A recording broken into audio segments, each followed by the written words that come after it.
Hi, welcome back guys. This is your friend, the Nika Fanfics. Back with amazing fanfiction. This is the series of What If Deku Had Kitsune Mutation Quirk.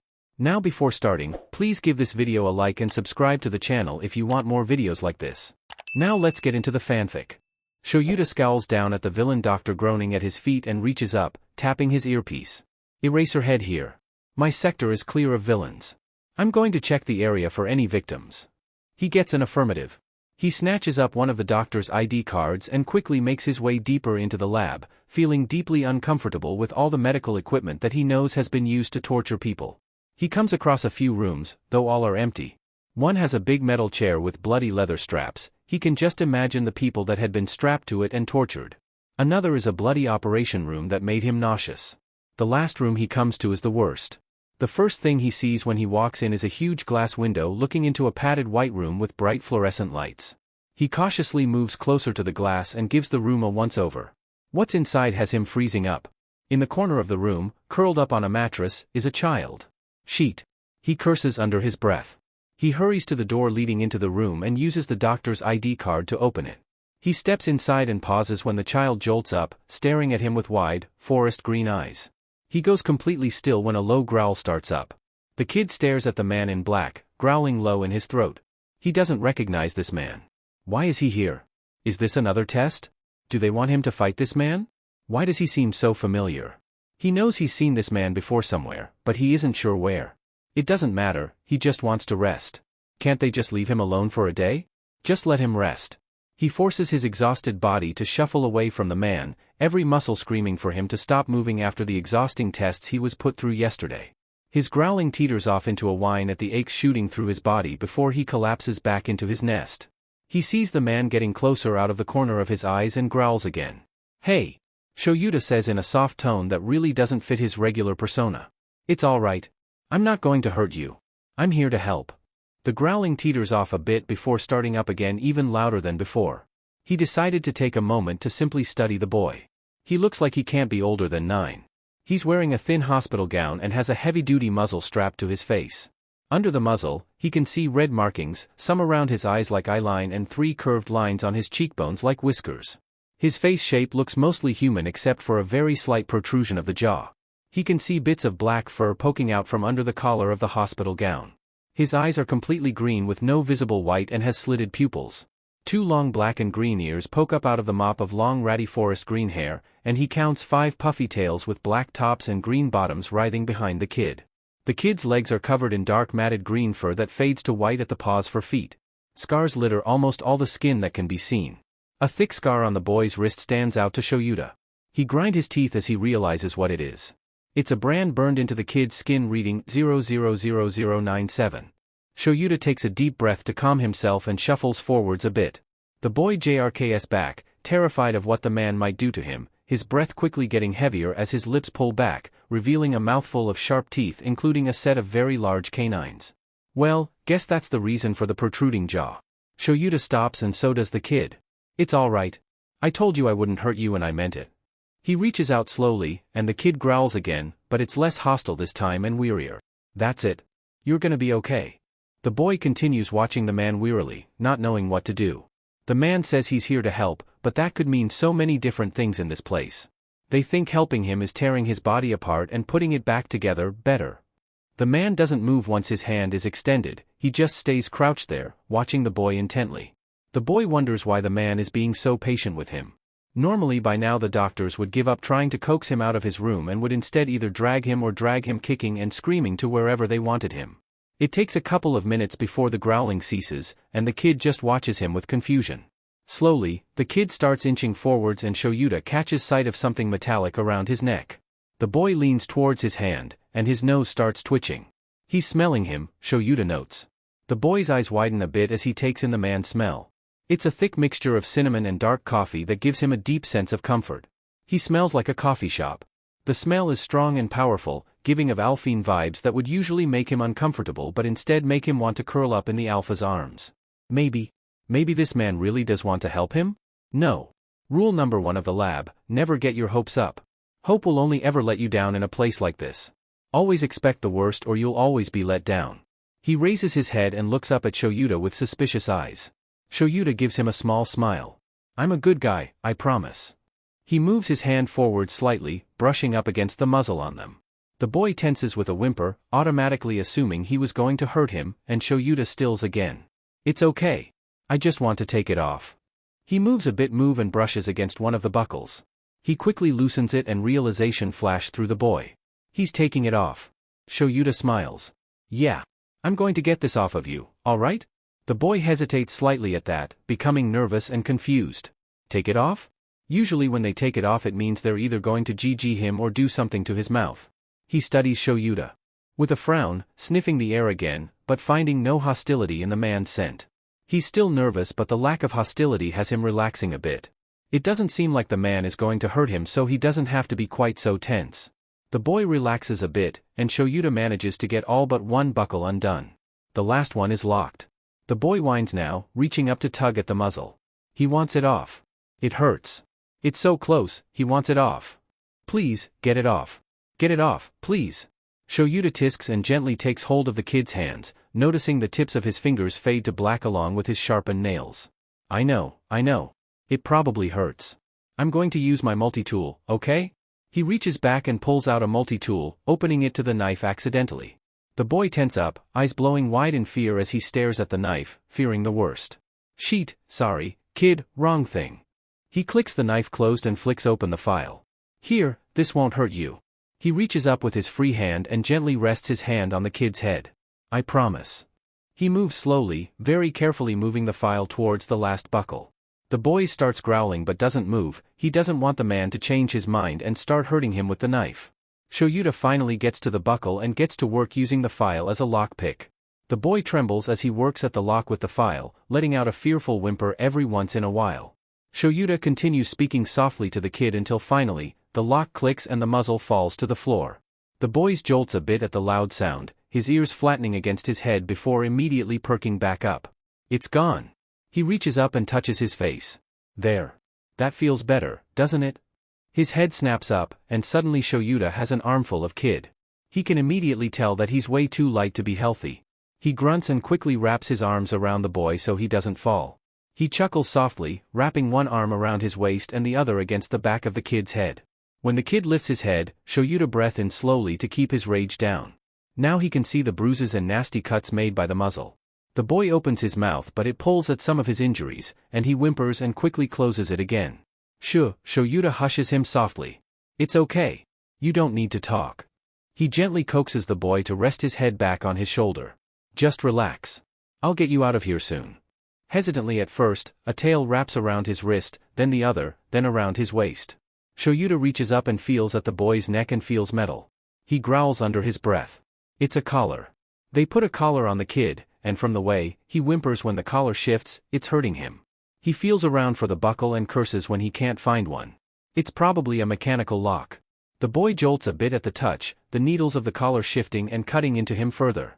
He whimpers and bats the man's hand away from the collar, growling softly. No touching the collar. Shoyuta quickly gathers the kid in his arms and stands up. He hates how light the kid is, he barely weighs 70 pounds. Come on, kid. Let's get you out of here. He quickly moves towards the door but the kid pulls on his jumpsuit, shaking his head frantically. What? What is it, kid? The boy whimpers and whines as Shoyuta brings him closer to the barrier that his collar reacts to. He can still feel the static in the collar, meaning the shock mechanism hasn't been turned off. He doesn't want to hurt. Stop. Don't keep going. It's going to hurt. He wiggles and whines frantically, trying to get out of the man's arms and away from the barrier. Stop. Stop. Kid, calm down. And then he crosses the threshold. Immediately the kid starts to spasm, making a strangled noise in the back of his throat as electricity arcs through his body from the collar. The collar burns against his neck, the needles sparking with electricity. His muscles spasm with the continuous jolt of electricity running through him. He violently pushes Shoyuta away and tumbles back into the room and goes limp on the ground as the shock stops, trembling and gasping for breath. Shoyuta realizes with a jolt that the kid was being shocked. It was a shock collar. Sheet. He hisses and quickly moves back into the room. I'm so sorry, kid. Sheet. The boy flinches away from him with a whimper, looking at him with wide, scared eyes. Kid. I'm so sorry. I had no idea it was a shock collar. Are you alright? He asks softly, raising his hands in a placating gesture. He curses himself for not being more careful. For Cammy's sake, the kid obviously knew that would happen, he made that obvious. He should have recognized that the kid was scared of leaving the room and not pushed. This could make it significantly harder to get the boy to trust him again. The boy hiccups, tears in his eyes as he watches Shoyuta with unease and distrust. He didn't listen. He heard him. He heard him. Rule number 3, don't trust anyone. Everything and everyone is a test. Nothing good is ever real. It's all only ever a trick to see what will make you comply to them better. He pauses though when he catches Shuta's scent again. It's thick with remorse and distress. He didn't mean to hurt him. He's upset that the boy got hurt. So then he's still a good guy? Maybe. Can I pick you up again, kid? I promise I won't bring you near the door until the collar is off. Shoyuta asks gently, holding his arms out in a question and invitation. The boy hesitates for a moment, unsure. This man just hurt him, after all. But he's sorry. The doctors are never sorry. That means he's not like the doctors or the other people that hurt him here. This man is different. This man is safe. The boy slowly moves forwards, nodding his head. Shoyuta lets out a sigh of relief. Now what? As he brings the kid back into his arms, that's what he wonders. Well, at the very least he needs to let the others know about what he's found. He reaches up and taps his earpiece. Hey, I've got a kid. Male, looks to be about 8 or 9. An animal mutation could be a wolf or fox. He's severely underweight and has injuries on his face, maybe more. He has a shock collar with a mechanical lock on that doesn't let him leave the room he's in. I need someone with a quirk that can bypass the lock. The boy looks at him weirdly as he seems to talk to the air. Who is he talking to? Does he have an earpiece or something? Probably. But why? Why is he here in the first place? Who is he? A moment later his earpiece crackles before Tsukachi's voice replies to him. Sheet. Roger that. We've got an officer here that can do that. We're sending him down with another hero now. Where are you? Shoyuta relays his location and gets an affirmative. He looks down at the boy who has wrapped his tails around Shoyuta again. He should probably assess any injuries the kid has. Kid. He nudges the kid gently. He lifts his head a bit, looking up at his with watery eyes. You can understand me, right kid? The boy gives slow, hesitant nod. All right, do you have a name I can call you? The boy looks thoughtful before opening his mouth. ISU. He scrunches up his face, grunting in frustration. Shoyuta waits patiently. Izu. The boy bits his lip, a look of intense concentration on his face. Izuku. Izuku. Izuku. Izuku brightens a bit when he finally manages to get his name out. Izuku hasn't said or heard his name in so long he was afraid he had forgotten it. But he remembered and was even able to say it out loud. He hasn't spoken in a very long time, so he's very glad he was able to say his name. It makes him happy to remember his name. Shoyuta is proud but also very angry, though not at the kid. The boy could barely say his own name. It's very nice to meet you, Izuku. My name is Aizawa Shoyuta. Izuku's eyes widen and come to life with real hope and excitement. He scans over the man in front of him and realizes why the man seems familiar. This man is Eraserhead. His favorite underground hero. That's so cool. H-R-R-O? He forces out past the heaviness of his tongue. Shoyuta smiles. Yeah. I'm a hero. You like heroes? Izuku hesitates before nodding slowly. He does. He loves most heroes. Heroes save people and take away all their fears. He's always wanted a real hero to come save him. Heroes SS save. Shoyuta nods. That is we do, and I'm going to save you. The boy looks at him with awe. He still hasn't even thought of this as being rescued. He had honestly just thought that this was a nice man who was working for the doctors as another test. Even after Shoyuta admitted to being a hero, he still hadn't thought the man was saving him. It's been so long now that he hadn't been considered being saved as a possibility. He stopped believing he would be saved years ago. Save. And me? Shuta's heart breaks at the uncertainty and disbelief in the boy's tone, like he never thought he would be saved. Yeah, kid. I'm gonna save you, I promise. Shoyuta says softly. Tears form in Izuku's eyes, and he buries his face in the man's neck, sniffling softly. Shoyuta pats Izuku's back gently with a sigh. Are you hurt anywhere? He asks after a minute, gently nudging the boy away from his neck. Izuku once again hesitates, still unsure about this whole rescue thing. But he can trust Shoyuta. He's Eraserhead, and Eraserhead would never do anything bad to Izuku. So, he nods before slowly lifting the hospital gown. Shoyuta pointedly doesn't look at the boy's lower half even though it's mostly covered by fur, suckling in a breath at the multitude of scars all across the boy's torso. There is another brand burned into the kid's skin on his left side, marking him with that same number. There's also a large tuft of greenish-white fur on the boy's chest as well as forest green fur along his shoulders. It's obvious his fur hasn't been cared for. It's long and heavily matted. Then he sees the stitches. From his collarbone down to his belly button is a large, stitched-up incision that is red, puffy and is leaking blood where a few of the stitches had been pulled. Shoyuta curses under his breath and quickly digs through his pouch, pulling out a roll of gauze. He looks up at Izuku's eyes. "Can I wrap that?" After a long moment, the Izuku nods slowly. He can trust Shoyuta. He can. He has to. He shoves down his fear, burying it under glazed numbness. He has to be a good boy if he'll get hurt more. He can't move, he can't do anything or they'll hurt him more. Shoyuta quickly gets to work wrapping the boy's torso up. He notices the boy stays completely still as he dresses the wound. He's glad the boy isn't squirming while he does this, but that glazed, fearful look in the boy's eyes makes his blood boil. He finishes wrapping Izuku's torso and sits back. "Izuku?" he says softly, watching him worriedly. Izuku flinches and drops his hospital gown. He looks up at Shoyuta with wide scared eyes and immediately his tails wrap around himself, shielding him. His breath starts to quicken before stopping completely as he clutches at his chest. A high-pitched whine leaves him. "No. Please no. He doesn't want to get hurt again. Please, no. Please. Don't hurt him, please." "Sheet." Shoyuta hisses. The boy is having a panic attack. "Izuku. Izuku, I need you to look at me." Izuku lifts his head, but looks right through Shoyuta, not seeing him at all. He reaches out and firmly grasps the kid's hands in his, pulling them from his chest. He places the boy's hands on his chest, ignoring the claws that dig into his shirt and skin. "You need to breathe. Follow my breath, okay?" When he gets a shaky nod from the boy, he starts taking deep, exaggerated breaths. He watches as the glazed-over look slowly fades from his eyes, and he starts breathing again. "There you go. Good job. You're doing great. Very good."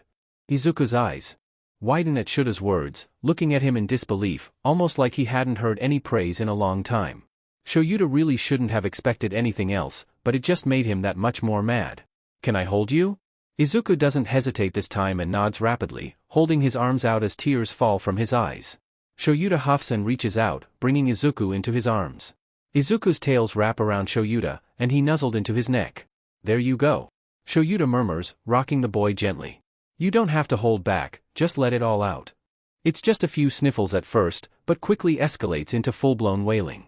Izuku digs his claw-like nails into his back, but Shoyuta doesn't care. Izuku wails as all his repressed emotions from over the years spill out in a torrent of emotion. Shoyuta simply continues rocking the boy. Izuku cries his heart out in the arms of his savior. It's just all so overwhelming. He's actually being saved. After years of being locked down here, being poked and prodded and cut open, he's finally being saved. He had dreamed of this day for a very long time, and it's just now caught up to him. He's finally free. Suddenly, a new scent reaches his sensitive nose and his ears pick up the sound of 2 footsteps approaching. He cuts off his cries abruptly and starts growling. Shoyuta tenses at the boy's growling. "Izuku, what's wrong?" Izuku doesn't answer and just growls louder. A second later, when that dreaded door opens, Shoyuta is on his feet, holding Izuku firmly with one hand and gripping his scarf with the other. Shoyuta puts off the most protective aura he can, getting ready for anything. "Calm down, Eraser. It's just me, Joke, and an officer." A familiar voice at the door says. Shoyuta relaxes, seeing Ms. Joke at the door. Izuku feels Shoyuta relax. He knows this person. Izuku doesn't stop growling though. He doesn't know who this is, he can't see them. "It's okay, Izuku. It's another hero. They're here to get that collar off of you." Shoyuta murmurs to Izuku, rubbing his back in slow circles. Izuku pauses in his growling, cautiously curious now. They were going to take the collar off? Izuku pauses, turns his head to look at the woman in the doorway. He looks the woman over, narrowing his eyes. He does a mental check of all the heroes he knows. Once he pinpoints which hero she is, he looks over the bare bones of his mental analysis of her. Smile hero, Ms. Joke, real name Fukakato Emi. A limelight hero that also does underground work. Quirk, outburst. Forces the targets into uncontrollable laughter. User must be focused and confident in their ability to make the target laugh for it at work. Combat ability, fairly proficient in hand-to-hand combat. Focuses on using her quirk to prohibit cognitive function and prefers quick takedown moves. Personality, cheerful and outgoing. Very goofy and seemingly aloof. Despite seeming unprofessional, she takes her job as a hero and teacher very seriously. Weaknesses. He cuts it off, not wanting to think about weaknesses. He huffs softly, deciding she is okay. His eyes trail to the person behind her and growls at them in warning, baring his sharp teeth. They flinch, and he huffs again, satisfied. Come on, Izuku, don't growl at him. Shoyuta chids softly and gently. He's the one with the quirk that can get that collar off of you. Izuku frowns. He doesn't want them to get close, but he definitely wants this collar off. He weighs his options. On one hand, he doesn't want this stranger getting anywhere near him, let alone a vulnerable place like his neck. On the other, getting the collar off would mean he could leave this room and the needles digging into his neck would go away. His growling softens. He does really want this collar off. He stops growling and buries his face back into his savior's neck. Shoyuta relaxes as soon as Izuku stops growling, letting out a breath of relief. Can he come and unlock the collar? Shoyuta asks in a soft voice. Izuku nods once, clutching at Shoyuta tightly with a small whimper. All right. You're being very brave. He's going to approach now, okay? Izuku nods again, keeping his face buried in his savior's neck, inhaling the calming scent of coffee and cinnamon. Izuku tenses as footsteps approach. He chokes back a whimper, digging his nails into his Shuta's back. The footsteps stop only a foot away from Izuku and Shoyuta. Shoyuta rubs slow circles on Izuku's back, feeling how tense he is. He's trembling, his claws digging into Shuta's back painfully.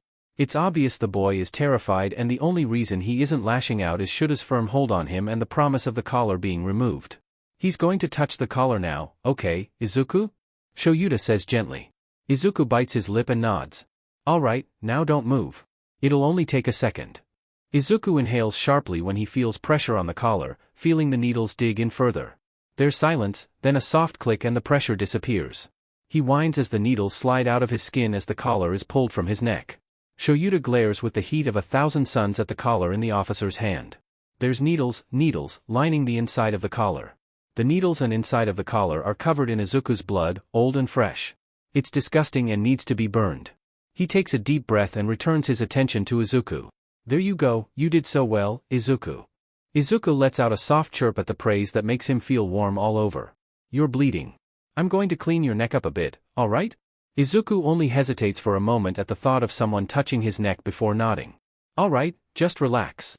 Shoyuta takes out a handkerchief and pours a bit of water onto it from a water bottle the officer hands to him.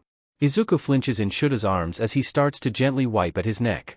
Shoyuta hushes him softly as he gently wipes his neck clean. Izuku whines softly, shifting around in Shuta's arms. It's uncomfortable and hurts, but his savior is being so gentle that he can't help but start to relax into it. He closes his eyes, his tails wrapping around him and Shoyuta. He settles down, letting out a soft breath. This reminds him of a time when his mother would groom him. It activates an automatic calming effect that has him completely relaxed in Shuta's arms.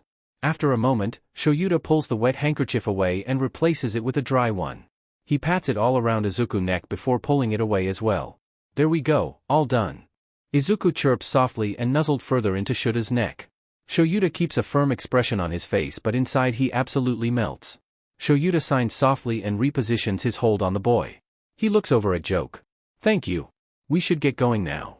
Joke nods firmly, giving the boy one last glance before leaving. Shoyuta follows. They weave through the dark hallways, retracing their steps back to the entrance of the warehouse. The hallways give off an ominous vibe, much more threatening now that he has a child victim with him this time around. He holds Izuku a bit tighter, picking up his pace. Izuku stiffens as the noise made by police and heroes outside starts to reach them. He whimpers and clings tighter to Shoyuta. He doesn't trust anyone else to be anywhere near him. He doesn't want to go towards the noise. Shoyuta hushes Izuku softly, running his hand through the kid's hair soothingly. It's all right. No one out there is going to hurt you. I promise. Izuku relaxes at his touch a bit, leaning into it with a soft chirping noise. He reaches the entrance and nods to the hero watching it. The hero looks at the boy in his arms with pity. He hurries forwards. As they exit the warehouse, Izuku's ears flatten, and a soft hiss leaves him. Shoo, it's okay. Poor kid. Shoyuta looks around before seeing a man in a tan trench coat waving at him from an ambulance. He quickly makes his way over to the man. He dips his head in greeting. Tsukachi. Tsukachi Naomasa gives Shoyuta a strained smile. Hello, Eraserhead. I'm glad this raid went smoothly all things considered. He glances down at the trembling boy in Shuta's arms. And that we saved a young victim. Though I do wish he wasn't there to begin with. You and me both. Shoyuta sighs. I found him in a padded white room with bright fluorescence. He had on a heavy-duty muzzle and suppressant and shock collar. He was terrified of me at first, now he won't let go. Naomasa nods in understanding. A normal response for a young victim. He can recall more than a few times a child immediately latched on to their savior. Shoyuta opens his mouth to respond when a paramedic rushes over to them. He turns to the paramedic to speak with her, but before he can get a word in she's reaching out and trying to pull the boy away from him. The boy goes rigid for half a second before hell breaks loose. Izuku's eyes grow wide as he feels foreign gloved hands take hold of him and start to pull him away from Shoyuta. Fear spikes through him violently as his thoughts start to race. They're taking him away from Eraserhead. They're taking him away. He does want to go back, he just got out. He can't go back. He won't go back. He refuses. Rule number 2, trust your instincts. Your instincts were made to help you survive. If they tell you to do something, you do it. Izuku lets out a terrified screech that grates on everyone's hearing. It seems to vibrate the very air around them. Green will-o-wisp-like fires flare to life in the air around them, burning hotter than most natural fire.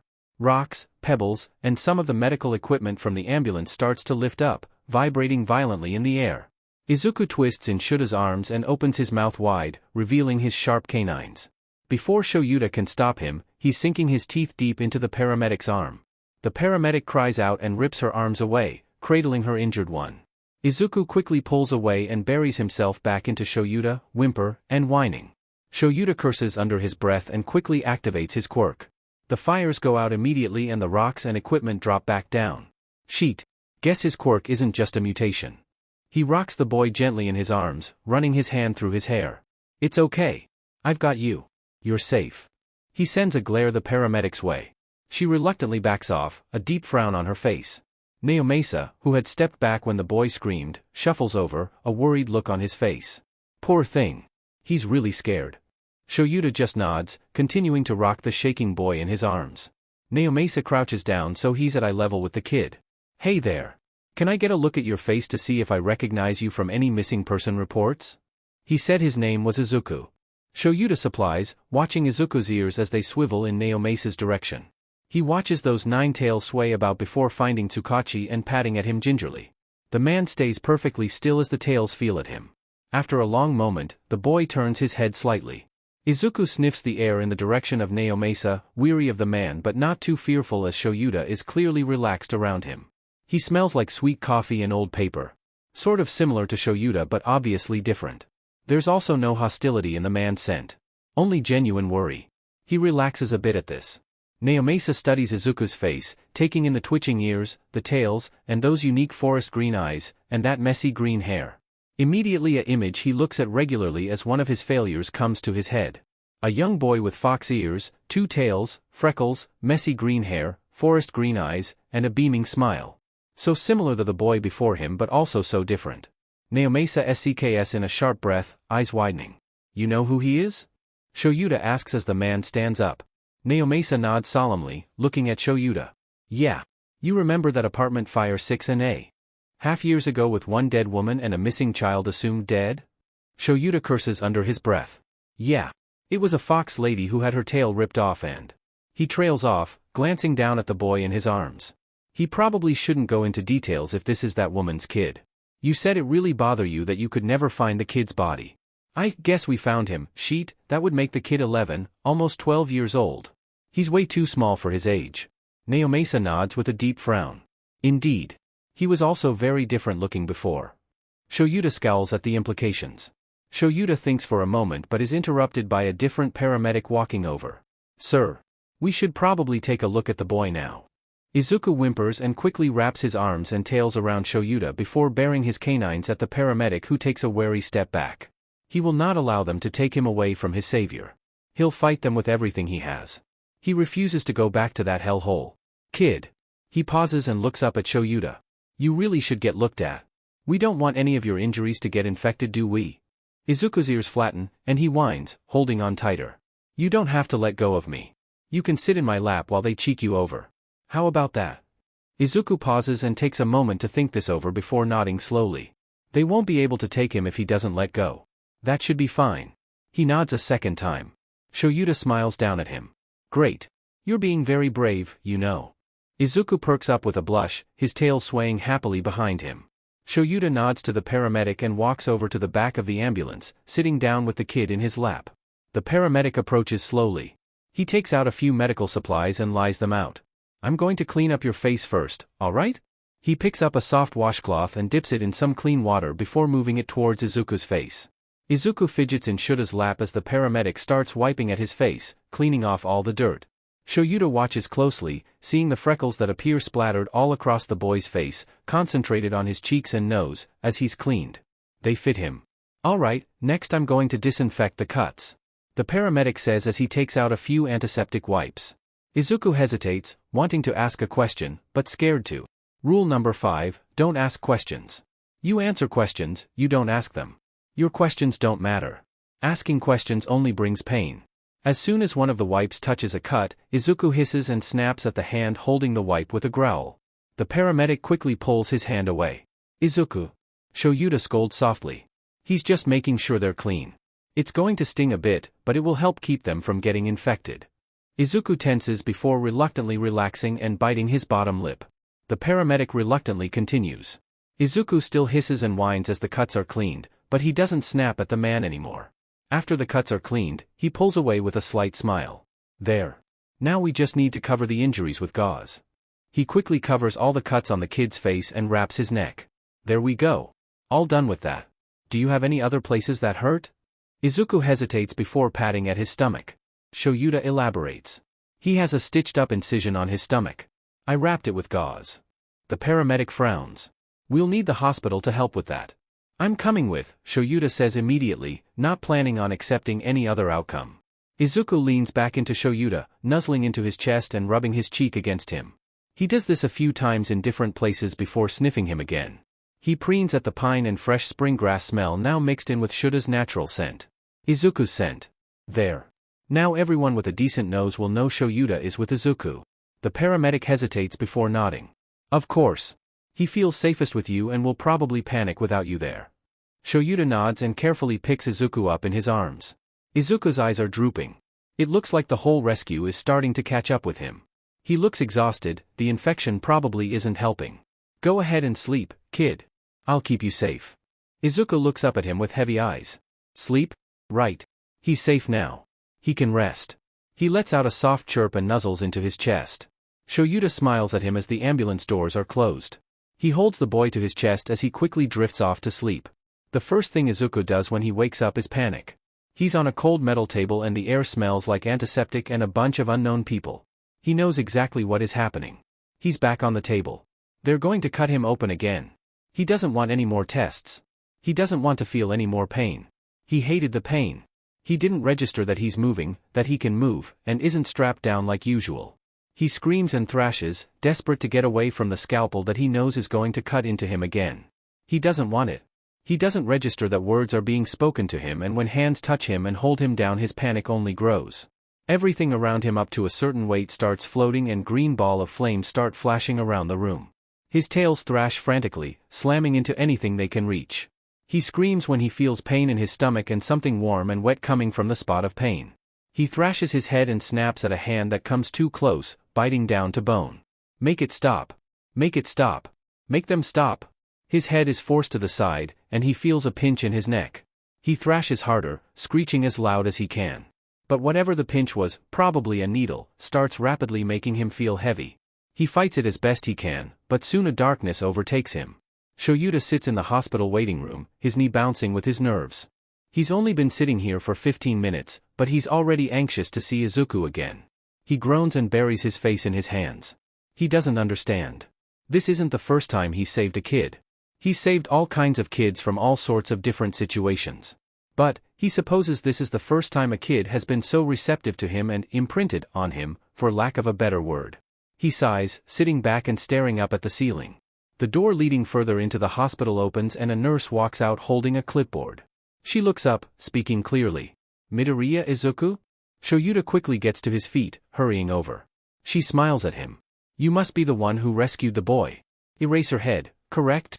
Shoyuta nods once, not saying anything. Well, come along. I'll bring you to him. She turns around and starts walking deeper into the hospital. Shoyuta follows close behind. They walk for a few minutes in silence. Eventually, they enter the ward for villain victims and the nurse speaks up. Now, the first thing I should tell you about is the restriction we had to place on the boy. Immediately Shoyuta feels nervous. Restrictions?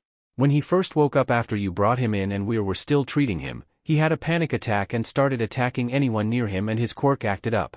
We had to sedate him. She gives him an uneasy look that makes his stomach drop. Because of the repeated attacks on doctors, it was decided that he would be restrained. What? Shoyuta growls out, picking up his pace. What the hell do you mean, restrained? He's a traumatized, 11-year-old child. Sir, wait. Please, I need you to calm down. The boy isn't, she's cut off by a high, grating wail of a terrified animal. Shoyuta bolts. He sprints towards the growing commotion, coming to a door leading into a room. He throws it open. Strapped to the hospital bed with two young men holding him down while a doctor tries to put more restraints on him, is Izuku. He has on a padded muzzle and his hands are strapped to the bed with padded leather. He is thrashing like his life depends on it in the men's hold, terrified wails bubbling up from his throat. He twists, bucks and kicks under the men's hands, tears streaming down his face as the doctor tries to strap down his legs too.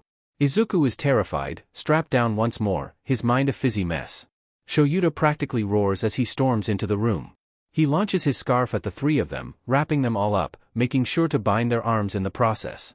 As soon as he has them, he pulls back with all his might. The two nurses had landed on their butts, while the doctor, having been the furthest from Shoyuta, pretty much went flying and lands on his side. What the hell? Screams the doctor. Shoyuta doesn't pay him any mind as he looks towards Izuku, who is already frantically trying to get out of the restraint. He looks absolutely terrified with tears streaming down his face. He tugs desperately at the restraints, his wrists starting to bleed. What the F is wrong with you guys? Shoyuta snaps. He doesn't want to get aggravated with Izuku in the vicinity, the last thing he wants to do is frighten him further, but he can't help himself what with the way the medical staff stare at him as if he's the one in the wrong here. The nerve of them sickens him. He's just woken up for the first time since he got here. He has no idea where the F he is or who you are. You seriously thought it was a good idea to hold him down? They don't reply and Shoyuta turns and hurries to Izuku's side. He quickly unbuckles the straps holding his hands down. He gets a clawed hand to his face for his troubles, but he knows the kid is scared and panicking, he doesn't hold it against him. He can see that the four had been ripped out of Izuku's arm as the boy scrambles to his hands and knees on the bed and tries to get away. Shoyuta gently takes hold of the boy to stop him from moving despite his frantic struggles and turns him to face him. He struggles to stay calm throughout it all. Not only is Izuku bleeding badly from where the four was torn out, he is still in panic mode. He's hyperventilating, and has a dissociated look. A look Shoyuta is very familiar with. One he's seen on many victims. He knows that Izuku isn't mentally here in the hospital, he's back in the lab. Izuku tugs at what he believes is an evil doctors trying to restrain him again. His vision is blurry. All he can see are doctors with red eyes and sharp smirks cutting into him, hurting him. He has to get away. They're going to hurt him more. A sharp pain in his stomach has him muffling a cry. Rule number 4, don't draw attention to yourself. No noise, no movement, no presence, nothing. Make yourself complete invisible. Shoyuta quickly scoops Izuku up in his arms, holding him close to his chest. Shoo.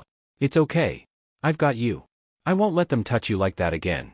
You're alright, you're okay. Shoo, shoo shoo shoo. Come on, take some slow deep breath for me. Can you do that? In. And out. In. And out. He rocks the boy gently in his arms, rubbing slow circles on his back, ignoring the claws digging into his back as Izuku struggles in his arms. Izuku trembles in the arms holding him, breathing erratically. He's confused and scared. Someone is holding him firmly but gently, not at all like they usually hold him. As a matter of fact, they barely ever hold him. They usually just drag him around by his arm or even his hair or ears. Eventually, very slowly, Izuku starts to relax, taking slow, shaky breaths. There you go, just like that. In. And out. Perfect. Again, in. And out. Good job, you're doing great. As Izuku relaxes, his mind starts to clear. He recognizes the voice talking to him. It's soft and gentle. Something he isn't used to but remembers hearing recently. Where? Where has he heard this gentle voice before? Then he remembers.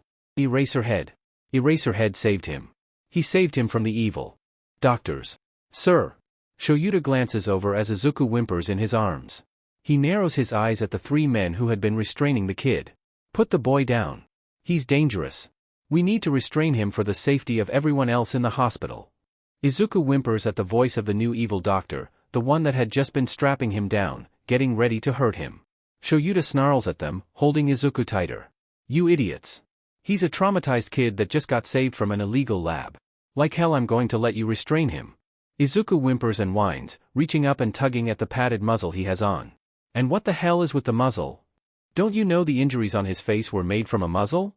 He sets the boy down and makes quick work on the buckles on the muzzle, slipping it off of the boy.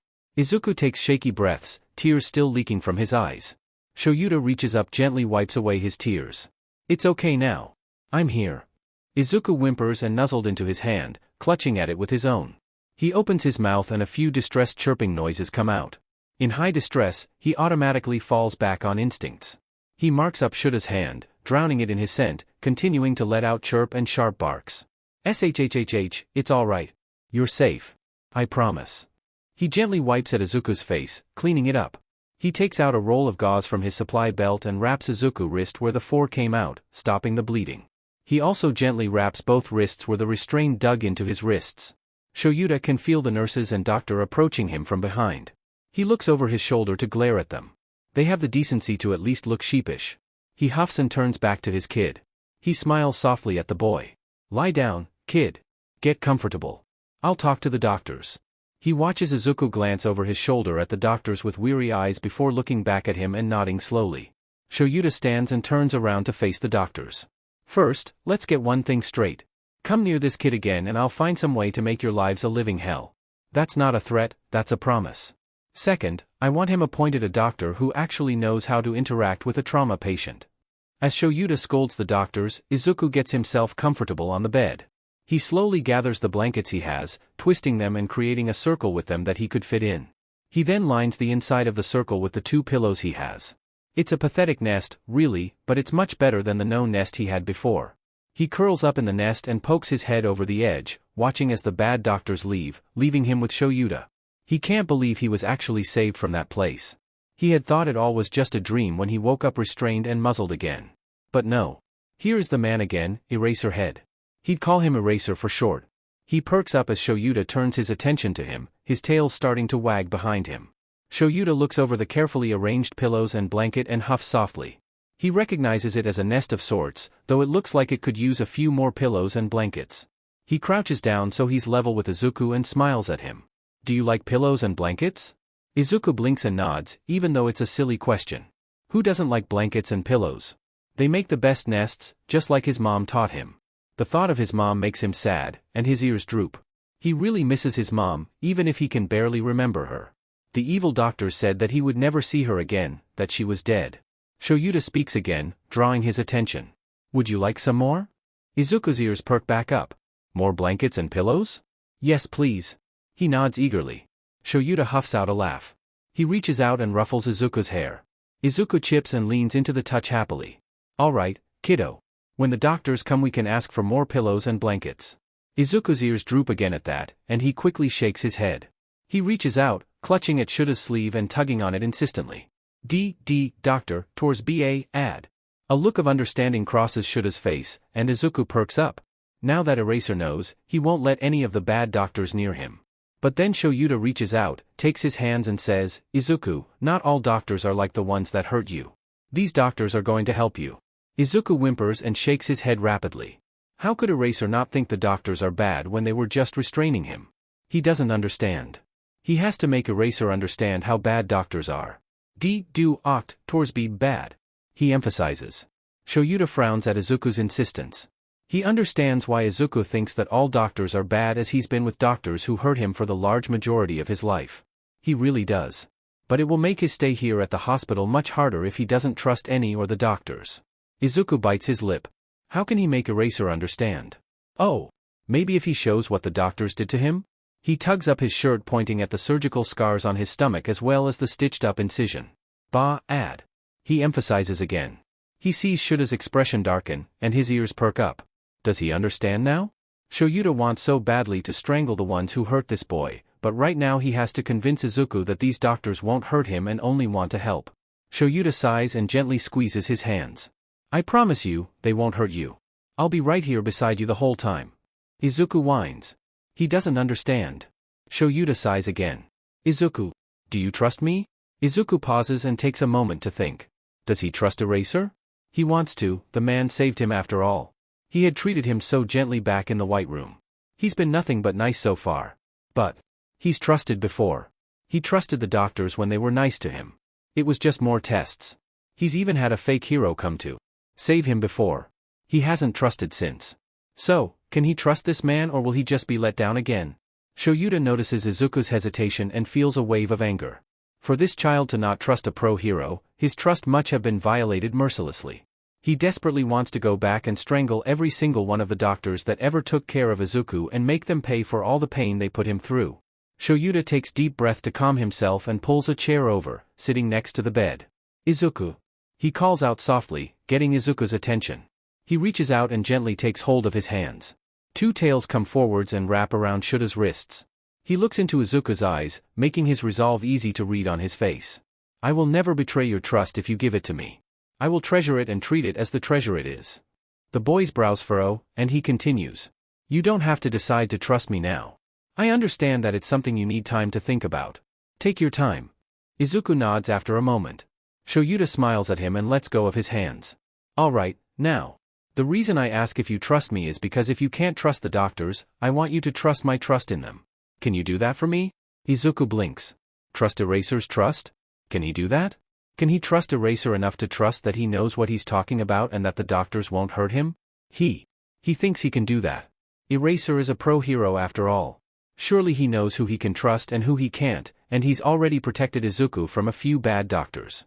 He won't let the bad ones near him when he's here, right? Finally, he looks up at Shoyuta and gives a small nod. He can trust that. Shoyuta gives him a soft smile and reaches out, resting his hand on Izuku's head and rubbing it. He lets out a happy purring noise at the touch, peering up at Shoyuta. Thank you. I know it can't be easy, trusting something that has hurt you for so long. You're being so very brave, you know that? Shoyuta murmurs, letting off a weak calming pheromone that eases the stress from Izuku's body and mind despite its lack of potency. Izuku chuffs, closing his eyes and leaning into Shuta's hand. His mind starts to drift as he relaxes into the calming scent of the man. As he drifts, he starts to analyze Eraser's scent and pheromones. As is normal for someone without animal mutations, his pheromones are muted and completely involuntary. He really enjoys the coffee shop smell the man gives off, and the strong undertones make his fox instinct scream, Alpha. Izuku is surprised that the scent of Alpha doesn't send him into a panic attack. After all, the only other times he smelt that Alpha undercut is from that one extra mean man and those other men. The Alphas he knew only ever hurt or abused and used him. So, yeah. He's surprised that he likes that Eraser is an Alpha. Shoyuta watches with a slight smile as Izuku relaxes and seems to drift off. The kid looks so peacefully, nuzzling into his hand while letting out small chirps and trills. They stay like that for a while before the door to the room opens. Immediately, Izuku is stiff and starts growling. The doctor pauses before a sad, understanding smile forms on her face. Shoyuta inclines his head at the woman, glad that she is more sensible about Izuku's skittishness than the other doctors had been. The doctor stays where she is, smiling at the boy. Hello, Izuku, is it? My name is Yumi Fujiki. You can call me Yumi-san. Can I come closer? Izuku blinks at the question. After a moment, he hesitantly shakes his head, not really believing she would honor his word. No doctor ever has after all, so why would this one? That's all right. I can stay here. As she turned her attention to Shoyuta, Izuku stares in shock and confusion. She listened? You are the hero currently in charge of him, yes? Shoyuta nods and Fujiki continues. Good. Well, I have his medical report right here. She taps at her clipboard. I'll start with his injuries. The incision on his torso is the one that has us the most concerned. It's in the beginnings of an infection, and we're worried about what was done to him when the incision was made. I hate to have to ask you this, sweetheart, but do you know if the villains did anything when they did that? Izuku tenses, remembering being strapped to that cold metal as they cut him open. His breath catches in his throat, stopping altogether for a second, his eyes glazing over. Before he can get too far into the oncoming panic attack, though, warm hands cup his cheeks, and he finds himself looking into warm gray eyes. Shoyuta immediately catches the start of the panic attack and takes Izuku's face in his hands, looking straight into his eyes. Hey. It's all right. You're not there anymore. You're safe now. It's okay. You're okay. Shoyuta murmurs softly, stroking under Izuku's eyes firmly and slowly. Izuku takes a shaky breath and nods. He glances over at Fujiki, noting the worried look on her face. He opens his mouth and speaks in a whisper, his voice raspy from lack of use. Rep. P. Placed st. Stoma, ach and int. Testy, I. Ines with q. Quirko, ones. He wraps his arms around his stomach protectively. Fujiki eyes widen in alarm as do Shuta's. Said nay edt, too much.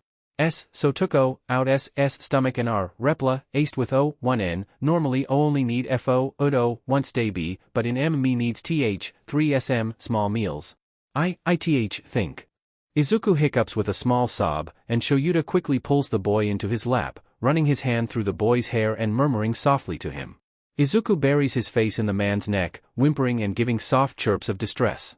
Shoyuta rocks him gently until he calms down again.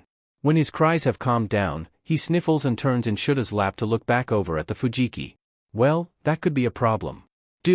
She pauses, seeming to contemplate something before continuing. When she speaks again, her tone is soft and coaxing. Do you know if they've ever replaced anything else? Izuku cringes and nods. Can you tell me anything you remember about any changes? So begins the long, torturous explanation of every body modification Izuku has went through. He nervously indicates to each surgical scar he has and what was done at the time. With some prompting, he also tells the doctor about how his body had to adapt to the new organs and sometimes got sick. Over the course of the 7.5 years he was at that place, almost half of his body had been replaced by quirk-affected and enhanced body parts. Shoyuta is fuming by the time Izuku finishes. He can't believe those doctor did all that to a child. Not to mention Izuku mentioned that he was never put under during the procedures. They had, without a doubt, tortured the poor boy. Izuku is once again trembling and trying to hold back sobs by the end of his explanation. He turns and buries his face in Shuta's chest again, inhaling his scent to try and calm himself down. After a few deep inhales, he feels a bit better and peeks out at the doctor again. Fujiki looks up from her clipboard and smiles at him. Thank you, Izuku, for telling me all this. I know it couldn't have been easy. You're a very strong young man. She means every word too. This is not something that can be easy to talk about. Izuku blinks at the praise and flushes, hiding his face in his arms, his tails wrapping around him in his embarrassment. Alright, let's move on. She flips a few pages on her clipboard. So, the injuries on the face and neck have already been healed, so we don't need to worry about those. Another thing I'm worried about is his weight, especially with a new stomach. Have you been able to keep anything down since the change? Izuku shakes his head, and she frowns. I see. We'll try a few light meals and see how things go. If he can't handle it we might need to up in a temporary feeding tube. I'd also like to get a few scans done to check up on all the altered parts and make sure everything is functioning right. Fujiki looks at Izuku with sympathy, knowing more tests can't be fun with what he's gone through.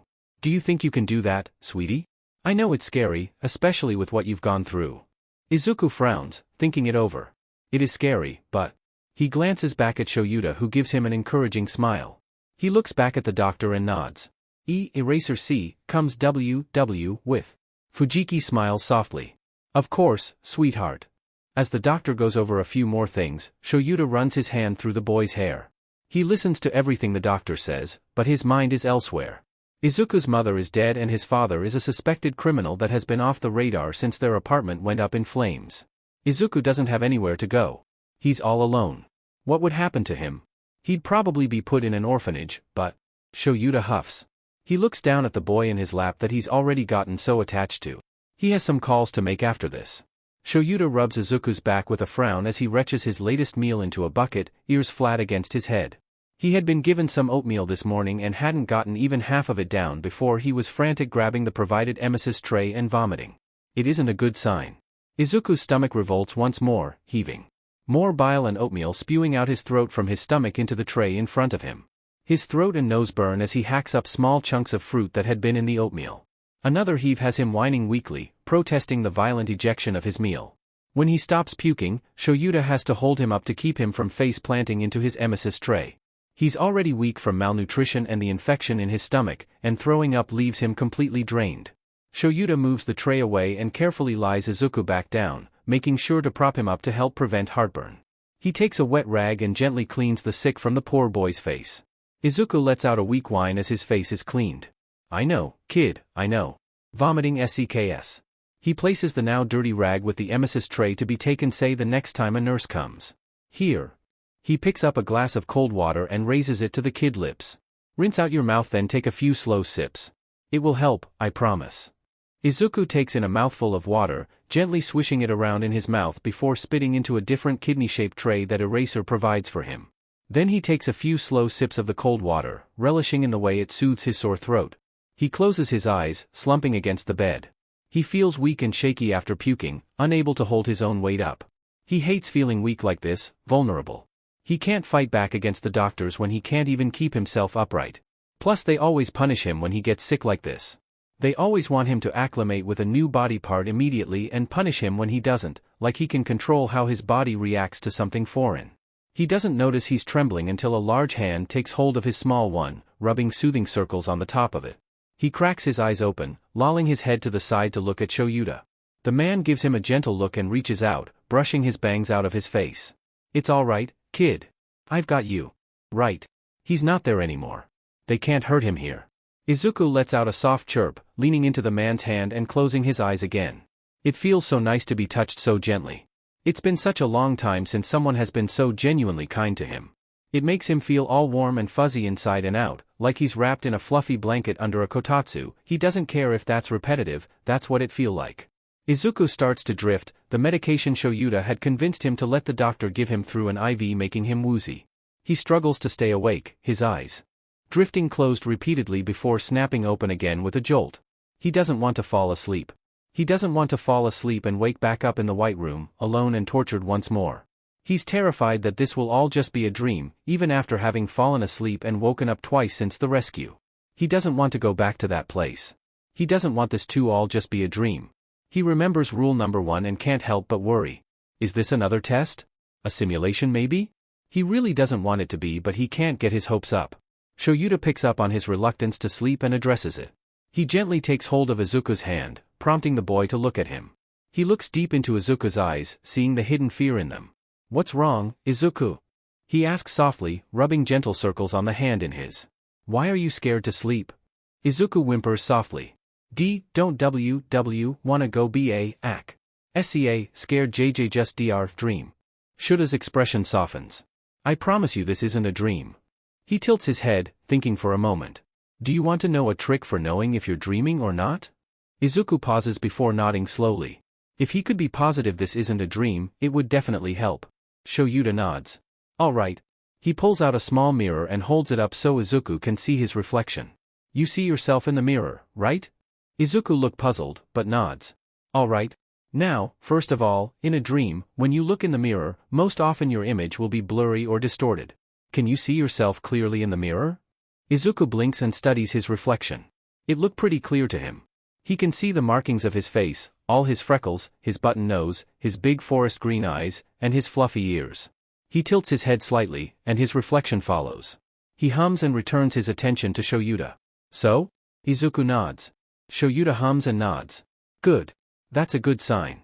Next, look at all your features. Are they how you remember them? Is anything missing? How about your limbs? Do you have all your fingers? Is anything misshapen?" Izuku looks over at his reflection again, his attention drawn to his freckles. He spent hours upon hours counting and memorizing his freckles back in the White Room. He studies his freckles, making sure he has all of them and they are all in the right place. They are. He moves on to his hands, counting his finger and making sure they look right. He has all 10 fingers, and they all look right. He starts to relax. His tension fades away along with a fear. He's not dreaming. This is really real. With that final realization, a wave of emotion washes over him. He lets out a soft sob of relief, slumping in the bed. Tears fill his eyes and slid down his cheeks. Shoyuta gives the crying boy a soft look and reaches out, gently wiping away his tears. "You're really here. You're free and never going back to that place. It's okay. You can rest easy." It's not long before Izuku eventually passes out from a mixture of medication and exhaustion. Shoyuta watches as Izuku drifts off peacefully. He takes the opportunity for what it is and steps away from the room when a nurse shows up to clean up the room a bit and watch over the boy. It's not that he wants to leave Izuku, in fact, he'd much rather stay as close to him as possible, but he needs to call a few people, and he wants to get it over with as quick as possible. First, Hisashi. He pulls out his phone and punches in the memorized number. He lifts the phone, holding it a foot away from his ear. As expected, Hisashi answers the phone yelling his lungs out. "Shuha!" Shoyuta rolls his eyes and waits for the idiot to finish yelling before bringing the phone to his ear. "Quiet down, Hisashi. I'm in a hospital." "Hospital? Why are you in a hospital? Did the raid go south? Are you hurt? Do you need me to come? Shoyuta cuts off the man's exasperating babbling. Yes, a hospital. I'm watching over a victim of the lab. No, the raid went fine, if having an unexpected result. No, I'm not hurt other than a few scrapes. No, I don't need you to come. Relax, Hisashi. I'm calling you because I can't be by my home for a couple days and need someone to take care of the cats. We found a kid down there, and he's imprinted on me. A pause before Hisashi replies softly. Sheet, there was a kid down there? Yeah. He thinks back to the laboratory and the condition the kid was in and grimaces. Kami, Hisashi. It was really bad then. Hisashi murmurs. Shoyuta runs his hand down his face, remembering all the things Izuku had described to the doctor and the evidence of it that he saw in the laboratory. Bad doesn't even begin to describe it. He grips his phone tighter, thinking of the half-feral look of Izuku when he first got to him. The soul-bearing fear in his eyes had been, and still was, heartbreaking. He lets out a shaky breath, running his hand through his hair. He's only 11 and a half, and he's been through so much. He's been missing for 7.5 years, he spent over half of his life down there. They were experimenting on him. They tortured him, Hisashi. Oh, I'm sorry. Shoyuta lets out a heavy huff. Don't apologize to me. Kami, what were we doing while he was down there being tortured? Me adopting one cat after another? You living it up on your radio show? It's not fair that we were out there living our life while he was stuck in that underground hell. What if he was calling out for a hero that whole time? What if he ever gave up hope? He cuts himself off, slumping against the wall. The other end of the call is silent. Kami, how did he survive down? It's going to be alright, Sho. He's out of there now. You saved him. He's safe now. Hisashi says softly. The past is the past. All you can do is make sure he knows everything is okay now and make sure to keep it that way.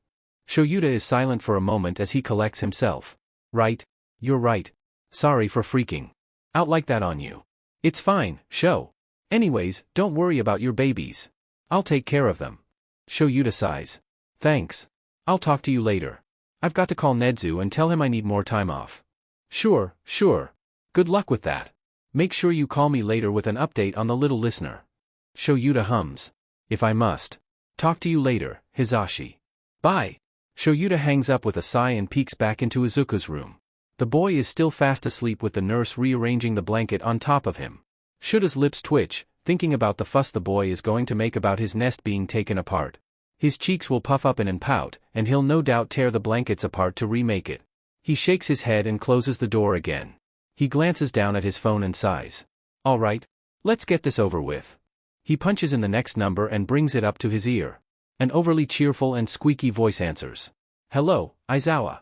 To what do I owe the pleasure of your call to? Shoyuta pinches the bridge of his nose, already feeling a headache coming on. I currently have a traumatized 11-year-old imprinted on me, and I can't leave him alone in the hospital. I'm going to need more time off to take care of everything until it all settles down. There is a heavy pause before Rat hums. Of course. Tell me, did you find this boy during the raid you were assigned to? Shoyuta sighs, not even questioning how the rat knows about the raid.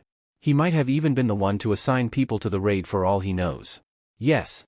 I did. Wonderful.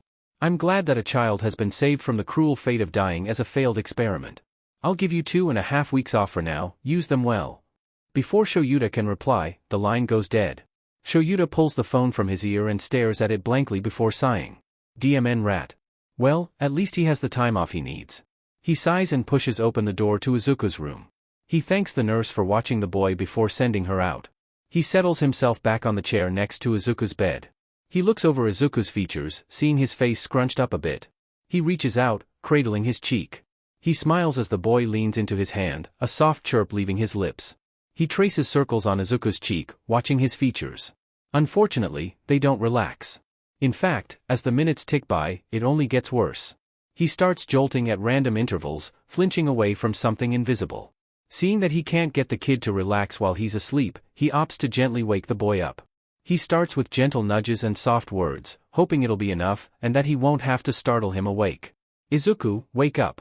You're having a bad dream. Come on, wake up. Kiddo, come on, wake up for me. You need to wake up.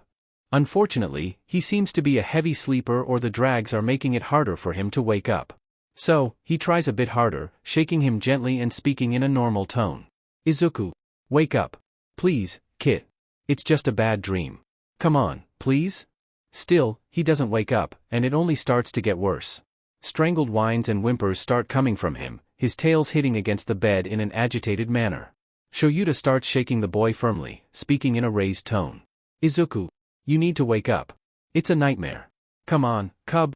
Please wake up, you're worrying me. Even this doesn't wake the boy. Finally, he shouts. Izuku. The boy's eyes fly open as he gasps, jerking violently. His hands fly up, sharp claw-like nails flashing threateningly, lashing out as a pressure fills the air. It feels not completely dissimilar to the pressure some of the stronger villains give off. The pressure is heavy and all-encompassing, dragging him down. Shoyuta catches his wrists gently, activating his own quirk and cancelling out Izuku's. The pressure vanishes, meaning it's quirk-induced. Izuku struggles against his hold, letting out distressed chirps and yelps, his tails thrashing around behind him. Shoyuta carefully maneuvers himself, wrapping his arms around the boy while keeping the kid's arms pinned between them. Izuku squirms frantically, not fully awake yet and still locked in his nightmare. He struggles against what he believes are leather straps holding him down, breathing frantically and chirping in distress. Shhhh. It's all right, Izuku. It was just a nightmare. You're okay, you're safe. It's okay, it's okay. I've got you, I won't let anything happen to you, I promise. Izuku breathes heavily and shakily against a chest, trembling in the arms holding him, bits and pieces of his nightmare flashing before his eyes. He JRKS in the arms, the phantom feeling of a scalpel digging into his side jolting through him. He whimpers, his ears flat. Please. He whimpers. Please and no. Shhhh, shh. You're all right. You're safe, I promise, Shoyuta says softly. Izuku's breath stutters. The voice sounds familiar, but that could be a bad thing. Then the scent of cinnamon and dark coffee reaches him, and he goes limp with relief. Eraser. He croaks out, clutching at the man's shirt. Yeah. It's me, Kit. It's me. I've got you. Shoyuta murmurs, rubbing slow circles on his back. Izuku blinks, suddenly distracted by the nickname, the nightmare put on the back burner. Kit. It warmed something inside of him that had long ago gone cold. It's a name his mother used to call him when he was feeling down or upset. Hearing it now, from someone he cares about, right after a nightmare. Well, it does something to him, and he promptly burst into tears. Kid, you okay? What's wrong? Shoyuta holds Izuku tighter, rocking him side to side gently. He's worried the boy is spiraling again, but when Izuku speaks again, his worry shifts to different reasoning. Izuku hiccups, digging his nails into the man's chest. MMO, Amiyu UCC, call K Kit. He chokes out before continuing to sob. Oh, kid. I'm sorry, I won't call you that then. Shoyuta soothes, not wanting to upset the boy further with reminders of his dead mother. Izuku quickly and frantically shakes his head. No. And no please. Ike it. Please. Really Ike it. Mom MMY always CA, call WH, when was you upset? Ma, XF, feel better. Shoyuta pauses before exhaling slowly. Alright. If that's what you want. Kit. Izuku lets out a happy, watery chirp, pressing his face into Shuta's chest. He takes deep breaths of the man scent, using it to help himself calm down. He sniffles a bit, letting the weak calming pheromones the man is giving off wash over him. It makes him feel safe and warm and comfy. Shoyuta hides a smile in his scarf, running his hands through Izuku's hair. He's glad that he can help the boy relax. He deserves to be able to rest after everything he's no doubt been through. When Izuku sees the state of his bed, he's appalled and immediately sets to work remaking his nest with puffed-up cheeks. He scrunches up a blanket and makes a circle with it. He then lines it with pillows before draping another blanket over the whole thing. He pats it down, inspecting it before making a purr-like sound, satisfied. Shoyuta suppresses a smile at the sight of Izuku fussing about the state of his nest, just like he predicted. It's nice to see. He bets it's been a very long time since the boy has been able to indulge in his instincts like this. It's important for kids with quirk that gave them instincts to find a balance between those instincts and human behavior. If they never get to indulge in their instincts and know how it feels, it will be extremely hard for them to hold back their instincts when they need to. Suppressing instincts almost always leads to an outbreak of the instincts in a violent manner. This is why parents are advised to help a child with extra instincts to learn the difference and learn to control those instincts while not suppressing them. He blinks when Izuku finishes and turns to him with a glint in his eyes. What's up, kid? Izuku chirps and takes hold of his hand, tugging at it, silently urging him to join him in the nest. He doesn't quite understand it, but his instincts have really locked onto Eraser, urging him to keep the man close. The man just feels so safe and secure and just. He feels like home. Something Izuku hasn't felt in a long time. Shoyuta huffs and follows the tugging onto the bed. He settles right outside of Izuku's small nest and looks at the boy with a raised eyebrow. Is this good? He questions, amused by Izuku's actions. Izuku shakes his head with a pout and tries to tug Shoyuta into the nest. He wants to curl up against the man, bathe in his scent and cuddle. Shoyuta chuckles and gets into the nest with the boy.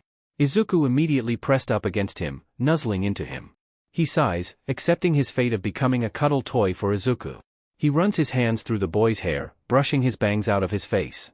He watches as Izuku relaxes into him and starts letting out soft, relaxed chirps. Izuku revels in the soft touches and cuddling.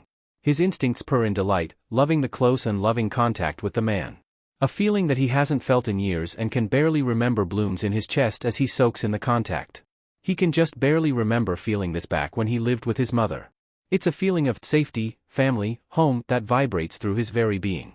After about 10 minutes of absently petting the boy, a thought comes to Shuta's mind. Hey, kid. Are you always that hard to wake up? He feels Izuku tense in his arms and continues running his fingers through his hair. Izuku swallows a whimper as he remembers being locked in a nightmare of pain, hurt, fear. He hates nightmares with a passion.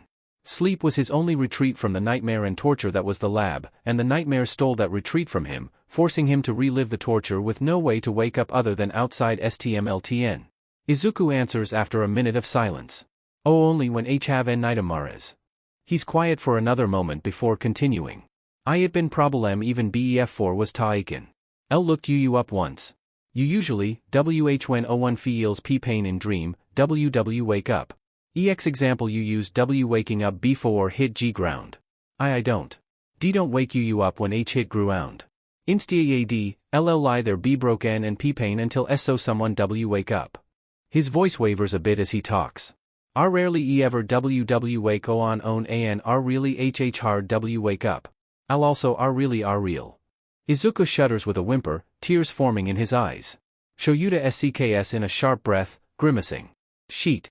Poor kid. On top of all the trauma he has from the lab, he has to deal with hyper-realistic nightmares that don't end when he gets hurt. He gently wraps his arms around Izuku. That must be really scary. The boy nods against his chest, a few tails thumping against the bed. Do you want to talk about what your nightmare was about? Izuku peeks up at Shoyuta with his big green eyes. He doesn't respond right away, his mind wandering back to the nightmare where he was back on that cold metal table with that scalpel digging into his flesh, cutting him open. He automatically JRKS at the thought, skiing in a sharp breath. He squeezes his eyes shut and shakes his head, not wanting to think about it. It's too scary. Too real. Too vivid. He's afraid he'll get lost in them and not be able to get back out. Okay. You don't have to if you don't want to. Shoyuta murmurs, running his hand through his hair.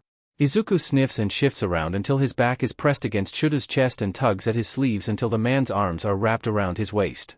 He settles down, leaning back into the man. He closes his eyes and soaks in the man's scent, feeling safe and secure. He feels drowsy, but he's not ready to go back to sleep, not after that nightmare, so he keeps his eyes open and trained on the window next to his bed. He stares at the beam of sunlight coming from it and suddenly realizes how long it's been since he's actually seen the sun. He feels tears build in his eyes as he reaches out, touching the beam of sunlight on his bed. It feels so warm. It's much better than those fluorescent lights that were on in that white room of his 24/7. He doesn't know how long he stares at the sunlight and the window, watching the sun rise up and out of sight, but eventually, the door to his room opens. His head snaps in its direction and sees a tall male in a white lab coat. He draws his lip up in a snarl, baring his sharp teeth to the man. He starts growling. Shoyuta holds Izuku a little tighter, giving the nurse a warning look. The man just raises his hands with a placating smile. I'm just here to check the boy's vitals. No funny business, I promise. Izuku continues to glare at the nurse, growling. He doesn't trust this man one bit. He looks just like the bad men that would bring him to the evil doctors who hurt him. For a moment, he's back in the white room, large bulky men glaring down at him with those zappy sticks in hand, ready to jab him if he makes one wrong move. He presses back with a snarl, eyes dilated. He can't let them take him. He won't survive any more tests or surgeries. He's at his limit, the emotional toll will kill him. He has to survive, he can't handle it anymore. He's going to break. He has to get out. Shoyuta jolts as Izuku bolts out of the nest, lunging for the nurse, deadly teeth bared and claws out. Shoyuta lunges after the boy, grabbing him around the waist and yanking him back just as he gets the boy lashes out, catching the man across the face. Izuku thrashes in the Shuta's arms, snarling and yowling. He very gently takes hold of Izuku's wrists from behind him and crosses the boy's arms over his chest, gently but firmly holding them there. He holds the struggling boy against his chest and starts talking to him calmly. Izuku. Izuku, I need you to calm down. Izuku, you are safe. This man isn't going to hurt you. You are safe, Izuku. You're safe. It's okay, Izuku. No one is going to hurt you. Come on, Izuku, come back to me. I won't let anyone hurt you. Just breath, Izuku, just breath. Izuku struggles for a long 10 minutes before wearing himself out, slumping in Shuta's arms and starting to cry and tremble. Shoyuta gently shushes him, letting go of his arms and gently whipping away his tears. Izuku starts to focus back in on reality at the gentle touches, realizing he is in fact not back in the lab and is still safe with Eraser. He starts to trill in distress, rubbing up against Shoyuta in apology. Shoyuta gently rubs at Izuku's back, rubbing his slow, gentle circles. It's okay. I'm okay, you're okay. Everything is okay. He promises, resting his chin on Izuku's head. Through all this, the nurse watches wearily, but it's different from how the others acted. He's not afraid of the child or what damages he could do. Rather, he is worried for the child himself. He's a young boy that has gone through too much. He shouldn't be so scared of a nurse that he feels the need to attack to keep himself safe. It's just not right. Are you okay, now? Shoyuta asks softly, brushing Izuku's hair out of his face. Izuku nods sluggishly, nuzzling his face into Shuta's chest. He feels drained and exhausted. His eyes move over to the nurse and an uneasy shiver crawls up his spine. He whimpers softly and buries his face deeper into Shuta's chest, hiding from the rest of the world that seems so scary. Shoyuta continues to gently soothe Izuku until the boy ends up falling asleep. Shoyuta nods at the nurse who then approaches the machines in the room. Alright, so we're going to be checking his blood pressure, his pulse, his temperature, and his respiratory. Shoyuta nods and gently turns Izuku around, settling him in his lap. Hopefully the boy can sleep peacefully this time around. Good, good. The nurse picks out a fingertip pulse oximeter to check Izuku's pulse and gently takes Izuku's hand to put it on his pointer finger. He watches the screen the oximeter is attached to. After a few minutes he nods with a hum. Definitely on the high side. But he also has a heavy Fox mutation which could affect his heart. I'll mark it down for testing later. He types the number into his laptop along with a note to continue to test it to see if it is the norm. Shoyuta gently runs his fingers through Izuku's hair, grimacing at the grime and oil coating the boy's hair. He definitely needs a bath. The kid probably won't let any of the nurses bath him, so Shoyuta will probably be the one to do it. He'll ask for bathing supplies once the checkup is done. The nurse smiles. Right, next is his blood pressure. He pulls out a blood pressure cuff and gently wraps it around Izuku's arm. He makes sure it's nice and snug before nodding. He presses a button on the machine and the cuff starts to fill with air. Izuku shifts as it starts to squeeze his arm, letting out a soft whimper and trying to move his arm away from what is squeezing him. Shoyuta gently holds him still. I know, it's uncomfortable, isn't it? He murmurs, gently hugging the boy. Don't worry, it will only last for a few seconds. Izuku squirms as the thing on his arm squeezes it and pinches his skin. He lets out more whimpers and whines before it finally stops and relaxes. Izuku lets out a soft chatter before settling back into his sleep. The nurse smiles softly and carefully removes the cuff. You're doing great, sweetie. The nurse says with a smile, even though the boy is asleep. He types the results into his laptop and moves on. Alright. Now, I'm going to take his temperature. He pulls out a forehead thermometer and gently runs in across the boy's forehead. It beeps, and he clicks his tongue with a frown. 103.4. Poor kid. That infection is really hitting him hard.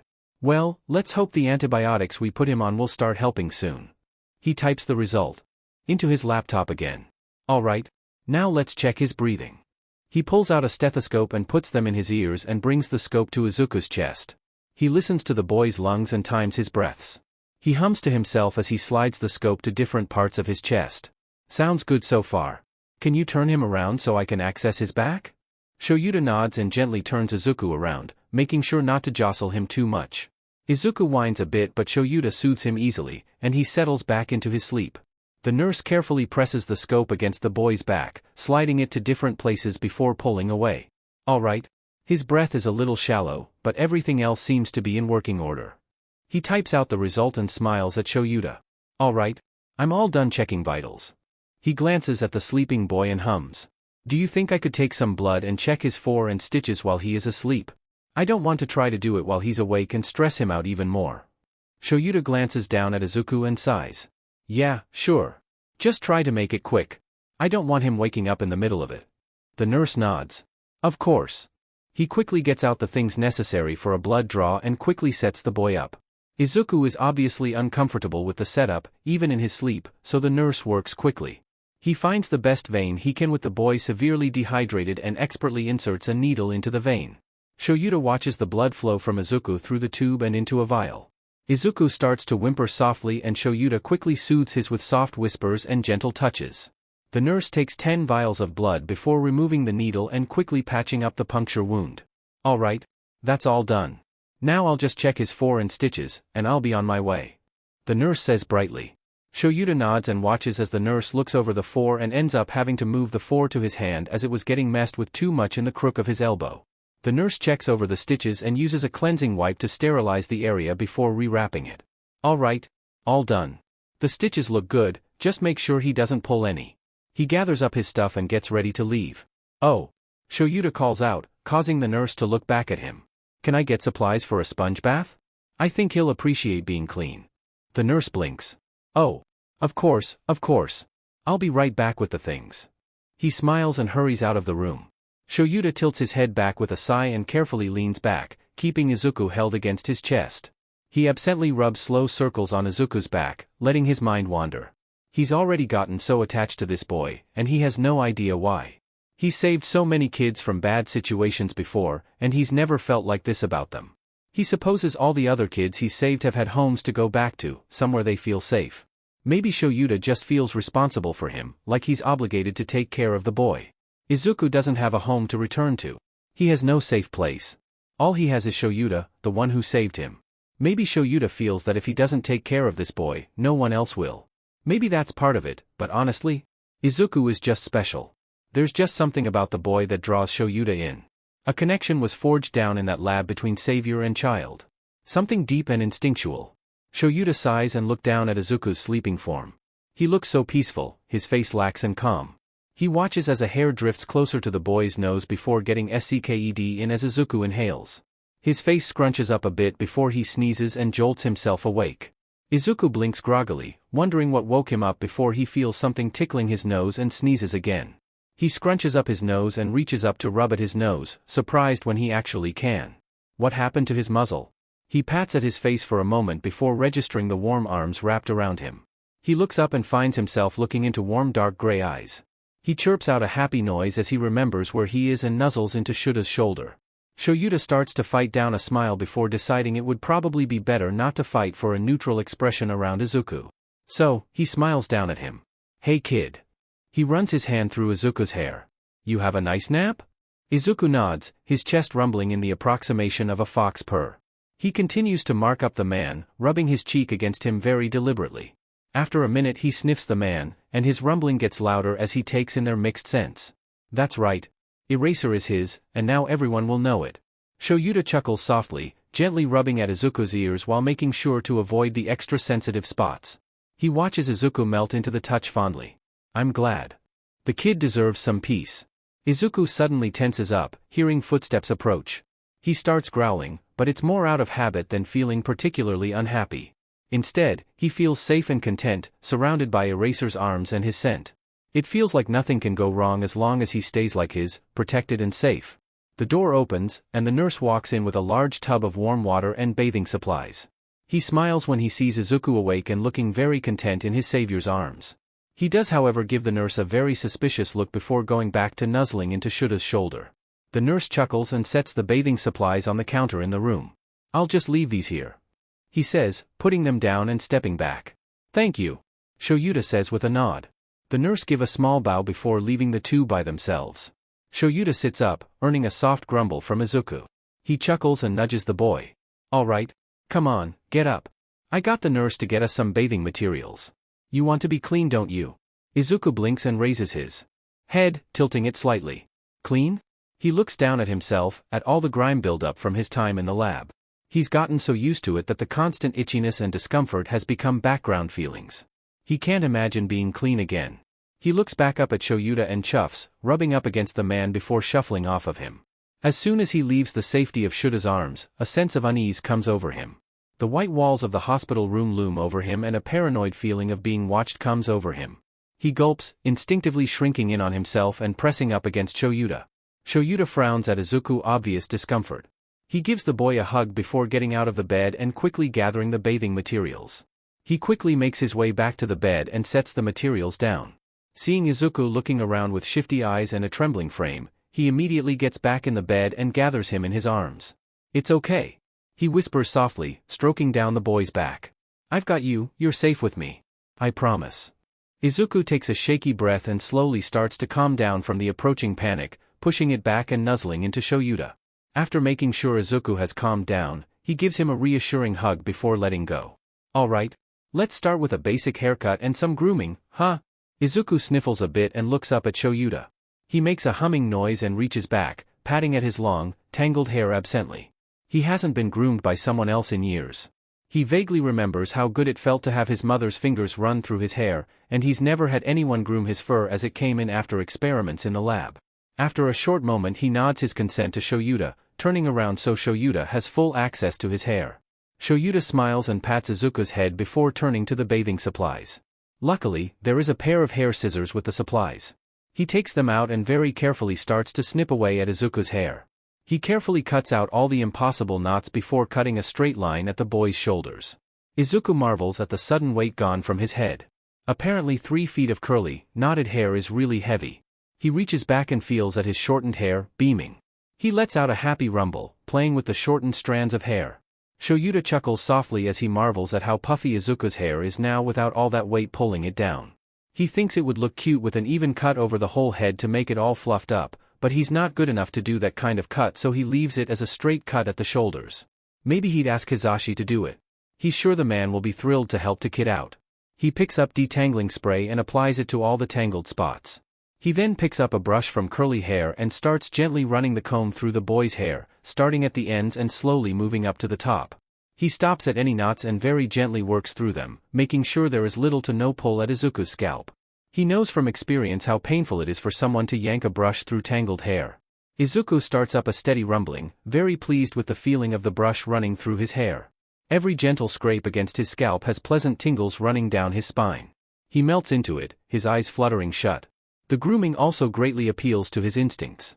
Grooming is a very NTMT act for people with animal quirks. It's something only people very close to each other do, like close friends, family, and/or lovers. It's a great way to help forge close bonds, and is very important for children's emotional and social development. Shoyuta spends a few minutes working at Izuku's hair until the brush combs through his hair smoothly, no longer catching on knots. He combs for a while longer before setting the brush aside and starting to run his fingers through the boy's hair. He gently scratches and rubs at the boy's scalp until he's a pile of mush in Shuta's lap. Shoyuta chuckles softly and gives the boy a gentle scratch behind the ear before stopping, earning a soft whine from the boy. He smiles. "Come on, it's time to move on to your fur." He pats his shoulder. Izuku huffs and puffs, having been greatly enjoying the scratches, but eventually sits up and turns to Shoyuta. He tilts his head, waiting. Shoyuta flashes him a soft smile. "All right. We'll start with the fur on your shoulders and move down from there. Are you comfortable revealing your shoulders to me?" Izuku nods and shrugs the hospital gown off his shoulders, revealing the forest green fur on his shoulders and a bit of the dirty white with a hit of green fur on his chest. The fur on his shoulders starts to the base of his neck, and goes down to the end of his shoulders and his collarbone. Shoyuta gives him an encouraging smile and picks up the scissors. "All right, I'm going to start by cutting away any knots." "Okay?" He receives a hesitant nod and knows that this will be a very delicate process. Izuku watches nervously as the sharp scissors approach his shoulders. He desperately tries not to think of other silver sharp things going to his shoulders and cutting into him. He squeezes his eyes shut, trembling all over. Shoyuta frowns at Izuku's trembling, knowing that this must be scary for him. He starts by cutting off the long mats. He then gently runs his fingers through the green fur, searching for any hidden knots. The gently contact seems to help Izuku calm down a bit, so he keeps constant contact with the boy as he brings the scissors up to cut out the first knot. He keeps up this process with the first shoulder, keeping Izuku calm with gentle touches as he cuts out any knots he comes across. Once he finishes with the first shoulder, he picks up a fur comb for curly fur and starts gently running it through the fur. He slowly and gently works out the smaller knots, giving Izuku a break from the scissors. Izuku lets out a shuddering breath, keeping his eyes closed. It's okay. He tells himself. He's safe. Eraser won't hurt him. He's nothing like those mean, evil doctors. He's just grooming him. He won't hurt him. He continues reassuring himself, managing to relax enough that he isn't trembling and he doesn't feel panic edging into his mind, threatening to take over. He keeps his eyes closed though. He doesn't think he could stay calm if he saw the scissors. Once the comb goes through Izuku's fur smoothly, Shoyuta moves on to the other shoulder and repeats the process. He carefully cuts out the mats, then cuts out the big knots before moving on to working all the smaller ones out with the brush. He smiles when he's done and put the scissors down. Alright. All done with your shoulders. Let's move down to your chest, then we'll work on your back. Izuku nods and keeps his eyes closed as he pulls the hospital gown down further, revealing the greenish-white matted fur on his chest. The fur on his chest starts at the base of his neck, connected to the forest green fur on his shoulders, and spreads out as it moves down his chest before starting to thin again and fading as it reaches his stomach, making a vague oval shape. The coloring is greenish-white around at the neck, a wide V-shaped stripe of forest green that connects to the black fur on his shoulders, then greenish-white continuing the rest of the way down. Shoyuta makes quick work of the mats in the dirty greenish-white fur, talking gently to Izuku the whole time. He talks about anything that comes to mind, from how annoying teaching is to a patch of flowers he thought was particularly interesting on his patrol the other night. He goes through the rest of the grooming process, working on keeping Izuku as comfortable as possible. Eventually, on Izuku's end, his instincts override his fear of sharp instruments. He relaxes into the grooming, a gently rumbling starting up in his chest. The stress throughout his body starts to seep out of him, turning him practically boneless. Shoyuta smiles and finishes brushing out the smaller knots. Alright, let's move on to your back. He says, giving the boy a small nudge to encourage him to turn around. Izuku easily relents and turns around, giving Shoyuta a perfect view of his bare back for the first time. Shoyuta scowls at the multitude of surgical scars littering the boy's back. It's disgusting that adults could do this to a child. A stripe of thick black fur goes down his back, covering some of the scars. Shoyuta shakes his head and quickly gets to work on the fur. Izuku rumbled out a happy noise as he's groomed, settling in. His eyes droop with each pass of the comb through his fur, pleasant tingles running up and down his spine. It feels so good, not just physically, but mentally as well. Shoyuta finishes up quickly and spends a moment simply running the comb through Izuku's fur. He can see how much the boy enjoys the grooming.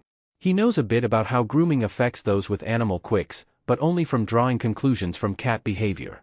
Only cats that are intimately close are allowed to bath and groom each other, so he's concluded, at least for some, that grooming is a bonding act for people with animal quirks.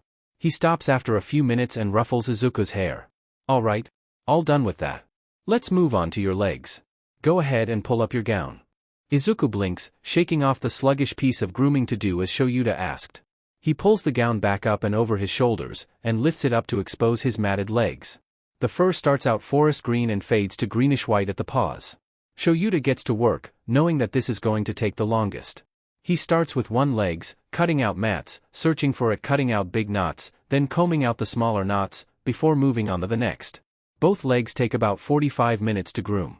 By the time he finishes, Izuku is practically asleep, eyes half-lidded and having lied down. Shoyuta chuckles as he finishes up, patting Izuku's legs.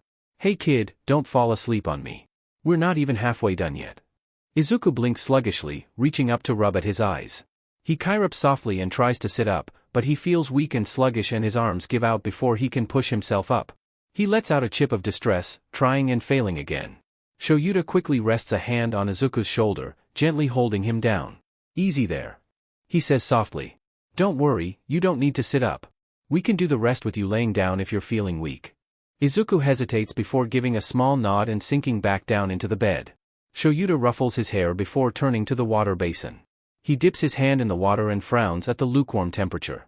That won't do at all? He scratches at his chin stubble, scowling at the water. He can't bath Izuku with this, it's not warm enough. He has a small body with minimal fat stores. He'll get too cold too fast. Izuku tilts his head as he watches Shoyuta. He looks upset. He follows his eyes to the basin and tilts his head to the other side. What's wrong? He pokes the man and making a questioning bark-like sound. Shoyuta looks over at Izuku and sees his questioning look. Oh. Sorry, Izuku. He sighs and looks back at the water. It's too cold to bath you with this water, he says. Izuku perks up. He can help with that. He reaches into himself and searches for that ever-present warmth. He finds it and grasps it before pulling it to the surface. Warmth suffuses his body, and with a bit of concentration, a green flame appears in front of him.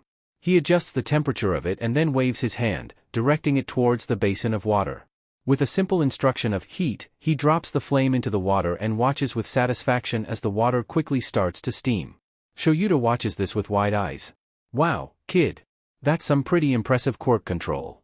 Izuku winces slightly, his mind wandering to the torturous quirk training the doctors put him through to get to this level of control over his original quirk as well as the ones they forced into him. He lets out a warbled chirp, his head down as he fiddles with the bedding. Shoyuta immediately notices the lowered mood and quickly moves on. Alright. So, first I'm going to wipe off your face with a wet washcloth. Okay? He says as he dips a washcloth into the warm water before wringing it out. Izuku perks up and nods. Shoyuta smiles at him and slowly reaches out before starting to gently wipe at Izuku's face. He starts by very gently rubbing the cloth over Izuku's closed eyelids, being sure to only brush at them and not use any pressure. He then carefully wipes around his eyes, making sure not to get any water in them. After that he wipes at the boy's cheeks, being very careful of the scars left behind by the muzzle, knowing they are probably still sensitive. Izuku struggles to keep still throughout the grooming of his face, squirming ever so slightly at each brush of the washcloth against his skin. It isn't uncomfortable, necessarily, just strange. He clenches and unclenches his fists as the warm, wet cloth runs over his nose, then his mouth and chin, then his forehead before moving down to his neck. Shoyuta pulls back and blinks at the absolutely massive freckles now visible on the boy's face. They are a dark golden brown in color and stand out starkly against the kid's pale skin. They mostly cover his cheeks and nose, though they do travel up and across his forehead a bit and down his neck. He wonders if they cover his entire body. That would be adorable. The markings on Izuku's face are also much more prominent now. Instead of the dark maroon color they were before, they are now a vibrant red and stand out much more. They give him a very mystical feel, making him look very much like the human kitsune in paintings. Shoyuta clears his throat. Alright. Now I'm going to use a bit of soap. Izuku scrunches up his face, but nods all the same. Shoyuta dips his hands into the water before squirting some face wash into his hands. He spreads it around his hands before gently taking Izuku's face in his hands and starting to gently rub the soap onto Izuku's face. Izuku melts into the touch, a rumble starting up in his chest. He leans into the touch, loving the gentle rubbing motions. It feels great and casts a pleasant haze over his mind, clearing it of thoughts and just letting him float in the quiet bliss. Shoyuta smiles at Izuku's completely relaxed expression. He continues gently rubbing at all the nooks and crevices of the boy's face, getting it all nice and clean. Once he's sure he's gotten everything, he takes the wet washcloth to Izuku's face, cleaning it of soap. He uses a dry washcloth to gently pat his face dry before pulling back. There we go. All done with you face. He smiles. Next we're going to wipe off your arms, so go ahead and roll your sleeves up.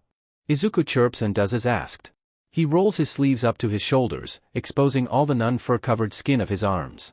Shoyuta gently takes hold of one of Izuku's arms after rinsing off the washcloth and starts gently wiping it down.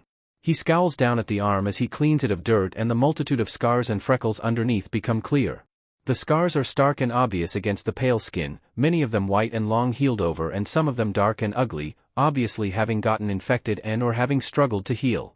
He closes his eyes and takes a deep breath, calming himself down. When he opens his eyes and glances up, he sees Izuku watching him with worried eyes. He forces a smile. Sorry, kid. Got lost in my head. Izuku chirps softly, tilting his head. Shoyuta shakes his head and picks up a sponge. It's nothing. Don't worry about it. He gets the sponge wet before squirting some body wash onto it. He gently rubs the sponge up and down Izuku's arm, getting it all nice and soapy. He makes sure he's got all of it before wiping it down with the washcloth. After that, he pats it dry and lets go of it. Alright. Other arm. Shoyuta says, and Izuku holds out his other arm. Shoyuta repeats the process with the other arm, first wiping it off with the wet washcloth, then gently scrubbing it with the soapy sponge, then wiping it with the washcloth again before finally drying it off. Izuku watches Shoyuta work, his eyes half-lidded as the repetitive motions of the grooming starts to lull him into a highly relaxed state. Shoyuta glances up at Izuku and smiles at his relaxed state. He's glad the boy feels safe enough to relax like this. It's a big step up. Alright. He says softly. I'm going to work some dry shampoo into the fur on your shoulders now. Izuku lets out a lethargic chirp, sluggishly pulling the hospital gown off his shoulders.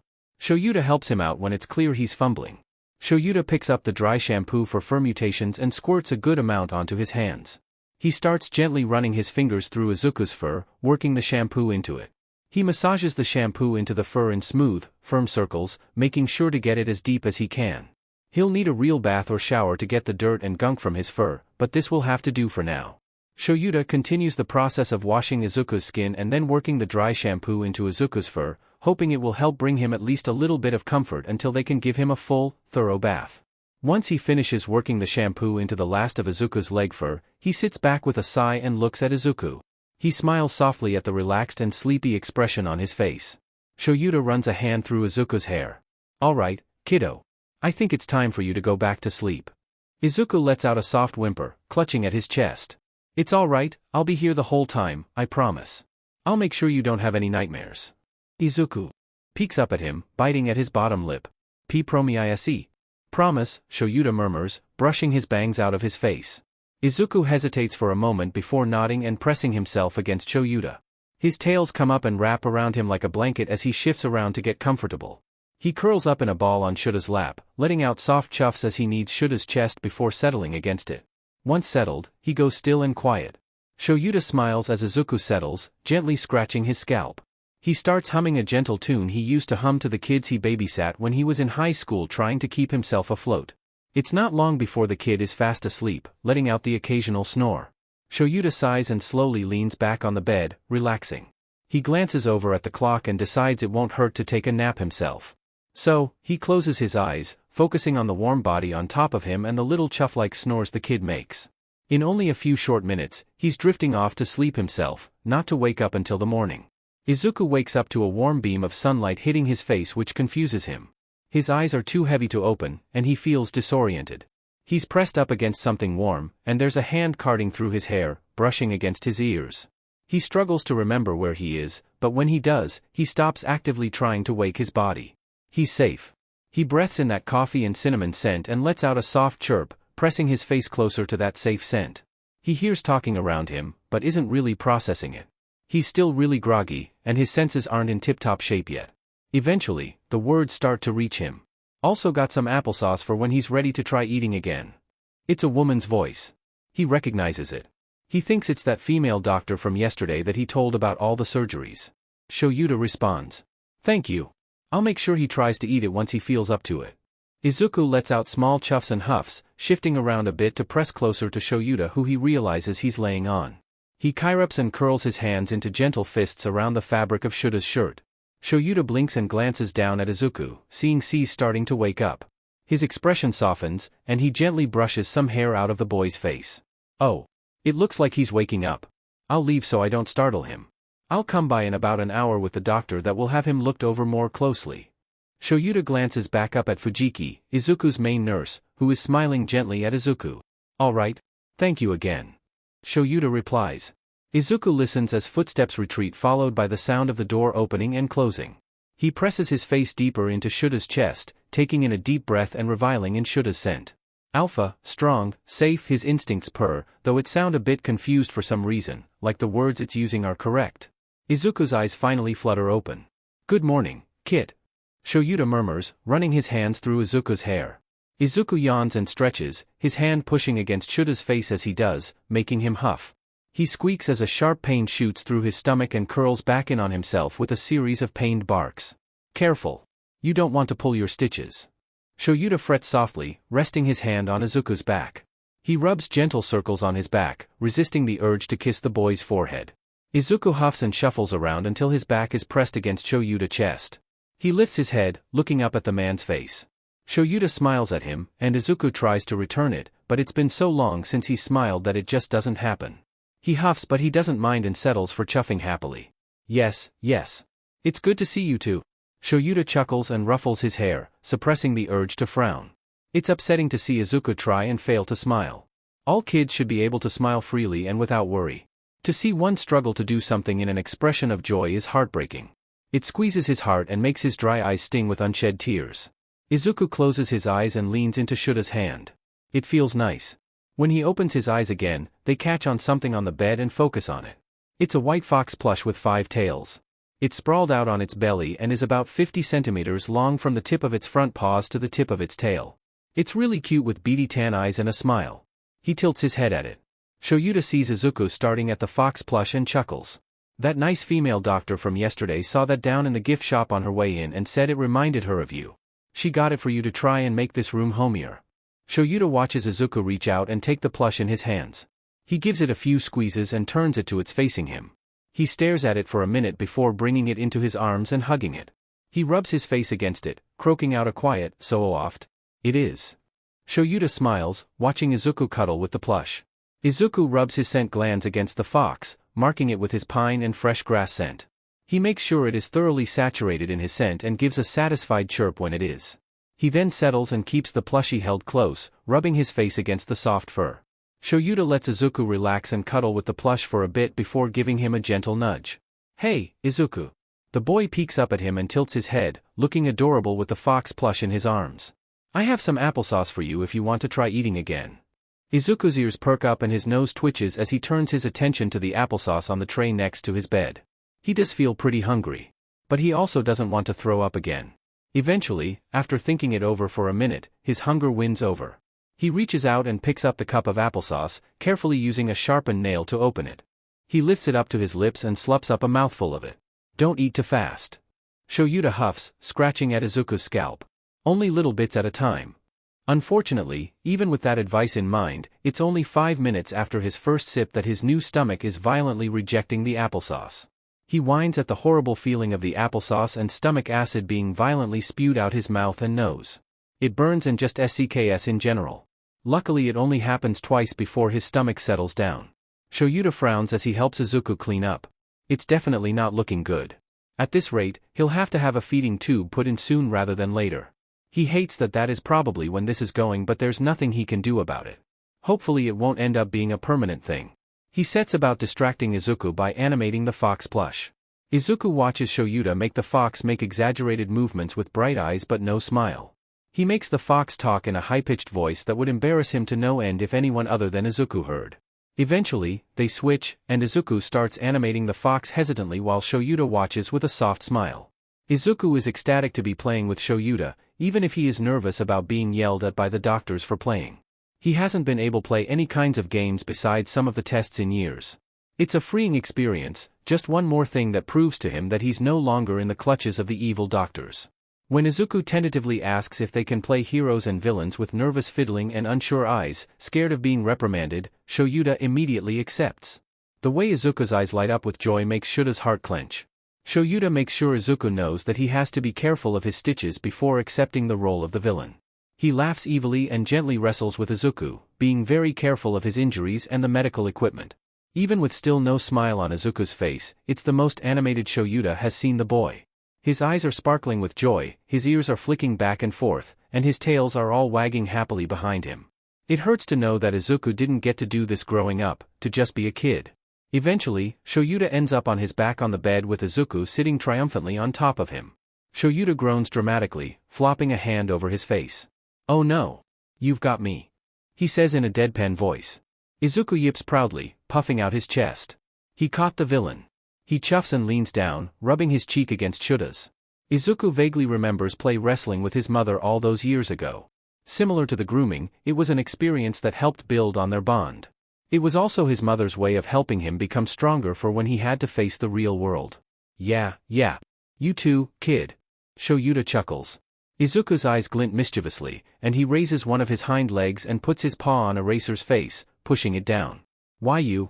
This is what the Dr. Fujiki finds when she knocks and enters into the room. Fujiki stares at the sight before her with the young boy sitting on top of Eraserhead with his paw in the man's face.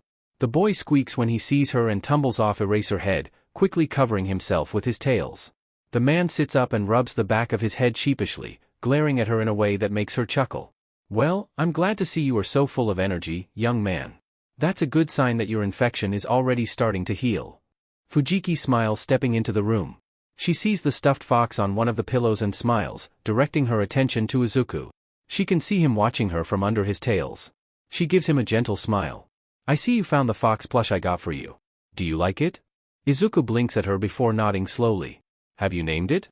He nods again, slowly sitting up with his tails wrapped around himself while watching Fujiki with weary eyes. "Why Yuki?" Fujiki smiles. Snow, huh? That's a very pretty name. I'm sure she loves it. Izuku nods as he reached out to take the plush into his arms. Ver-rs soft. He mumbles, running his hand through her fur. Fujiki laughs. She is, isn't she? I'm glad you like her. Izuku nods once, hugging the plush tighter. Shoyuta clears his throat, getting Fujiki's attention. So, I'm assuming you're here for the scans? Correct. Luckily, we have a few people on staff that have the quirks that will make it so we don't have to move him from room to room.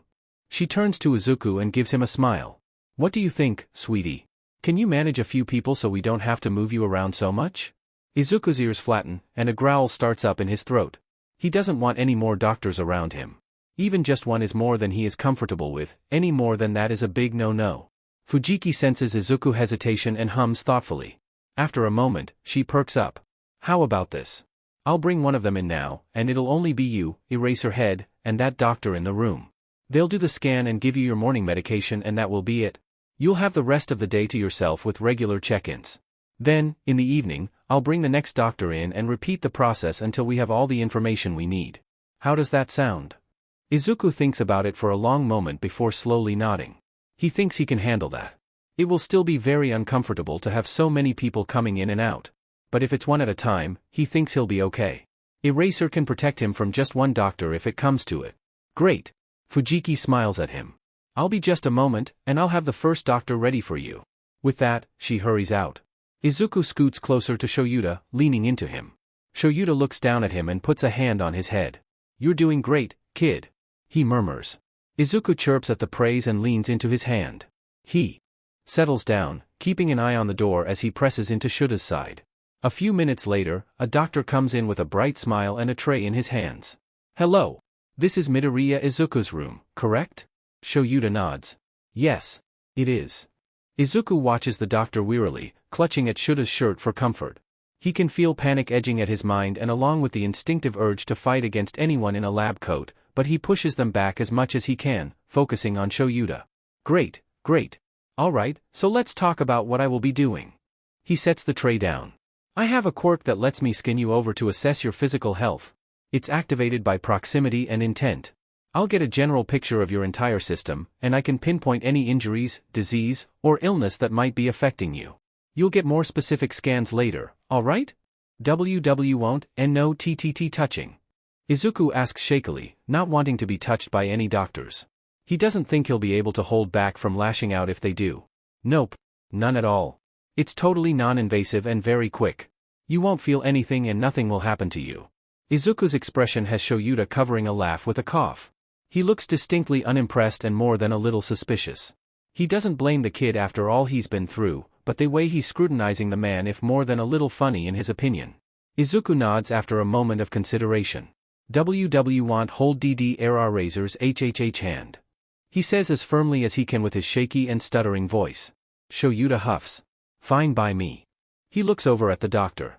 He can hold my hand, right? It won't interfere with the process. No, not at all. That's fine. The doctor moves over to the bed as Izuku takes Shuta's hand in his. Shall I begin? Izuku nods, though he shrinks away from the doctor subconsciously as he stretches his hands out. Izuku watches him intently as he closes his eyes in concentration. He flinches when the doctor's hands start to glow, and Shoyuta gives his hand a comforting squeeze. As the doctor said, it's quick and easy, over within a minute. The doctor steps away and moves over to the computer and starts typing. You did very good, thank you. Izuku slumps slightly as some of his tension drains away. That was way more nerve-wracking than it needed to be. He hopes he doesn't have to do anything like this again for at least a few hours. Even just that brief moment of near contact had almost sent him into a panic, only Shuta's comforting touch keeping him grounded. Shoyuta wraps his arms around the boy and pulls him to his chest. He's right. He murmurs to Izuku. You were very brave. Izuku nuzzles into Shuta's chest. Alright, that's it. The doctor smiles over at the two of them. Now I'll just give you your medication and I'll be off. He picks up a syringe from the tray and turns to Izuku. Shoyuta feels the danger coming before it happens. Izuku freezes up, his eyes blowing wide and starting to glow as he stares at the syringe with absolute terror. A heavy pressure fills the air and everything in the room starts to shake. A low whine starts in the boy's throat as his tails lift up in a threatening manner, the visible fur on him puffing up. Shoyuta grips Izuku tighter and activates his quirk on him. The room stops shaking, but he stays puffed up, growling and barely breathing. Izuku. Izuku, you need to breath. Shoyuta murmurs, waving at the doctor to remove the syringe from sight. He takes hold of Izuku's face and forces him to look at him. Izuku. It's all right. He's not going to hurt you. He's not even going to use the syringe on you. It's only going to go into the fore on your hand, all right? Just breath. You're okay. You're safe. No one is going to hurt you. He continues talking softly to him until the glazed look in his eyes fade, and he starts breathing regularly. Izuku gulps in shaky breaths, trembling violently. He desperately holds eye contact with Shoyuta, terrified of losing himself to the blackness edging at his vision. His skin crawls with phantom pricks of needles digging into his skin, pumping him full of nasty drags that cause all sorts of horrible sensations. There you go. That's better. Now, while I'm talking to you, the doctor is going to inject the medication into the fore. You won't even know it's happening. Can he do that? Izuku gulps and tries to glance over at the doctor, but Shoyuta doesn't let him. No, keep your eyes on me. Can he give you the medication? After a long moment of hesitation, Izuku gulps. And know who you hurt? He whimpers out, still trembling. Shoyuta shakes his head. No. It won't hurt. I promise you won't feel a thing. After a moment, Izuku nods shakily. All right. So, what do you know about foxes, because I looked them up earlier this morning and learned quite a bit. Izuku blinks once slowly and opens his mouth. Foxes SSS small medium CZ, OMN never araus mammal LLS. TH they family CC Canady. Are TT12 spec CC's T true fox, Volt PP pines. F favorite CC Corsac fox. My FF fox. He twitches his ears and tails to indicate their likeness to a Corsac fox. Izuku continues talking about foxes as the doctor carefully injects the medication into the fore. The doctor is quick to leave when he's done, probably not wanting Izuku to go through any more stress. Shoyuta watches fondly as Izuku completely forgets about the syringe as he waves his free hand around animatedly, his eyes alight with excitement as he shares his knowledge on foxes. It's actually quite informative. He learns a lot about how foxes interact with each other and the dynamics between them. He also learns just how dependent on and intertwined with his instincts Izuku has become during his time in the lab. Now, he's not an expert on how animals behave in captivity and how they react to abuse, but it seems that Izuku had adapted to his situation much like a wild animal in captivity would. He developed a dependence on the alpha-beta-omega dynamics as a means for survival. It's sad, but very telling as to how Izuku adapts like any animal would. Eventually, the medication kicks in. Izuku's eyes start to droop, and he starts to yawn a bunch. All right, Kit. I think it's time for a nap. He carefully takes Izuku off his lap and sets him down in his next. Izuku gives a soft whine of protest, but doesn't struggle. He is tired and a nap sounds really good right now after all the excitement he's had this morning. He curls up in his nest, hugging Yuki to his chest and nuzzling his face into her fur. He lets out a soft chirp, and a hand starts to run through his hair. It feels nice. Shoyuta watches as Izuku drifts off to sleep. He leans back in the chair with a heavy sigh. What a day it's been already. After watching Izuku sleep for about 10 minutes, an officer comes in saying Tsukachi in the hospital and requesting him. After making sure Izuku is tucked in and that the officer has his number for as soon as Izuku wakes up, he makes his way towards the room the officer gave him the number to. The room Naomasa has gotten for them isn't very far from Izuku's room and looks like it used to be some kind of office. It's currently empty save for a desk that Naomasa is currently moving towards. He slumps down in one of the chairs with a heavy sigh. Shoyuta eyes the thick stack of manila folders on the desk as he walks over. Naomasa simply slides the folders towards Shoyuta, glaring at them like they personally offended him. Naomasa has looked through the files already and they sicken him. To think someone could do these kinds of things to another human being is just appalling. Those doctors truly had sick and twisted moral compasses. Absolutely disgusting. Shoyuta sits down and stares at the first folder before him, eyeing the string of numbers and letters plastered onto the top of it. He really doesn't want to look at these since they no doubt correlate to Izuku, but he has to if he wants to know exactly what the boy went through and how to help him. He takes a deep breath and opens the first folder, pressing his lips together at the picture held to the folder with a paperclip.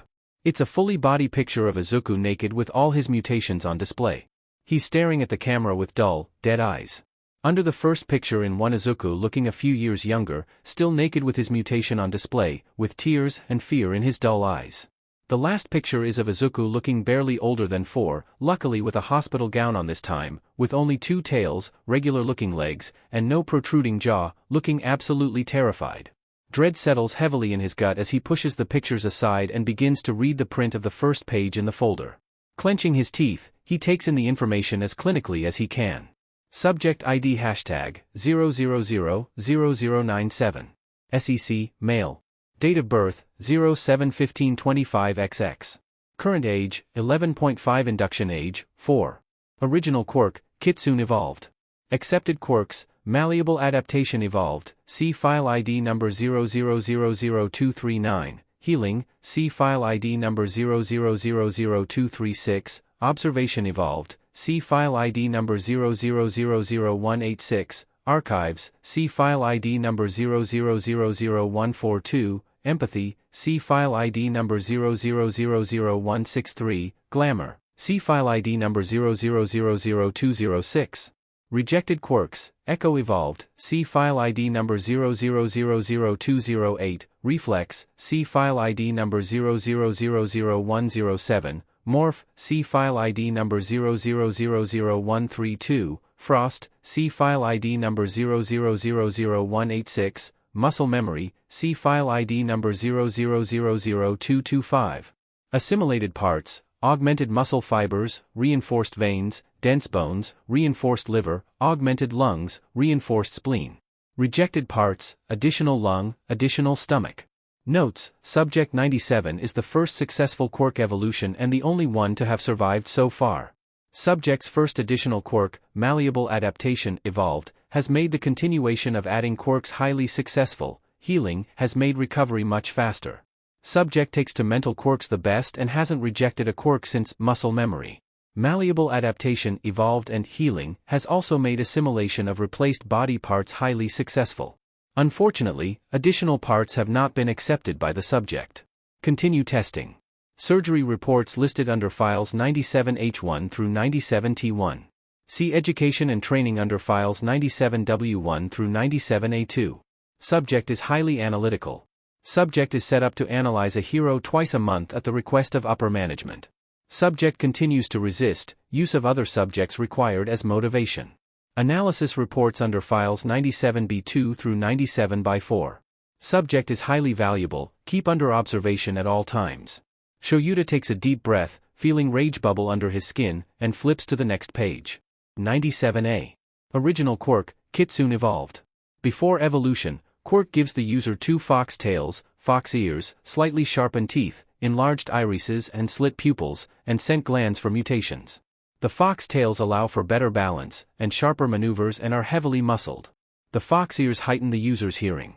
The teeth are mostly human, just a little sharper than normal with slightly enlarged canines. The mutated eyes give the user better motion vision and night vision. The user also has an enhanced sense of smell. The user has scent glands on their wrists, inner thighs, neck, cheeks, and forehead. The quirk also gives the user fox-like instincts. The user has nesting urges and will become depressed if they don't have something they deem their nest. The nest seems to be a safe place of sorts and will abandon the nest if it becomes unsafe. The user also categorizes people into an alpha, beta, delta, omega hierarchy system. An alpha is a leader and the highest in the hierarchy and seems to be the rarest. A beta is something of a second in command and is second on the hierarchy. A delta is something of a neutral and is third on the hierarchy, these seem to be the most common. An omega is at the bottom of the hierarchy and is inclined to obey everyone above them on the hierarchy, these are the second most common. User seems to identify as omega in current habitat. Finally, the user has minor flame generation and pyrokinesis labeled by user as fox fire. The user can create small spheres of green fire and control them around in a 15-meter radius. The fire's temperature can reach up to 1000 degrees Celsius and are about 4 inches in diameter. User can control up to 5 balls of fire at a time. Drawbacks include severe heatstroke. After evolution, user gained an extra 3 tails, further teeth mutation, claws, digitigrade legs, marking on the face, and fur along the shoulders, chest, and back. The teeth have become much more fox-like. There are 10 slightly sharpened incisors, for enlarged and sharpened canines, 14 sharp premolars, for sharp carnassials, and 8 slightly sharpened molars. The jaw has also protruded slightly to accommodate the new teeth, creating a subtle muzzle-like look. User's fingertips have darkened and their nails have sharpened to points. User now has red marking on the face, purpose unknown. The user's lower half is now covered in thick fur and their legs have the same structure as digitigrade legs. The top of the user's shoulders are covered in fur, there is a large tuft of fur on their chest, and there is a trail of fur going down their spine. Upon inspection, it has been concluded that the mutations are based on the Corsac fox species. User's Fox Fire has also evolved. The user can now create ball of fire up to 7 feet in diameter and control them in a 30-meter radius. The temperature of the fires has only gone up to 1200 degrees Celsius. User can now control up to 15 ball of fire at a time. Drawback aren't as harsh as before. User has also gained strong telekinetic powers. User can lift up to 6 metric tons at a time. User has fine control over small and/or light objects but has a harder time with fine control over heavier and/or larger objects. User can control objects in a 40-meter radius. Drawback includes migraines and bleeding from the ears and nose. Process of evolution for recreation, strictly monitored high-stress situations were the most successful at drawing out the evolution. Successful tests include the quirk-induced mental simulations, see file ID Oshima Hikari number 00000097, showing the torture of other subjects, the maze, see file ID maze, fights with namufied subjects, forcing subject to kill in survival. Shoyuta closes his eyes, taking deep breaths to keep himself from exploding. He turns away from the folder, looking up at the ceiling. He counts the tiles until he's sure he isn't about to punch the next person he sees. Slowly, he lowers his head to make eye contact with Naomasa, who watches him with a neutral face. Have you read the whole thing? Shoyuta asks through gritted teeth. Naomasa nods sharply. How bad is the rest of it? Naomasa gives him a pitying look. Bad. Really bad. They put that kid hell. I'm amazed he's lived through half of what's in those files. If he can smile after all he's been through, it'll be a miracle. He's a survivor, that's for sure. Shoyuta glares down at the files, feeling his anger bubble up again. Determination flares inside of him and he flips to the next page. He scans over every single page in those files, occasionally taking a break to cool his anger. He hates the people who were involved in any of the tests Izuku was put through. They scarred his mentality beyond full repair. His blood boils as he reads over the surgery reports. He already heard from Izuku about what was replaced and how his body reacted, but lied out in front of him in medical terms makes him want to strangle the ones who wrote the reports. He grinds his teeth at the training he was put through. He's 11 and a half for Kami's sake, he shouldn't be doing half of this stuff. He's both very impressed and terrified of Izuku's analysis and infuriated at what they did to force him to do the analysis. Some of the things Izuku had written down he doesn't understand in the slightest. This is definitely something Nezu will have to look at. After over an hour and a half of reading, he pushes the folders away with a heavy heart. The poor kid. It truly will be a miracle if Izuku can still smile. Thinking back on it, he doesn't think he's seen the boy smile yet. It makes his heart ache to think that the boy might not be able to smile after all he's been through. Silently, he promises to help Izuku smile, even if it's the last thing he does. He turns his attention back to Naomasa, who has been silently watching him the whole time. What are we going to do about this? Naomasa lets out a heavy breath, running a hand through his hair. Well, for the kid, we'll be putting him in therapy for sure. He also needs to know he has support and that he is safe. We also need to make sure he knows that there will be justice for what has been done to him. He glares at the folders, silently promising to make sure every single doctor down there will get what they deserve. Where will he go? Shoyuta asks, unable to stop himself. He feels responsible for Izuku's continued safety and feels responsible for his comfort. The boy has imprinted on him for Kami's sake. Somehow, he doesn't think Izuku will feel too safe or secure with a bunch of people he doesn't know. Besides, he's gotten attached to the boy himself. Very attached. Naomasa hums. Considering how valuable he seems to their experiments and how much effort they've put into him, they're very likely to try and take him back. Normally, we'd put him under a witness protection program, assign him a new identity, send him off to a safe place with ample security. He sighs heavily, leaning back in his chair, scratching at his cheek. But his mental state is very fragile right now. He needs comfort and personal support, not just some facility to watch over him. Personally, I want to send him with you to UA. Shoyuta perks up at this and leans forwards a bit. UA? Shoyuta asks. Naomasa nods. Your security is one of the best. Built with the safety of your charges in mind. Pro heroes have optional lodging there, which I know you have accepted. Knowing Principal Nezu's history, I doubt he'd reject him. I couldn't think of a better place for him to be. Also, with Izuku's imprinting on you, I believe it is safest for his mental health for you to be with him, and I'm pretty sure you've already come to care for the boy. He needs that kind of support right now. Shoyuta doesn't even try to refute the claim. He has come to care for Izuku. He's become remarkably invested in Izuku's well-being in the very short time he's known him. How could he not? When he thinks back on the fear in Izuku's eyes, the joy on his face when he remembered his own name, the way he growls at anyone but him that comes too close like a cornered animal. It's just too much. I'd like to foster him. He says firmly, having already thought long and hard about this. The boy needs someone to care for him properly, and he wants to be that person. Plus he has a powerful quirk that goes out of control when he panics.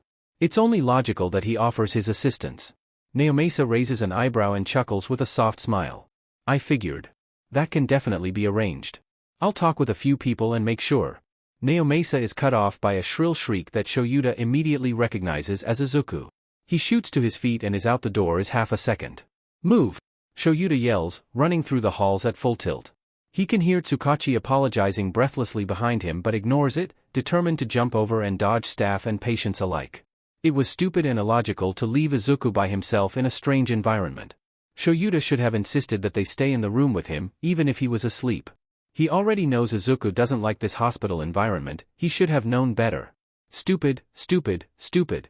He rounds the corner sharply, his breath hitching at the next shrill shriek that cuts off halfway through. He picks up his pace further and turns the last corner to Izuku's hallway. What he sees makes his blood boil. Izuku is hanging limp in the arms of a man in heavy combat gear, his body looking tiny in the arms of the large man. Next to the man is a commission officer and attendant. The implications make him snarl. Get your hands off of him. The commission attendant turns to him and has the gall to smile. He immediately recognizes her. Her name is Otaki Azumi, and she's a nasty piece of work. She's been in almost every one of the commission's scandals and has a nasty reputation of making underground deals. Yet she's still in a high position of power in the commission. She's a perfect example of corruption in the government, and she seems to have set her sights on Izuku. Ah, Mr. Aizawa. A pleasure to see you. What brings you to the hospital today? A friend get injured? My, that's terrible. Do give them my well wishes. She says in a sickly sweet tone, smiling at him as he approaches. What brings me to the hospital is that boy you're trying to kidnap. Shoyuta snarls. He sees Azumi smile twitch. In case you weren't aware, the law states that guardianship of minors involved in a rescue event goes to the heroes that saved them until such time as their lawful guardians can be reached, or in the event they have no lawful guardians, then when the heroes relinquish guardianship to a suitable person such as child services personnel. He plows onwards when she opens her mouth, not letting her get a word in. They have no lawful guardians, and as the hero who rescued him I refuse to relinquish guardianship. He will remain in my care until he chooses otherwise or we find a more suitable guardian. This is considered a kidnapping and will be another mark on your record if you don't return him to me immediately. The commission officer shifts uncomfortably under Shuta's sharp glare. The one holding Izuku stays completely stoic, not reacting to the threats in the slightest. It irks Shoyuta to no end. Azumi's smile has dropped now as she openly glares at Shoyuta. The boy is an unknown. He has multiple quirks and has highly enhanced abilities. It is not safe to have him in a hospital not under the commission's protection. I plan to bring him to a hospital facility where he will be heavily monitored and will be kept safe from himself and others. It is imperative that he be contained and controlled. She looks extremely proud of herself, like she's already won this. Oh, he'll show her. Shoyuta grits his teeth, doing his damnedest not to lash out and punch this woman. He is a FING child for Kami's sake. You will not be containing him or anything of the sort. I suggest you hand him over before things get violent. Shoyuta hears Naomasa finally catch up, panting softly. He indicates behind his back for the detective to stay back and listen. He wants this to be resolved without a fight. He'd gladly throw down with anyone that wants to try and take Izuku away, but Izuku is currently in the line of fire, and he can't start shooting with him in the way. He has to talk this out and get Izuku back peaceful. He won't let the boy get hurt, not under his watch. Azumi's smile is strained as she stares at Aizawa. She can't let this chance slip away from her. This boy could finally be what she needs to get to the top of the commission ladder. If she could control the boy and mold him into the perfect hero, she could surpass even Ueda and his Hawks project. This boy was her ticket to success, and she will not be giving him up without a fight. Aizawa, be reasonable. She says in her calmest tone, looking him right in the eyes. The commission has the power and resources to keep him safe. He is a valuable experiment that I have no doubt the villains will be pushing to get back. He needs a safe place where he can lead and grow. What better place is there for him? Ua. Naomasa answers immediately, feeling an angry fire burning away in his chest. Azumi snaps her attention to him, narrowing her eyes slightly. She recognizes him as a highly respected detective. A dangerous opponent will plenty of power to derail her plans. Excuse me? I said, UA. It has been decided that the boy will be transferred to UA for his protection.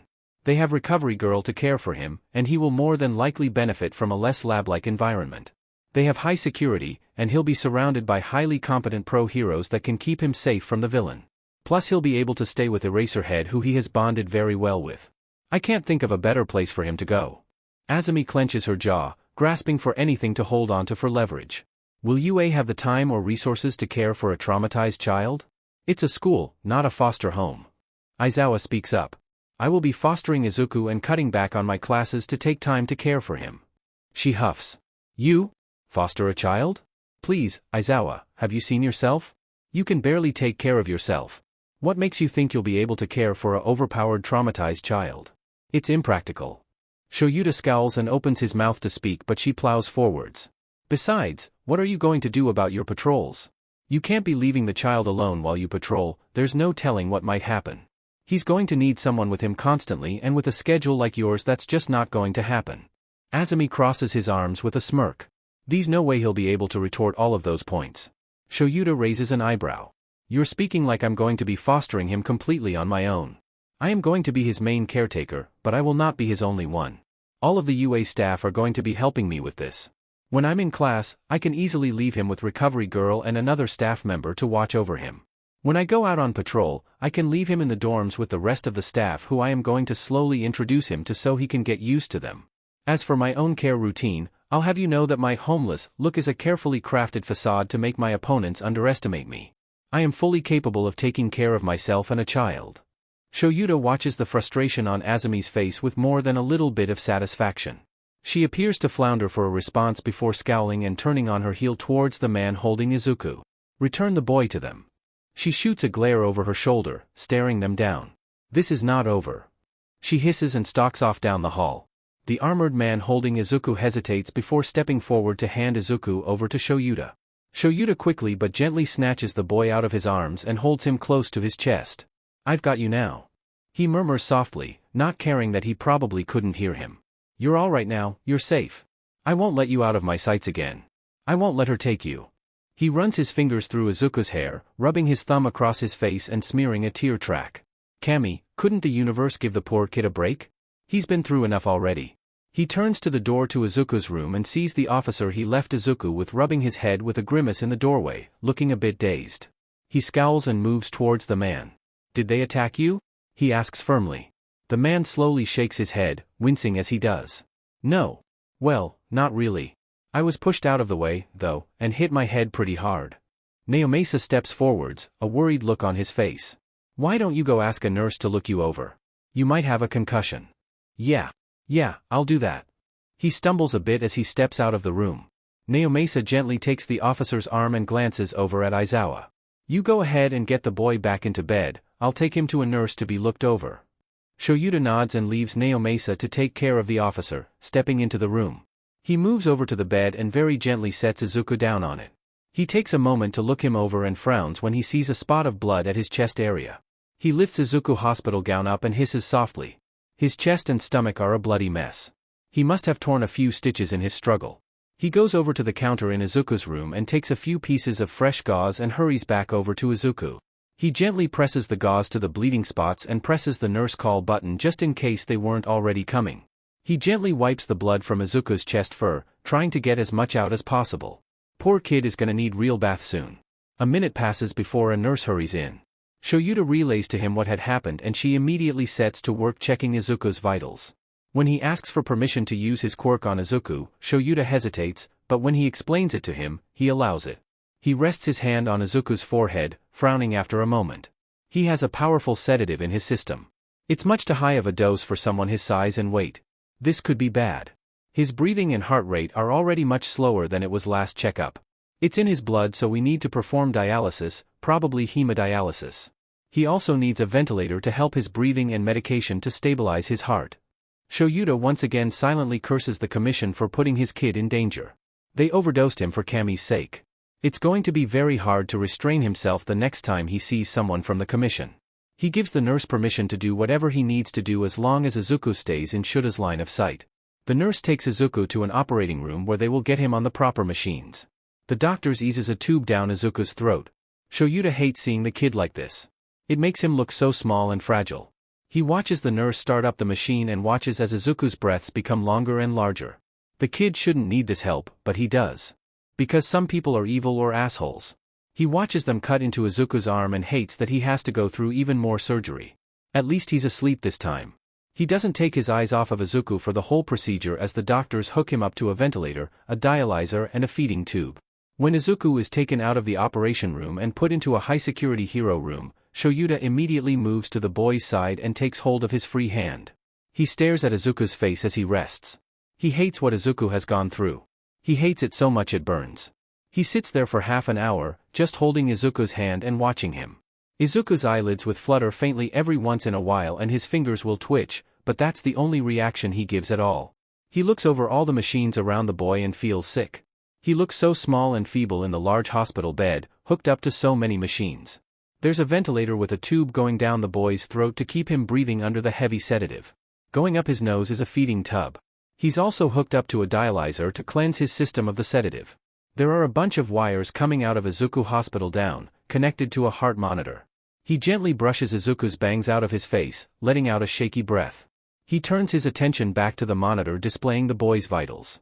With the ventilator and heart medication in his system, everything is stable. He sighs again and stands up, going to the corner of the room and pulling out his phone. He dials Nedzu's number and holds it up to his ear. After a single ring, the rodent picks up. "Hello, Aizawa. Your 2 weeks aren't up yet, why are you calling?" Shoyuta huffs. "I need my apartment renovated. I need a child's room and larger living room added to my apartment. I am going to be fostering the boy that has imprinted on me, and he will be living with me. We are also planning to make him a UA ward, but I'm sure you already know his. I want a private medical room to be made for Izuku for when he has to stay in a monitored environment during his recovery. I also expect you to have more than just Recover Girl available for him, he needs more than just a healing quirk. I want professional trauma medical staff available for Izuku during his recovery." The other side of the line is silent for a moment before the rat responds. "These are all accommodations that and will be met. I have already been in contact with Detective Tsukachi, who has made me aware of young Izuku's situation. I will be happy to take him in as a ward. The boy is going to need a lot of love that I hope he will find in our staff. You will be his foster parent and guardian. Is this appropriate?" Shoyuta lets out a relieved breath, looking back over at Izuku's sleeping form. "Yes, Nedzu. That is good. Thank you. All right. Now get back to that boy and keep an eye on him. We'll be transferring him to UA within the week." Shoyuta scowls. "Unfortunately, that might not be feasible." A pause. "And why is that?" Nedzu asks tensely. Shoyuta clenches his fist, his nostrils flaring. "There was an incident. A commission attendant came and tried to take the boy away. I managed to stop them, but they pumped the boy full of sedatives that were too much for his small, weakened body. He's in emergency care right now due to overdose.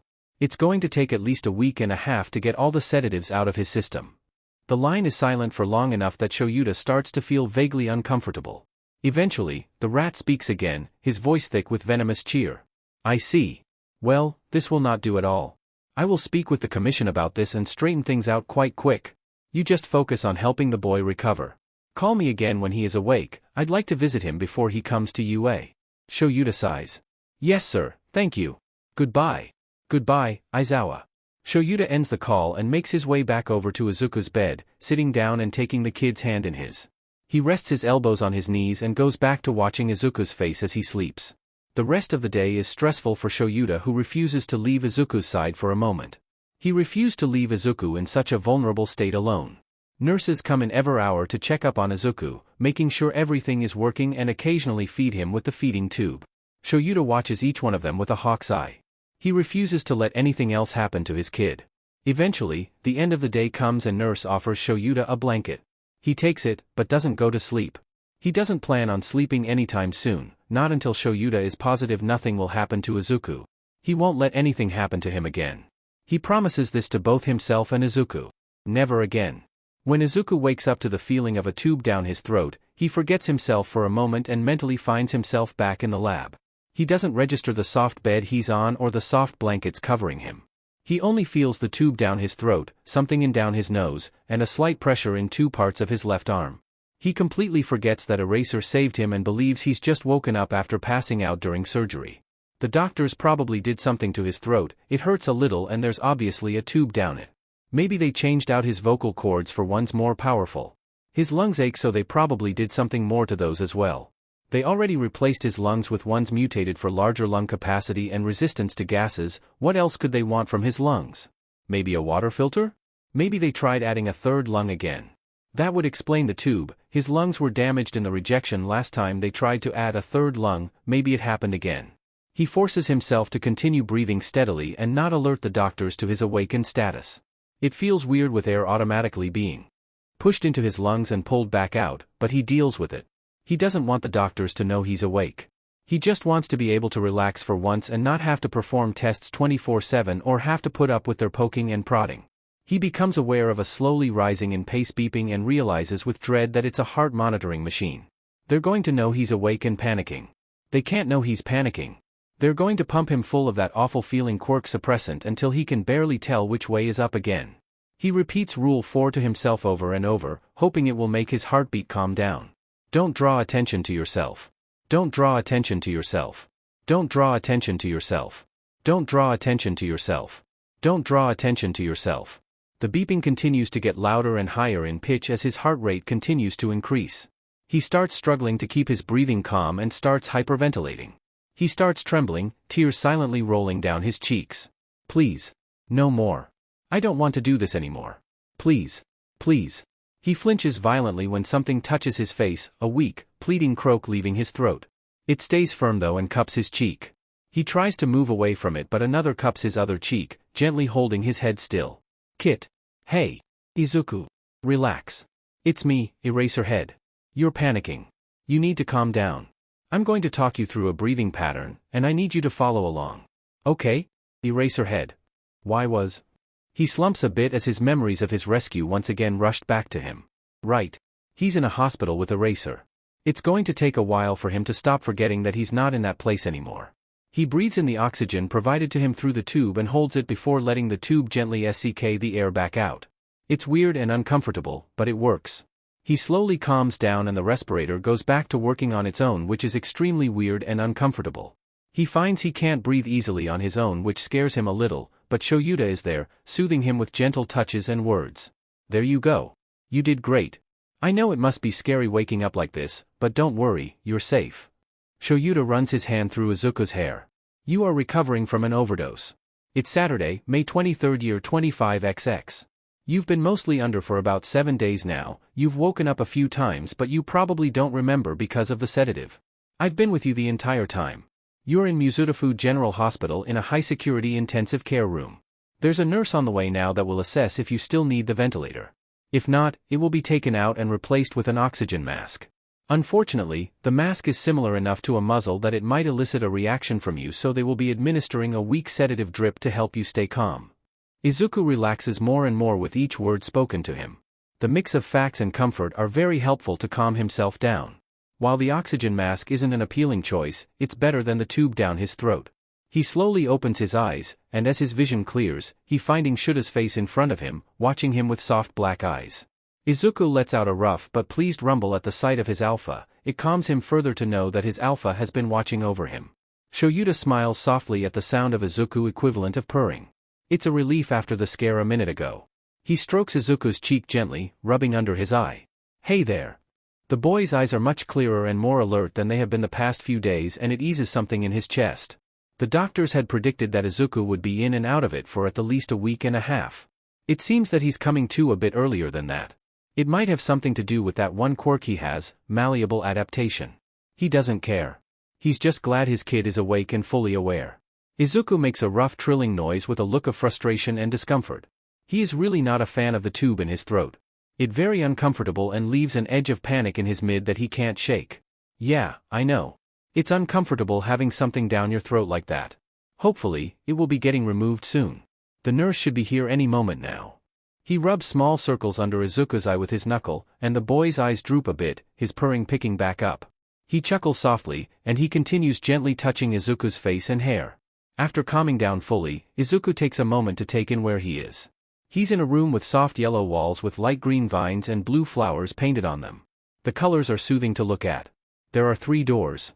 One is a steel sliding door that looks very high-tech. The second is painted light blue with clouds and is open, showing that it leads to a water closet. The third is painted light green with blue and yellow butterflies on it. There's a sink in the corner of the room with some light blue counters and white cupboards. There is also a small fridge and freezer in the room. However, the thing that really catches his attention are the toys in the room. There's a huge chest next to the bed filled to the brim with all sorts of toys from a plastic katana to a small race car. On the other side of the bed are cubbies filled with plushies of all kinds. Across the room is a tall cabinet filled with board games. Next to that is another cupboard with even more toys. There are trains and race car tracks on a large table in one corner and a dollhouse and building blocks in the other. Izuku looks at all the toys with wide eyes. There's so many, more than he's ever seen before anywhere but a store, and even then it's been so long that he doesn't remember. Shoyuta sees Izuku looking at the toys with a sort of longing in his eyes and feels his heart clench. Besides the fox plush, it's probably been years since he's seen toys let alone played with them. He stands up and moves over to the chest. Izuku panics for a moment when Shoyuta starts to move away from him, whimpering and whining. Shoyuta gently soothes the boy before going to the chest and looking over its contents for a second before finding an obscure hero action figure. He pulls it out and goes back over to the bed. Here you go. He smiles as he places the action figure in Izuku's free hand. Izuku stares at the toy for a long moment before trying and failing to lift his hand. His hand lifts a bit, but it takes extreme effort that has him trembling. After a moment of struggling, his hand falls back down. He starts to panic a bit, trying to move other parts of his body and failing for the most part. It just takes too much effort. He starts letting out distressed trills, not knowing what was going on. Shoyuta sees Izuku starting to work himself up and quickly reaches out to soothe him. Hey, it's okay. He says softly, stroking his cheek. You're okay. It's okay. He wipes away a few stray tears and leans forwards, kissing the boy's forehead. It's all right, just relax. He murmurs. Izuku takes shaky breaths through the tube in his throat, slowly calming down. Still, when he tries to move again, he still can't without extreme effort. He whines and slumps in defeat, a few more tears slipping free and sliding down his cheeks. Shoyuta frowns slight. What's wrong, Kit? He asks, wiping away the tears. He watches as Izuku's face scrunches up in effort again before going lax with a defeated look. Shoyuta thinks for a long moment before coming to a realization. You can't move? A weak nod. Ah, that's not too unexpected. You haven't moved at all since the overdose, and you were already very weak. It's not too surprising that it has left you too weak to move effectively. Don't worry, though. With a little bit of help and some physical therapy you'll be able to move effectively again. Izuku whines softly, but concedes. After a short silence, there's a beep and soft click and the high-security door slides open. Shoyuta quickly looks over and sees it's the same nurse that has been taking care of Izuku since the beginning of the overdose. He smiles at Izuku, stepping into the room. Hello, young man. I'm glad to see you fully aware again. You gave us quite the scare. The door closes behind the nurse, clicking softly to indicate being fully locked again. As Izuku watches the man with weary eyes, he continues. Would you like to smell me before we continue this? Izuku blinks twice before a look of consideration forms on his face. It's very common for people with animal quirks and instincts to be less wary of strangers in stressful situations when they get a good sniff of someone and detect no hostile pheromones, so the nurse wants to give the boy this chance to check for hostile pheromones of which he'll find none. It's a quick and easy way to gain the skittish boy's at the very least reluctant trust.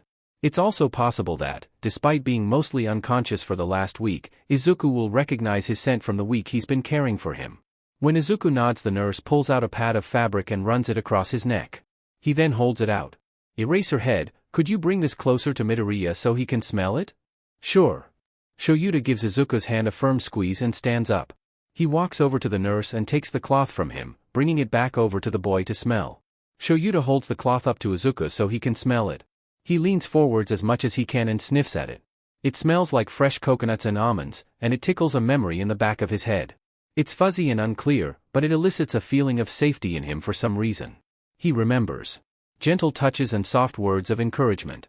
Along with the feeling the smell brings up, there aren't any pheromones that indicate aggression of any kind. Izuku relaxes a bit and pushes himself forward more to brush the scent gland on his cheek against the fabric. His own pine and spring grass scent mixes with the coconut and almond scent. It's an okay mix and he finds he can tolerate it. He lets out a small chirp and turns to the nurse with less suspicion in his eyes and posture. The nurse smiles. May we continue now? After a small nod, he speaks.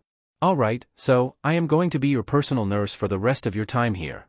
After the incident a week ago, it was decided that the number of people with access to you should be very limited as to avoid further incidents. Izuku furrows his brows as he tries to remember what happened. It's all very fuzzy, but he remembers waking up to loud arguing. He had looked over at the door and a policeman was trying to block a huge armored man from getting into the room.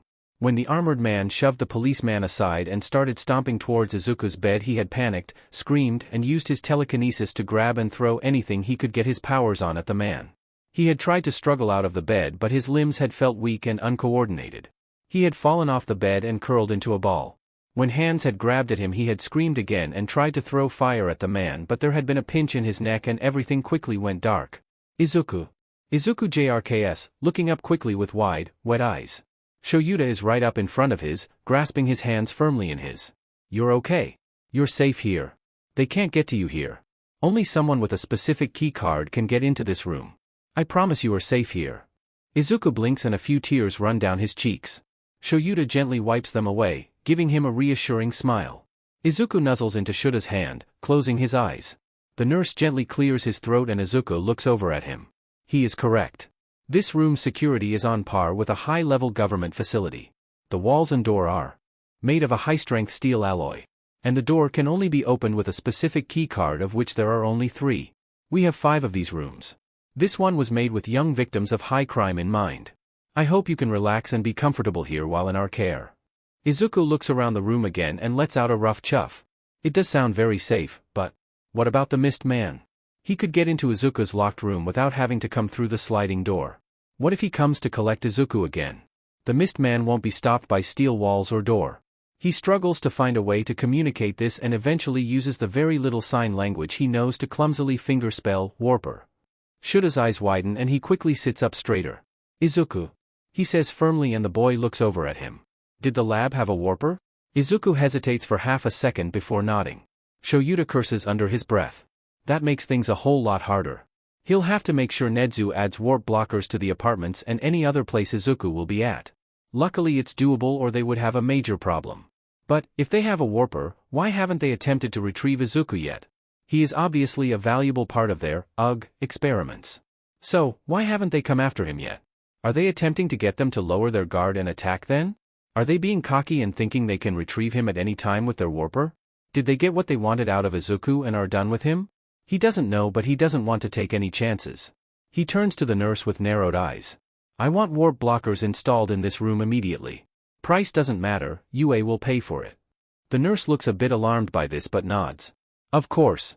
I'll talk with the security team about it as soon as I'm done here. Now, let's get this over with. As I said, I will be your main nurse during the rest of your time here. Any other nurses have to go through a lengthy process to get in here. My name is Toyama Ryota.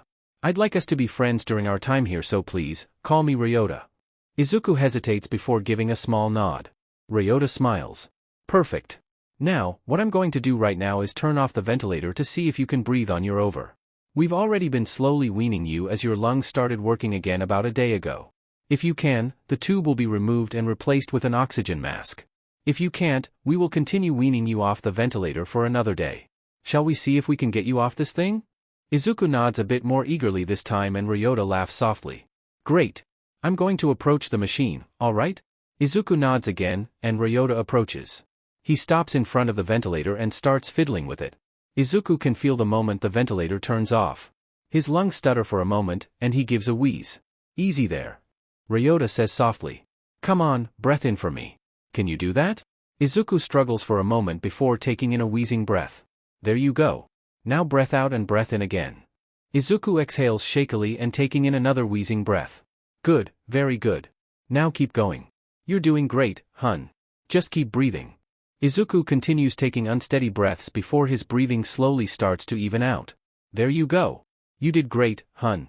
It looks like you are good to breathe mostly on your own. Now, I'm going to need you to be brave for me, okay? I'm going to need to touch you a little to get the tube out. Can you be brave for me? Izuku tenses up a little, not liking the idea of being touched. But he really wants the tube out of his throat. He can be brave, right? Yeah. He can be brave and let Ryota take the tube out while touching him a little. He looks up at Ryota and nods firmly. Ryota smiles kindly. That's great. You are being very brave. I know it's scary being touched after so much abuse. I'll make sure to be as quick as I can. Alright now, I need you to start taking nice and big breaths, can you do that for me? Izuku nods and starts taking as deep of breaths as he can.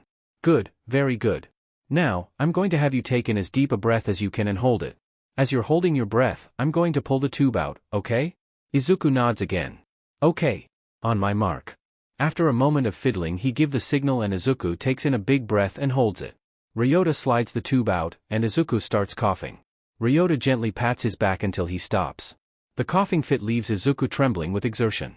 He slumps back into bed, his whole body feeling like it's being held down by 50-pound weights. Great job, hun. You did great. Now, I'm going to put this oxygen mask on you. Do you need a sedative to stay calm with it or are you good? Izuku eyes the mask before deciding he's fine with it. He shakes his head with a soft trill. Alright. Now I'm just going to place it on your face and it's going to give you oxygen, alright? Izuku nods and Ryota gently presses the mask to his face and pulls the strap over his head, securing it in place. He pulls back and smiles at Izuku. You good, hun? Izuku takes a few shaky breaths, trying not to think about the feeling of the mask on his face too much. He nods. Good. You were very brave. Ryota steps back with a smile. Shoyuta immediately moves forwards and runs his hand through Izuku's hair. Hey, kid. You did great. Izuku preends happily, leaning into his hand. Shoyuta smiles at that and leans forwards, resting his forehead against the kid's. I'm so proud of you. Izuku purrs, rubbing his cheek against Shuta's hand, marking it. Shoyuta chuckles. Yeah, I'm yours, kid. Ryota smiles at the scene. I'll be back in about an hour, give you some time to relax and reorient yourself. He turns around to leave when Shoyuta stops him. Ryota, do you think you can get a nurse in here that can STMLT his muscles? He's having a hard time moving and using his muscles after a week of disuse and previous weakness. Ryota smiles. Of course, I'll send in a request to get it done as soon as possible. With that, he turns around and leaves the room, leaving Izuku and Shoyuta to bond. Shoyuta watches Izuku mess with the hero action figure with a soft smile. He can't lift his arms up, but he can move his hands. He fiddles with the movable arms and legs, putting him in different positions. It's heartwarming to see the boy act his age and not like the traumatized child he is. Now if only he could get him to smile, because he's sure Izuku's smile is the biggest and brightest out there. Maybe he should commission Hisashi's help. He watches Izuku make the hero figure do a sloppy flip. Izuku's ears flick to and fro as he plays, his tails thumping weakly against the bed to show his joy at his own actions. He can even see the boy's lips twitch upwards every once in a while before falling back to neutral. It's so close yet just not enough. He decides right then and there he'll get Izuku to smile before they move him to UA in the next 2 weeks. He'll invite Hisashi and Namuri to come over at different times to get Izuku used to them and have them join in his crusade to get the boy to smile. They'll be thrilled to help the ball of fluff to smile and will probably turn it into a competition. If nothing else, it will be amusing to watch. He watches Izuku play with the hero figure for a few more minutes before the boy's interest starts to wane. He looks away from the hero figure and over towards the cubbies with the plushies. Do you want one? Shoyuta asks softly. Izuku blinks and looks at Shoyuta before giving a small nod. Shoyuta hums and stands up, walking over to the cubbies. He looks over the plushies. Do you want a hero one or an animal one?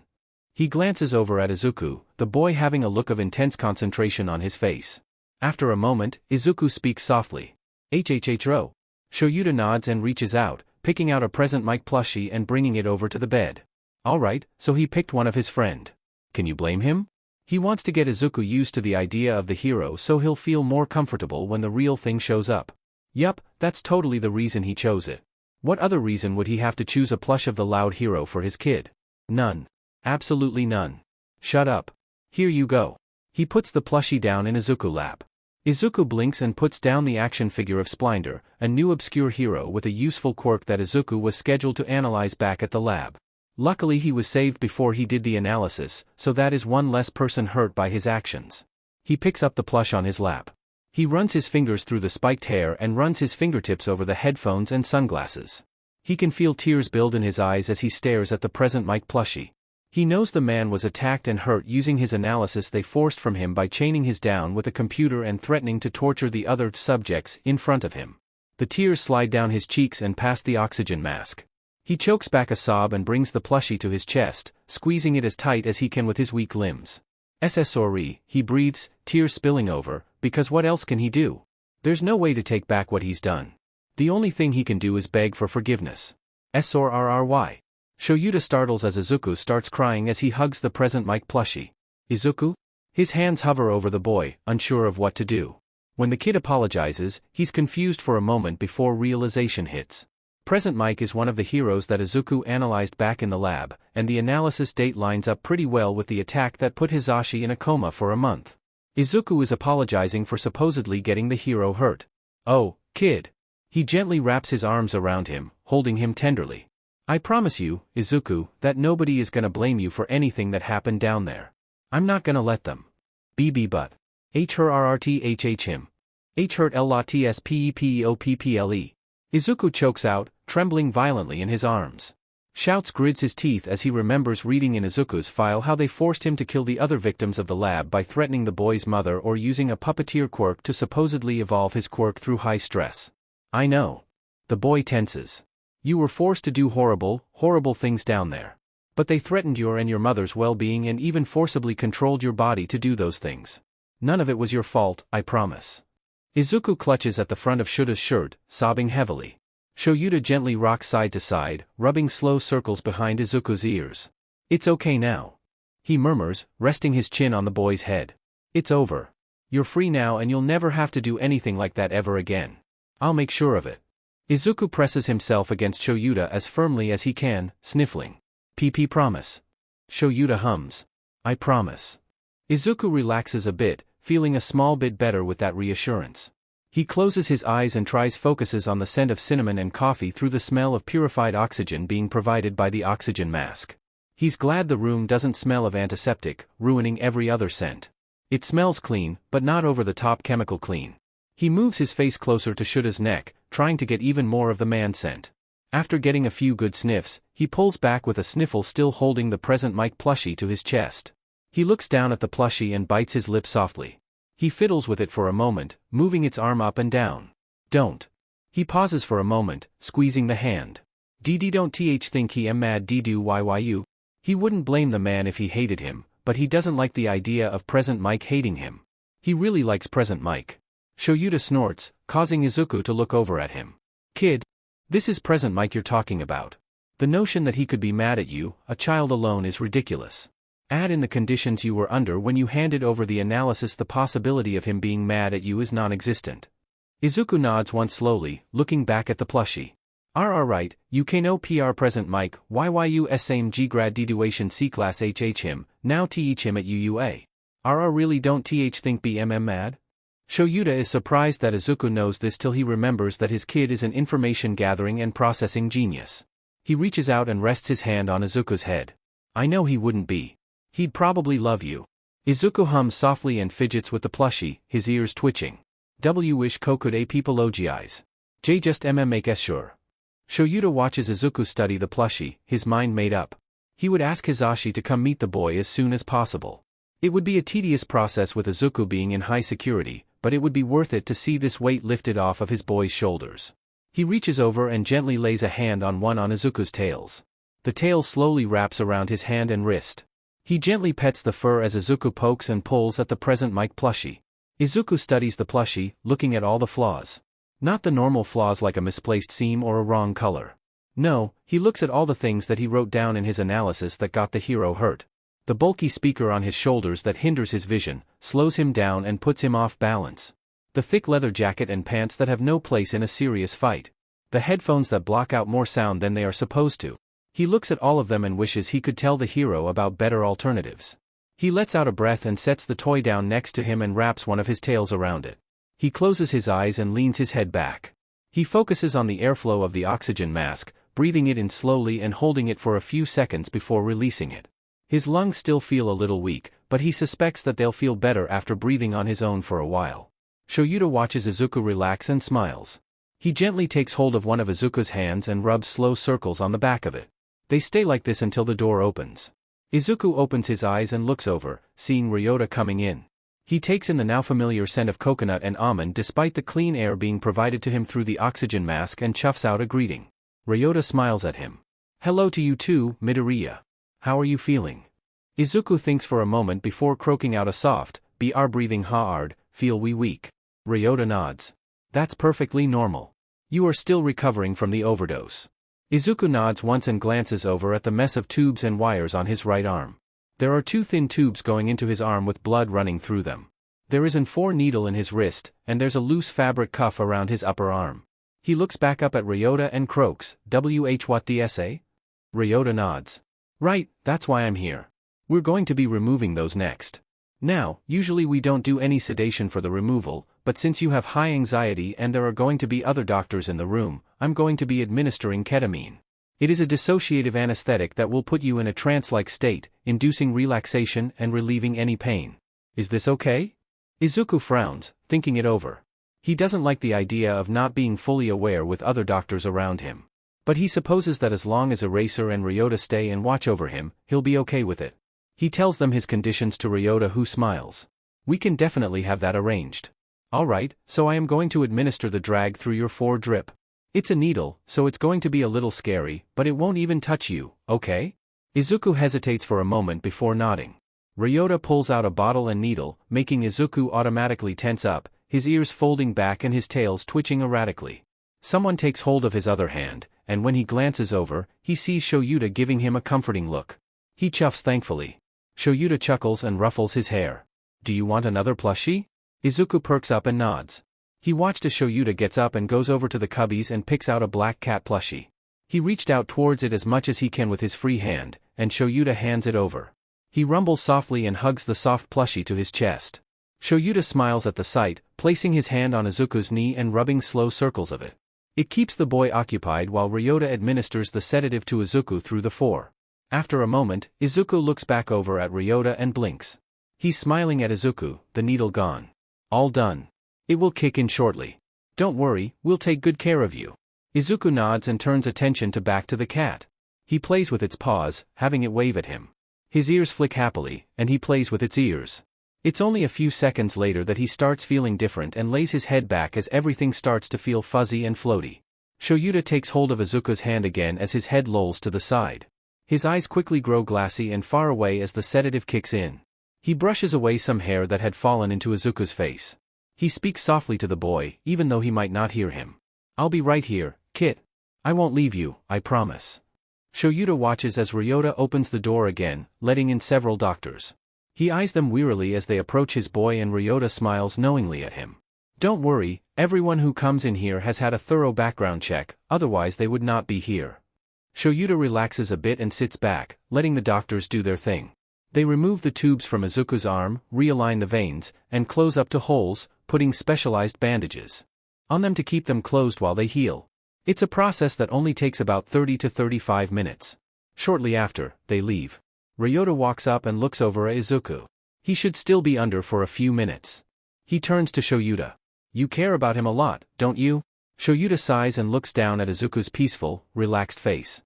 He thinks of all the special moments he's had with Izuku, the rescue, protecting him from incompetent doctors, the grooming, and more, and smiles slightly. Yeah, I do.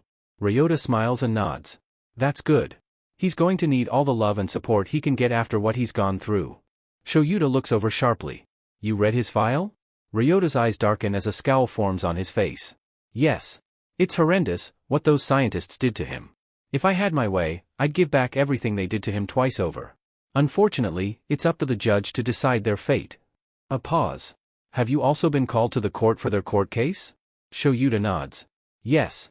As the hero who rescued him and because he has no guardians to take care of him, it is my job to provide his care and everything else. I will be representing him in the case so he doesn't have to go. Ryota hums. A soft groan comes from the bed, and they both look over at Izuku. The boy stirs, his eyes fluttering open further, most of the glassiness gone from them, though they are still a little distant. He tilts his head side to side until his eyes land on Shoyuta. He makes a soft trill and reaches out for him. Shoyuta smiles and moves closer, taking his boy's hand and brings it to his chest. Hey, Kit. He says softly, stroking his kid's hand. Welcome back. You have a nice rest? Izuku is quiet for a moment, starting at his with wide, hazy eyes, before tears start running down his face. Shoyuta startles a bit and quickly reaches out, cupping Izuku's cheek. What's wrong, Kit? Are you okay? Is something wrong? MMY. Izuku stutters with a sob, leaning into Shuta's hand, confusing the man. MMY.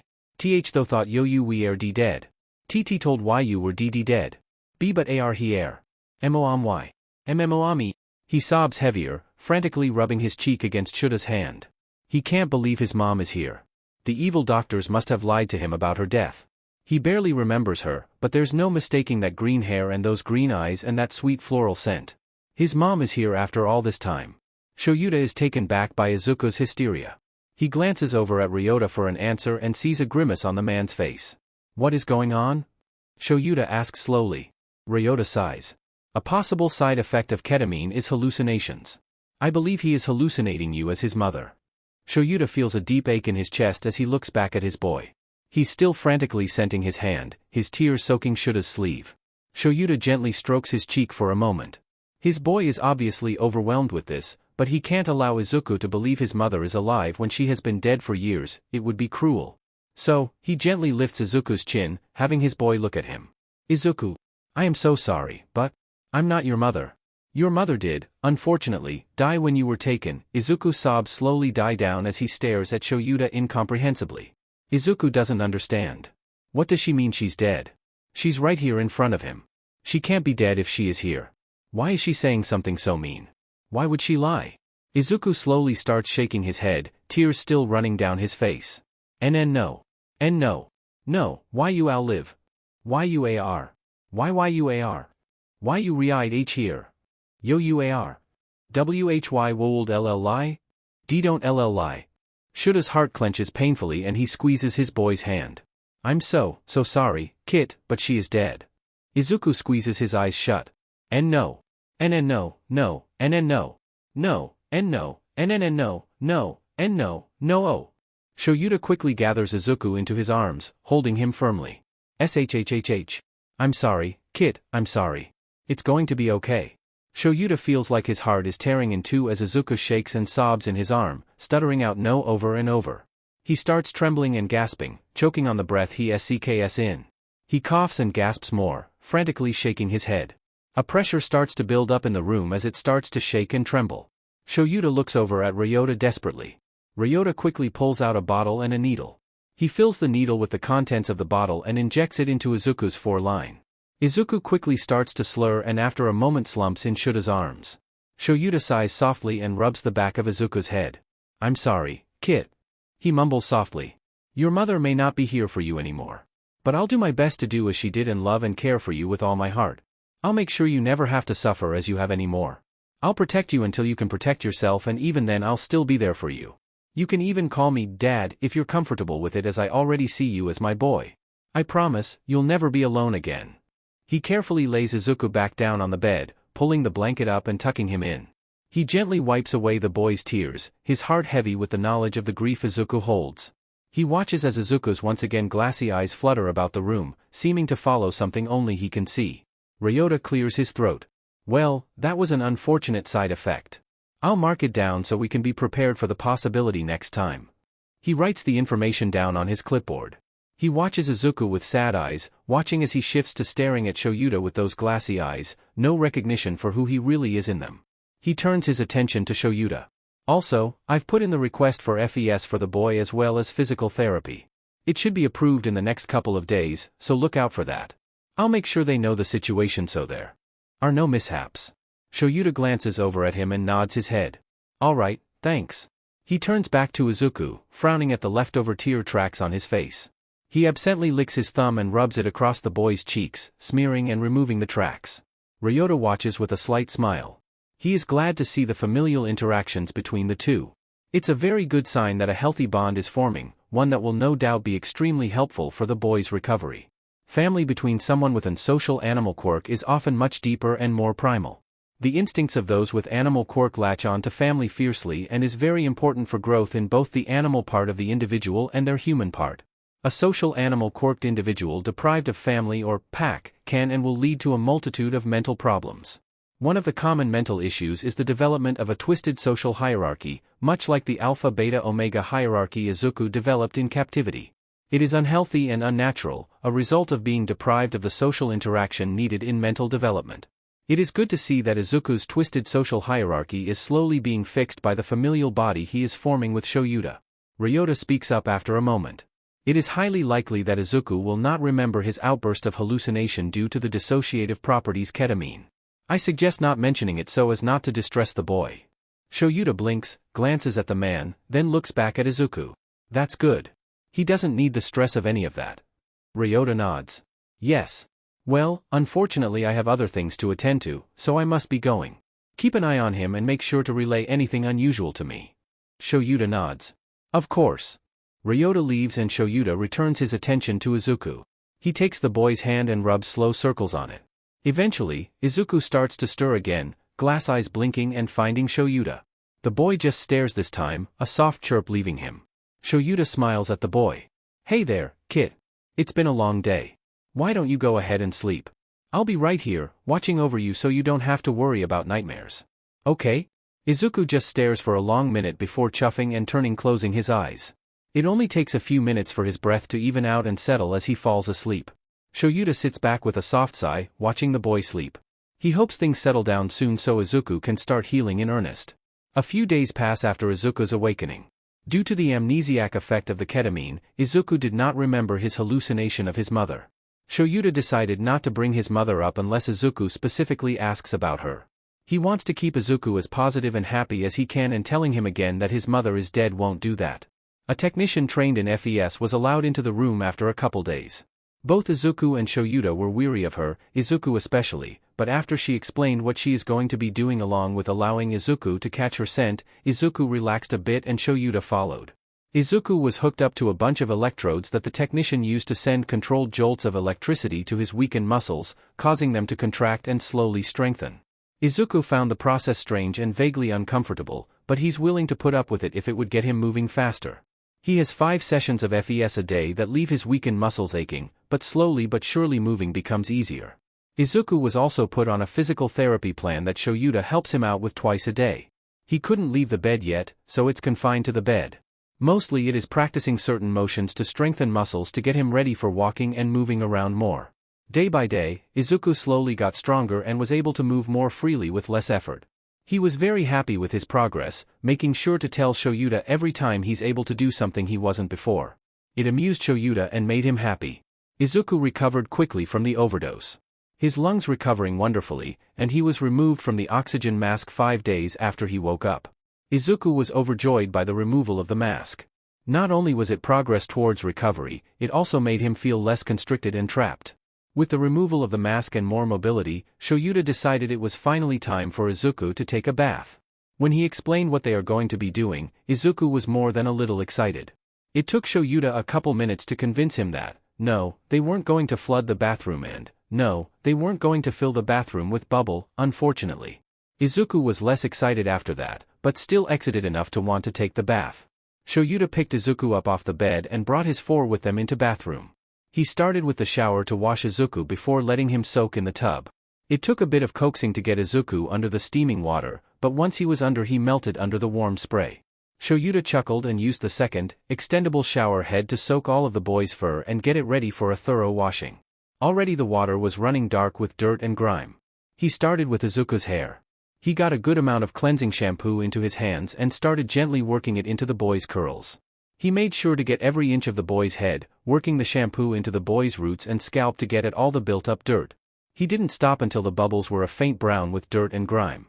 Izuku was absolutely loving the attention, rumbling up a storm that filled the bathroom with the sound of his pleasure. His tails thumped wetly against the ground as he floated in bliss. When Shoyuta was sure he'd gotten the majority of the dirt and grime, he instructed Izuku to close his eye and rinsed his hair. He then used regular shampoo to work the last of the grime from his boy's hair and to give it a good regular wash.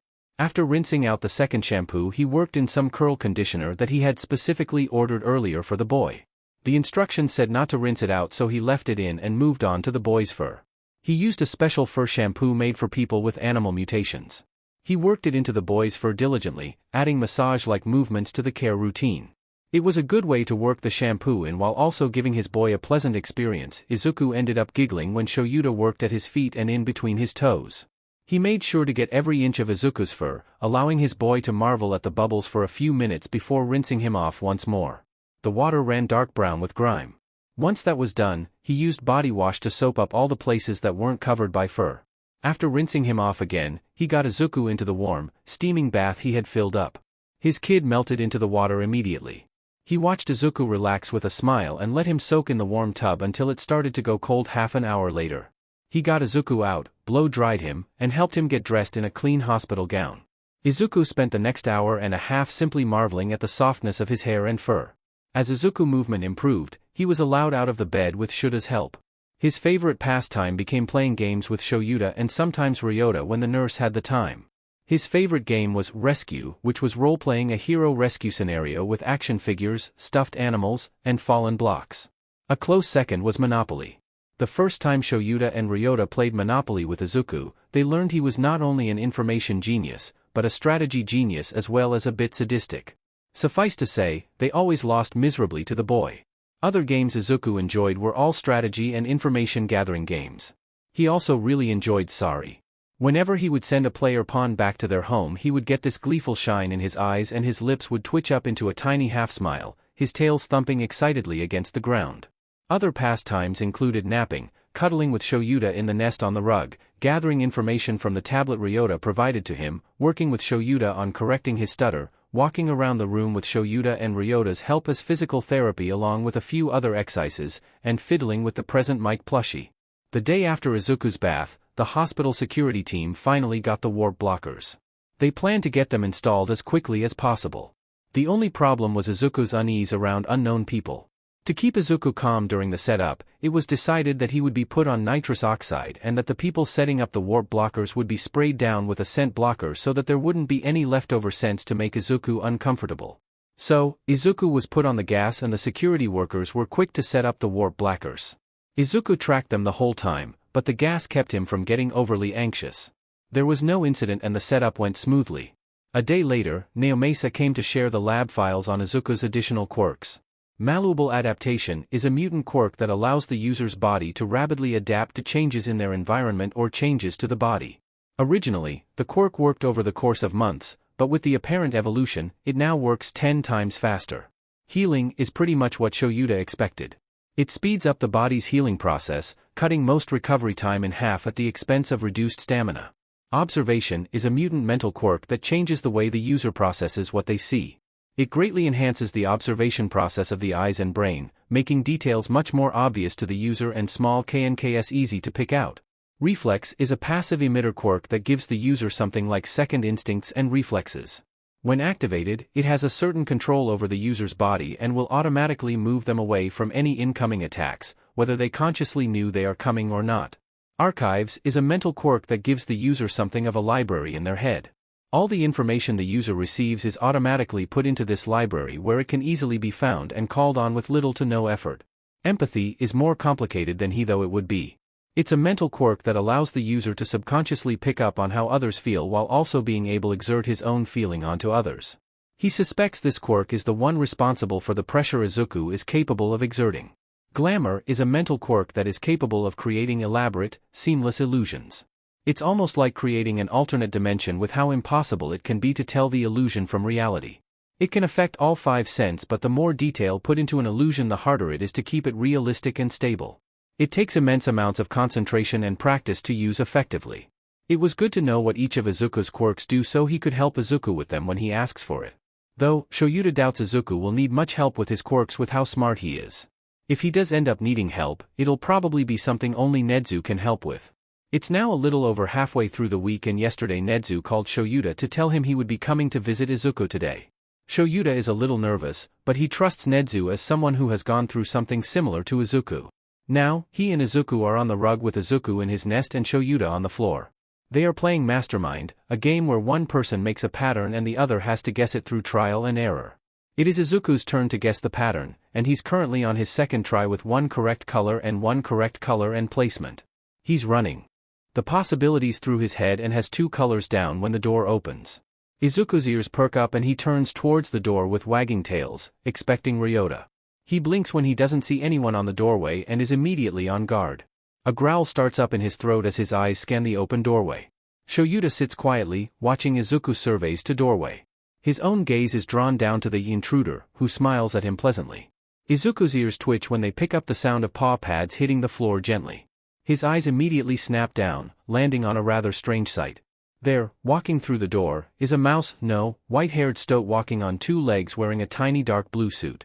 Izuku quickly scampers behind Shoyuta, peeking over his shoulder at the stoat. Shoyuta huffs and reaches back, ruffling his hair while speaking. "Hello, Nedzu. It's alright, Kit, he's a friend." The stoat, apparently named Nedzu, smiles as best as a stoat can and speaks. "Hello, Aizawa." "Hello, Izuku, it's a pleasure to meet you. Am I a mouse, a dog, or a bear? Who knows? I am the principal of UA." Izuku stares at the animal with wide eyes, his mind going a mile a minute.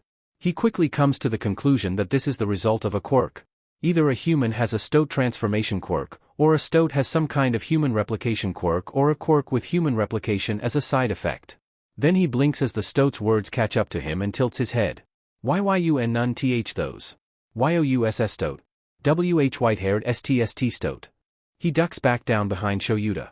Shoyuta blinks, glancing behind his back at Izuku then back at Nedzu. A shiver runs up his spine at the large, sharp-toothed smile Nedzu now has on his face. This was a horrible idea. He never should have agreed to this. It was a nightmare just waiting to happen. "You are correct. I am a white-haired stoat. You are the first person to answer that question correctly." Izuku peeks over Shuta's shoulder and Shoyuta gives him a look. "Don't give him any ideas, Kit. He'll have you taking over the world within a year if you give him any leeway." Izuku looks at HM with wide eyes, then back at the rat, stoat, who is chuckling. "Please, Aizawa, you flatter me. It would take us at least 2 years to set the groundwork for world domination." Shoyuta groans, putting his face in his hands. "You're going to grow into a real troublemaker with Nedzu as your teacher, I can already tell. A complete nightmare. You'll be making trouble all over the school. A gremlin. I'm not prepared for this." Izuku watches the alpha have a crisis, very confused. He looks back over at the stoat, tilting his head. "Teacher." The stoat nods. "Yes. When you leave the hospital, you will be transferred to UA College where you will be a warden. Transfer our red?" Izuku stutters out, eyes wide. He starts to back away and multiple figurines and blocks start to lift up into the air, catching on fire. His tails flare out and puff up menacingly. "Sheet." Shoyuta scrambles to his feet and turns to his kid, lifting his hands in a placating manner. "Kit. It's okay. You can't stay here forever, and you'll be going to a safe place. You don't worry, okay?" Apparently that isn't the right thing to say because the heart monitor starts beeping frantically, picking up a frantic heart rate from the wireless pads attached to Izuku. His kid starts hyperventilating. Don't want, his hand clutches at his chest as he wheezes. Nedzu watches with a frown as the boy devolves into a wheezing, panicking mess. Oh dear. This is not the reaction he was expecting or hoping for when announcing this. He expected the boy to already know, but perhaps that was presumptuous of him. The boy's mental stability is probably already shaky at best. He should have been more careful with his words. Shoyuta hurried over and wraps Izuku up in his arms, lifting him and rocking him gently. "Easy there. Come on, Izuku, breathe with me." He takes deep, steady breaths, gently rubbing Izuku's back. "Come on, you can do it. Just focus on breathing. It's okay, you're going to be okay." It takes a while. He trembles in Shuta's arm, skiing in desperate breaths. He'll start to calm down, but then he'll breath in just a little too fast and it'll start all over again. Luckily, he eventually starts to breath clearer and more. The flaming toys fall to the ground and their flames flicker out. "You did good," Shoyuta murmurs when his breathing has calmed. "So very good." Sorry," he whispers, pressing his face into Shuta's neck. "Sor rrry, I, if ll leave, wh when? W will yyuu?" It's open-ended, but Shoyuta understands. "I'll be with you," he confirms and hates the way Izuku slumps with relief. He should have made that clear to begin with. "I didn't mean to make you think you'd be alone or sent off somewhere. That's my fault. I'm sorry." Izuku sniffles and nuzzles deeper into Shuta's neck. "I am sorry too," Nedzu says softly. "I should have been more clear and been more delicate with my explanation." Izuku lifts his head and looks over at the stoat. "You will be moved to Aizawa's place of residence inside of UA's walls and will be put under his guardianship. You will become a ward of UA and put under our protection. Once you have settled and gotten used to the staff and your new residence, you will begin classes with me and therapy with our mental health counselor. That is our current plan." Izuku flicks his tail side to side as he thinks about the plan. It doesn't sound too bad, honestly. He gets a safe place to heal and he gets Shoyuta. The only problem is what they might want in return. "What you want from MME?" he asks softly. Nedzu's expression softens. I don't need or want anything from you other than for you to feel safe. You see, I went through something very similar to you. I, too, was taken from my home and turned into an experiment. Izuku's eyes widen as he stares at the stoat, his eyes drawn to the scar on his right eye. You see, before they took me, I was a stoat with extraordinary intelligence and nothing more. I could not talk like I can now, and my form was much more simple. As you can see, I can most definitely talk now and my form is not quite that of a normal stoat. They performed numerous experiments on me, one of which gave me the scar on my eye and damaged my sight in my right eye. They spliced my DNA with human DNA, and what I am now is the result. Izuku looks at the stoat from a completely different angle. This animal has gone through something so very similar to what Izuku has. He understands what Izuku went through firsthand. After what he went through, there is no way he'd let any harm come to Izuku. Izuku starts to wiggle around so Shoyuta carefully puts him down. Shoyuta watches Izuku shuffle over to Nedzu, fiddling with his hands. You can hug. He mumbles, starting down at his feet. Now, Shoyuta knows Nedzu is not a fan of physical contact and that it takes time to build up the rat's trust to get to the point that Shoyuta is at with him now, carrying him on his shoulder occasionally. So imagine his surprise when Nedzu simply chuckles and opens his arms to the kit. Izuku leans down and wraps his arms around Nedzu, breathing in his scent of old books. He lets out a happy trill and rubs his cheek against Nedzu's. Nedzu hums softly and rubs the human child's back as he scents him. He is both surprised and not that he doesn't feel uncomfortable with the child's arms around him. He's never been a fan of physical contact after he was experimented on, but this is a kit that went through something just like him. So, he supposes he doesn't mind giving the kit some comfort and love. He steps back when the child lets go. Thank you for that, Izuku. Now, I believe you were in the middle of something when I came in. Why don't you continue while I watch? Shoyuta silently dreads the fact that Nedzu will be watching Izuku's genius at work, but there's nothing he can do about it. He mentally prepares himself for the disaster to come and settles down to continue playing the game with Izuku. Nedzu watches with more than a little bit of excitement as the kit uses some amazing deduction skills to figure out the pattern Shoyuta had chosen for the game in just a few tries. After a few more games, Nedzu decides to speak up. Say, Izuku. The boy perks up, looking over at him. How do you figure out what pattern Aizawa has chosen? Izuku tilts his head and thinks on it for a moment before trying to put his thought process into words. Eraserhead seems like Kal-El-Lor's blue, grreen, yellow. You uses often. Al-LSO has H-habit using GGGREN first. Also L likes putting YY yellow last. Also only SSSO many options.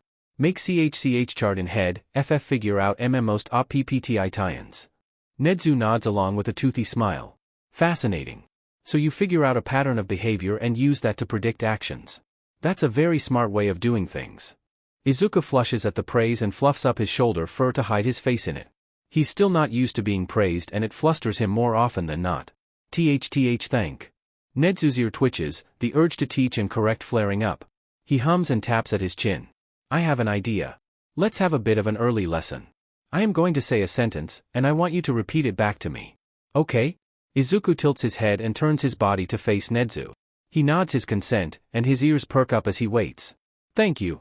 Nedzu says slowly and clearly. Izuku's ears twitch and he scrunches up his face in confusion. Thank you? He repeats. Nedzu nods. Yes. That is how you correctly thank someone. You were leaving out the you, making it an incomplete sentence. Izuku's eyes widen in realization. He nods and repeats it again. Thank you. Nedzu beams proudly. Very good. Let's try another sentence. Eraser seems to like the colors blue, green, and yellow. Izuku blinks and repeats the sentence slowly. Eraser seems to like the colors BB blue, green, and Y yellow. Nedzu nods. Before, you were leaving out the smaller words like to, the, and. These smaller words are important for proper sentence structure. I know it seems like they are just extra added words that aren't needed, but it can make a sentence confusing to others when they aren't there. Izuku nods slowly, taking in this information. A spark that he is very familiar with flares up in his mind as excitement runs through him. If there is one thing Izuku loves more than anything, it is learning and gathering and interpreting information. Back in the lab, his favorite times were when textbooks would be given to him. He had to learn to read on his own, but once he could, he eagerly soaked up all the knowledge he could from them. From regular subjects like mathematics and science to more obscure subjects like quirk science and phycology. Anything the scientists thought would help improve his analysis. Unfortunately, Things like language and speech were neglected as they were seen as unnecessary. Let's try a few more sentences. Nedzu says, watching and understanding the eagerness in the boy's eyes. Izuku nods rapidly, sitting at attention, his ears swiveled towards the stoat and tails thumping against the ground. Repeat after me. I make a chart of the options in my head and figure out the most likely options. Izuku tilts his head and says slowly, I make a ch chart of options in my head and ddf figure out th the most likely options. Nedzu nods. Very good. Now, I want you to say it again, but this time go slower and do your best to smooth the words out. Izuku blinks and tries again. I make a ch chart of options in my h head and ff figure out the most likely options. Nedzu beams. That was very good, Izuku. He praises. That was significant less stutter than the first time. Izuku's tails wag happily at the praise, his eyes shining. That tea good? Nedzu nods. That was good. Yes. That WW was good. Izuku repeats. Nedzu nods again. Yes. Now, let's try a few more things. The two of them go back and forth for a while, Nedzu saying a sentence and Izuku repeating it 1 to 3 times. After a few back and forths, Nedzu switches it up by having Izuku say a sentence. Izuku will say a sentence and afterwards Nedzu will gently correct the grammar of the sentence. He always explains the reasoning for the change and why each change applies. Izuku, for his part, picks up on it all very quickly. The Quirk archive definitely helps with its perfect memory boon and easy recall feature. It makes it much easier to remember to apply the rules to the sentences he says. Shoyuta watches all this attentively, hoping to help continue the speech therapy after Nedzu leaves. He pays close attention to how Nedzu corrects Izuku and coaches him on how to say it correctly along with why it is the correct way to say it. He knows Nedzu is going to be his main tutor, but really the whole UA staff is going to be helping out with Izuku's education. Nedzu is going to be the one in charge of the majority of his teaching because of how advanced his is in certain subjects, but the rest of the staff will be helping out where they can. Kayama will be in charge of his art education as he has shown a great interest in art. Hisashi will be helping him with his English once he has a better grip on Japanese. Power Loader, Higuri, will be helping him out with mechanics as he has also shown an interest in that as well. Cementos, Ken, will be helping him with his Japanese language. Shoyuta will be helping with his physical education as well as sharing social skills along with Hisashi and Kayama. Speaking of Hisashi and Kayama, Shoyuta needs to contact them to see if they can come and visit Izuku to help him get used to other people so that when he transfers to UA it won't be quite as difficult of a transition. Shoyuta retreats back a bit, watching the two others converse, and pulls out his phone. He decides to call Hisashi first. He scrolls through his contacts to find the man and selects his contact. He lifts the phone to his ear, though he holds it away from it at the start. As usual, the man answers by yelling out his name, Quirk activated. Izuku jolts at the loud yell, snapping his head in the direction of the yell, ears back and pupils slit. He flexes his clawed fingers, digging them into the carpet. A growl starts up in his throat as his eyes search for the threat, tails lashing in agitation. Nedzu watches the behavior, understanding it. He was much the same after his escape from his own lab. Hyper-aware of everything and always looking for the next threat. It's a hard way to live and he hopes they can help the boy overcome these instincts. Shoyuta scowls slightly and brings the phone to his ear. Hisashi, stop yelling. He hisses out. You're scaring Izuku. Hisashi goes dead silent on the other end. It lasts a couple of seconds before the man replies sheepishly. Sorry, Shoyuta sighs, rubbing at the bridge of his nose. Just be more careful next time. He chides with a sigh. He watches Nedzu regain Izuku's attention and calm him down with gentle words and soft touches. He's still surprised at how willing Nedzu is to engage in touch with the kid.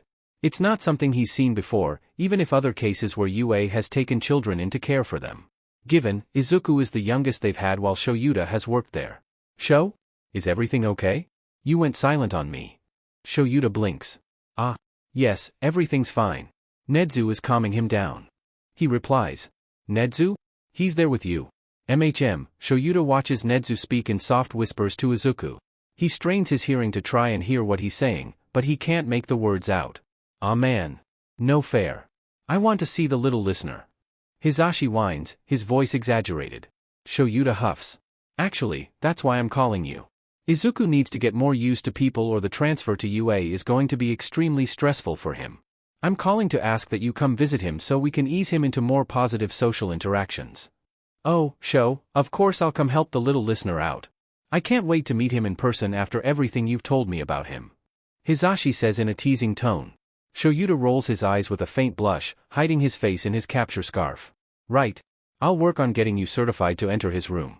You know, high security and all that. It's going to take a couple of days, so don't get your pants in a twist. Hisashi laughs heartily. Of course, Shoyuta hums. Alright. I'm going to call Kayama now to see if she'll be willing to help out as well. Alright, Talk to you later. He hangs up with a sigh. He focuses his attention back on Nezu and Izuku, seeing as their conversation is back at normal volume.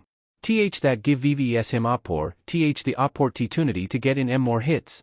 Izuku concludes the short analysis of one of the newer heroes, Flash Freeze, and how he could improve the use of his quirk in combat. Nezu nods along, eyes shining with a hidden glee. That is very insightful, Izuku. I love the way your mind works. It's fascinating to hear your thought process aloud rather than just reading it on paper. The boy's mind is that of a genius, truly. His mind works at lightning speeds and his capacity for knowledge seems endless. Not to mention the way his mind seems to work. The way he can not only speed analyze a hero's fighting style and quirk, but also how he psychoanalyze a person with limited information is fascinating. It is probably a necessary skill he picked up on in the lab. The need to always know the mood and personality of the scientists and doctors around him was something he would have to learn to pick up quickly if he wanted to avoid punishment or excess testing. Izuku scratches the back of his head, his cheeks flushed with his embarrassment at the compliment. He knows his analysis is above average from the way the doctors would rave about the potential to use his analysis to take down heroes. It made him grow to despise his skill with analysis. It was being used to hurt heroes, and he hated it. Every weakness he wrote he hated. Every workaround and counter he despised. Now though, he didn't have to specify weaknesses or counters. Now he could just fanboy about the hero's strengths. He could analyze their fighting style and how it could be improved.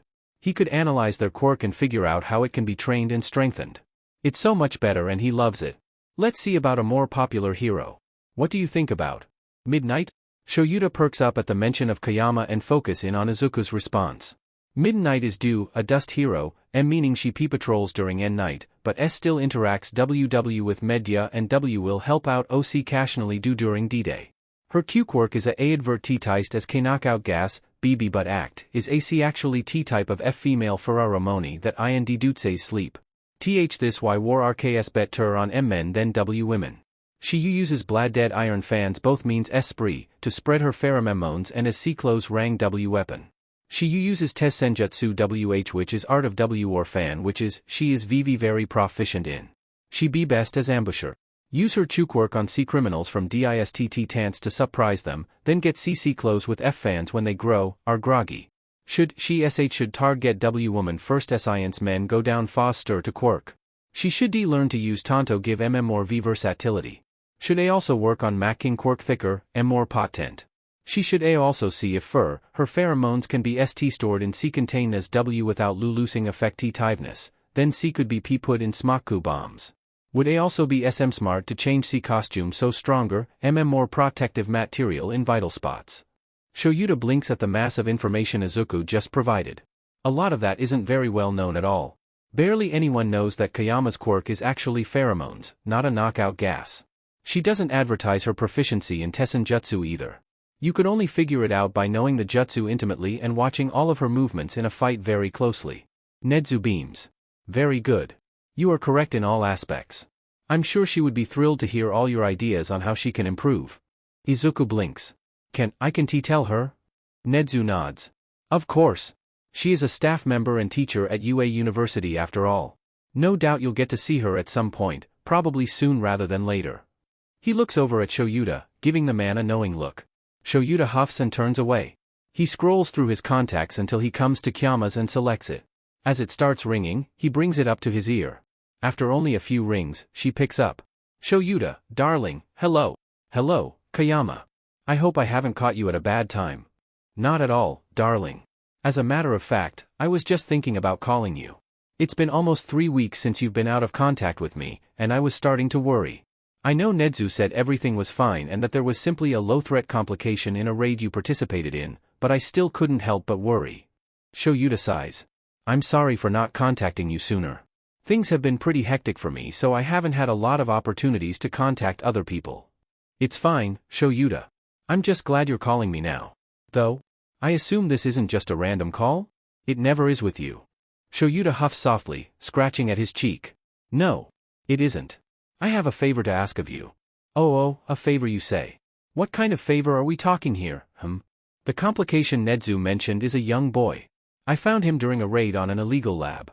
He hears a sharp intake of breath through the receiver. He's heavily traumatized and unfortunately has a lot of people after him. He's going to be staying with me at UA after he's released from the hospital. Unfortunately, he's very antisocial due to the things he went through in the lab. Point is, I'm trying to get him more used to people before the transfer to UA so that it isn't a traumatic change. I was hoping you could come by at some point and introduce yourself to him so that he has a larger support system when he gets to UA. Oh, I'd love to come and see the little darling. Kayama squeals. Shoyuta relaxes. Thank you. It means a lot. Oh, no, Shoyuta, darling. It would be my pleasure to come see the kid. Do you have a date set for visitation? No, not yet. He's currently is high security due to an incident a few weeks ago. I'll put you on the waiting list to be approved.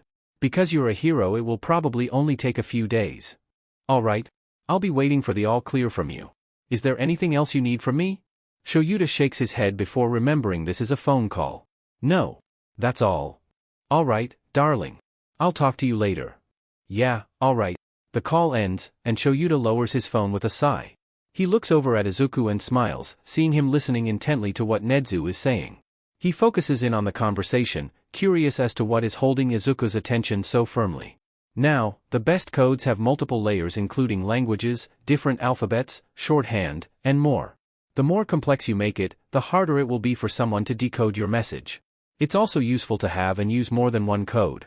I personally use a code that uses the early Arabic alphabet, the modern English alphabet, a shorthand of my own making, and 3 levels of ciphers. We will definitely be making a few codes for you to use when you want to write down your analysis. Izuku nods along eagerly, excited at the prospect. Making a code sounds really fun, making your own alphabet, mixing up letters, switching letters for numbers, using secret keys, all sorts of things. Nedzu chuckles at the eager look on Izuku's face. Good, good. Now, I have some homework I want you to work on. First, continue working on your speech. I know you prefer not to talk in general, it's just a good idea to practice and get better. Work on adding in those extra words and slowing down when you talk to lessen your stutter. Second, I want you to create a cipher and use it to write an analysis on a hero of your choosing. Next time I see you I'll try and decode this cipher. Alright? Izuku tilts his head and nods. He can do that. He'll have to ask for a pencil and some paper, but he can definitely do that. He already has a hero in mind that he can analyze. The talking will be a bit harder, but he can do that too. Good. Nedzu checks his watch and hums. Well, it appears it is time for me to take my leave. He stands up and smiles at Izuku. I quite enjoyed myself here. Your analysis were a joy to listen to and just your company in general was quite enjoyable. I look forward to our next meeting. Izuku beams and leans forwards, hugging the stoat happily. He wags his tails energetically to show his own enjoyment of their time together. Nedzu stiffened minimally before relaxing with a chuckle. He pats Izuku's back, pushing away the darker thought and memories trying to creep up on him. Take care of yourself, alright, cub? Izuku chirps happily and pulls away, beaming at the stoat. Nedzu hums and turns his attention to Shoyuta. I will be back before the transfer to inform you both of how we are handling the situation and how things will be set up. Shoyuta nods. Alright. Nedzu nods and gives Izuku another smile before taking his leave. Izuku stirs awake, blinking his eyes sleepily while feeling heavy like lead. His mind is blurry and fuzzy, confusing him. The first thing he notices upon fully waking up is a bright light hanging above him. He squints at it, confused for a long second. He blinks a few times, turning his head to the side to get away from the bright light. He reaches up and rubs at his eyes and sits up. His body aches and throbs with every movement, and a weak whine leaves him. He hurts in ways he doesn't think he's supposed to. His chest aches, and his head is pounding fiercely. His legs ache like he ran for over an hour, and his arms are pulsing with the well-known feeling of mild burns. As he looks around the familiar white room, he feels confused. For some reason, it feels like he isn't supposed to be here, even though this and some of the other lab rooms are the only rooms he's known in years. He has the nagging feeling that he's supposed to be in a colorful room with someone warm and safe. He feels uneasy and nervous being here instead whatever the colorful room is. He frowns, reaching up to tug at one of the knotted locks of his long, ratty hair. Maybe it was a dream? It wouldn't be the first time he had some sort of dream that left him confused and disoriented. He shrugs it off and sighs, wrapping his tails around himself to warm himself up from the icy air of the White Room. They had turned the heating off in his room a long time ago after he overheard a conversation about something along the lines of not having enough funds or something. He's not sure how long he sits there, curled up in his tails, but eventually he hears the click of the electronic lock of the door to the White Room followed by the sliding of the door opening. He scoots back, away from the man and woman in lab suits entering the room. He growls, baring his teeth, though the muzzle on him keeps him from snapping. The two look surprised before scowling. The man marches forwards, wielding the shock baton. Izuku reaches into himself to try and use his telekinesis to yank the baton out of the man's hand, but freezes when all that comes up is a queasy uneasy feeling and emptiness. Why isn't it working? More importantly, why did he think it would work in the first place? He whimpers and presses himself firmly into the corner of the room, growling defensively. The man stops a foot away and raises the baton. Izuku curls into a protective ball as he swings it down. His cry is muffled by the muzzle as it smashes into his arms and electricity races through his system. He convulses a few times before the baton is pulled away, and he's left trembling on the floor. As he tries to recover, the man reaches down and grips his arm in a steel grip, causing him to cry out again in pain. The man yanks him to his feet, almost dislocating his shoulder, and starts dragging him towards the door. Izuku kicks and thrashes weakly, letting out muffled barks and yelps of protest. He doesn't want to go wherever they are taking him. He doesn't want to. He doesn't want to. Fing brat. The man spits out. Wonder what could have happened to make him so resistant again. The woman grabs his other arm when they reach her, digging her nails into his arm hard enough to break skin and draw blood. Izuku whimpers and whines, wiggling desperately in their grip as they drag him out of the room. He continues to kick and whine, trying to twist his arms out of their grip and even kicking at their ankles. Eventually, the woman had enough. She grinds to a halt and grabs him by one of his ears, yanking at it harshly and making him cry out. Now listen here, you little sheep. You're going to stop being a brat and cooperate with us, or I'm going to drag you to the test by your ear and make sure to tell the testers how uncooperative you were. I'll tell them to make sure you get a healthy dose of substance PI-34A before the test. Got it? She hisses. Izuku freezes at the mention of substance PI-34A. It is an injection made from a quirk that overloaded the pain receptors and put the receiver in debilitating pain that could last from a few seconds to hours depending on the dosage and the concentration of the dose. With a whimper, he goes limp in their hold. The woman scoffs and lets go of his ear. They continue going towards whatever torture room they are taking him to, this time with much less resistance. Eventually they reach a room labeled Testing Room 187. The man scans his card on the reader, and the door beeps before sliding open. The man glares down at him before shoving him into the room. The door slams shut without a word from either of them. Izuku stumbles and catches himself with his hands and knees, whimpering as he looks around the padded White Room. Subject N-28 will now engage Subject 097. A monotone electronic voice echoes through the room, making Izuku jolt. His collar clicks, and he feels his quirks rush back to him, making him choke. Izuku scrambles to his feet, watching with horror as a metal door opposite of him opens and a monster stumbles out. It has sickly white skin covered in scars. Its brain is exposed with hairless rabbit-like ears on either side. It has large feet and bulging muscles. A Nomu. Izuku whimpers, taking a step back. The Nomu screeches and lunges forward. Izuku lets out a yell and scrambled out of the way. It slams into the ground where he just was, cracking it. Izuku spins to face it again, eyes wide and breathing heavily. It spins to face him and before he can react it's grabbing at his tails and flinging him across the room. He slams into the wall with a strangled cry, feeling a painful snap in his chest at the impact. A broken rib. He struggles to his feet only to be grabbed the Nomu and thrown again. He skids across the ground before coming to a stop when he slams into another wall. He doesn't try to stand up this time. This time, when the Nomu leaps at him, he uses his quirk. He snatches the Nomu out of the air and slams it into the ground. It screeches and struggles in his grasp, but he doesn't let go. He lifts it up again and slams it back into the ground. Next he throws it into the wall. Then the ceiling, then another wall, then the ground again. He flings it around the room until it finally stops moving. When he finally lets it go, his head is pounding with blood dripping from his nose. He lets his head fall to the ground, closing his eyes as the electronic voice sounds again. Subject N-28 is deceased. Test concluded. He hears the click of his collar as his quirks disappear from his reach once more. He hears the door open and footsteps approach, but he doesn't try to move. His head is killing him, and it feels like his brain is going to implode. He feels arms slip under his and lift him up. He stays completely limp, letting them drag him from the room. The last thing he registers is a strange vertigo sensation before everything goes black. When he opens his eyes, he finds himself looking up at an overly bright light. He squirts and turns his head to avoid the light. His breath hitches at what he sees. Familiar surgical tools. He immediately tries to jolt away from them but finds himself completely immobilized. His wrists and ankles are bound to the steel table he's on by cold metal cuffs that dig into his skin. There are also hard leather straps wrapped around his waist, chest, and upper arms and legs, keeping him firmly strapped to the table.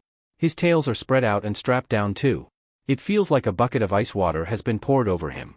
His eyes flick up to the mirror above him, showing his bound, naked body. He whimpers. He doesn't want to be here. He jolts at the sound of a door opening. His head snaps over to the door, eyes widening when he sees the usual doctor that preforms on him. He gives a desperate tug on his restraints but it's no use. This doesn't stop him from continuing to struggle as the doctor walks around the table to the tray of surgical tools. He thrashes harder, letting out distressed whimpers and muffled cries when the man picks up a sharp scalpel and moves towards him, barely acknowledging his struggles. The doctor places a hand on Izuku's chest, holding it down, and places the scalpel up against his sternum. Izuku scs in a sharp breath, freezing completely. A second later pain erupts in his chest as the man presses down, cutting into him. The doctor drags the scalpel down his chest and past his belly button. Izuku thrashes his head side to side, his wailing muffled by the muzzle as he's slowly cut open. The doctor ignores his cries completely, pulling apart the skin and using clamps to hold the incision open. Izuku's claws scrape against the metal table as unimaginable pain throbs through his chest. His jaw clenches with a strangled cry as he feels the doctor shove his hand into the incision. He watches through the mirror as all of this happens.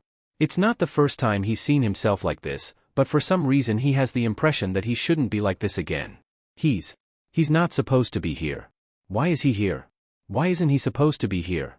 He makes a strangled choking sound as he feels the doctor's hand moving around inside of him. He's always hated the feeling. It's so invasive and wrong. Pain explodes at every touch and tug, the hand inside of him digging deeper and deeper into him.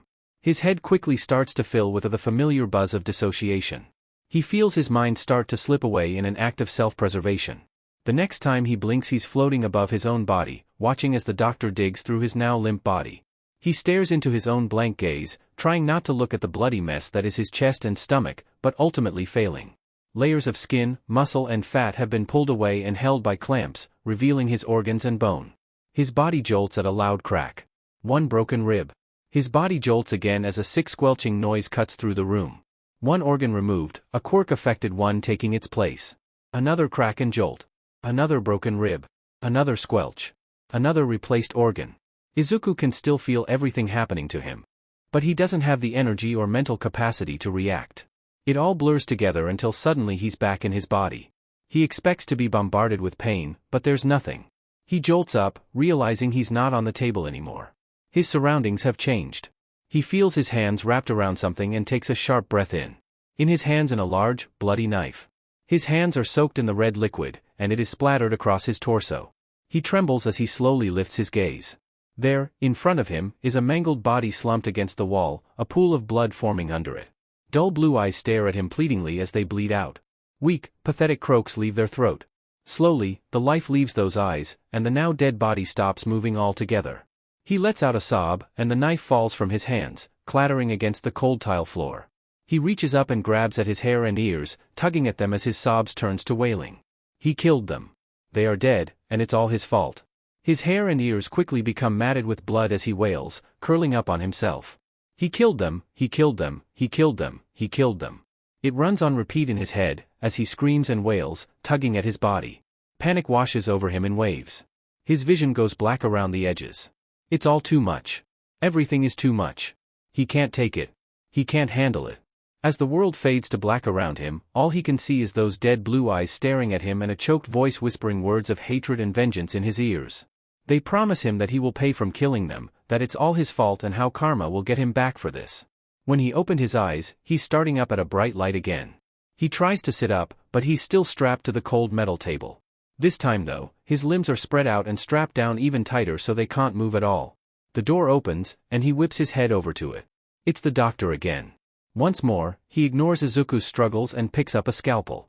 This time, he goes for Izuku's stretched out arm, palm up, digging the scalpel into his bicep, cutting it open. Izuku screams as doctor cuts into his arm. He can feel the doctor cutting out muscles fibers and replacing them with new ones. Probably quirk-affected ones. He replaces a few of the fibers before closing up the incision and moving on to a few part of his arm, cutting that open too and repeating the process over and over and over. At some point, Izuku disassociates again. This time, he watches with detached, morbid fascination as the doctor replaces his muscle fibers, trying to ignore the wrongness of it all. He can't feel anything this time around, so it's easier to distance himself from what's happening. To pretend it's not him being cut open.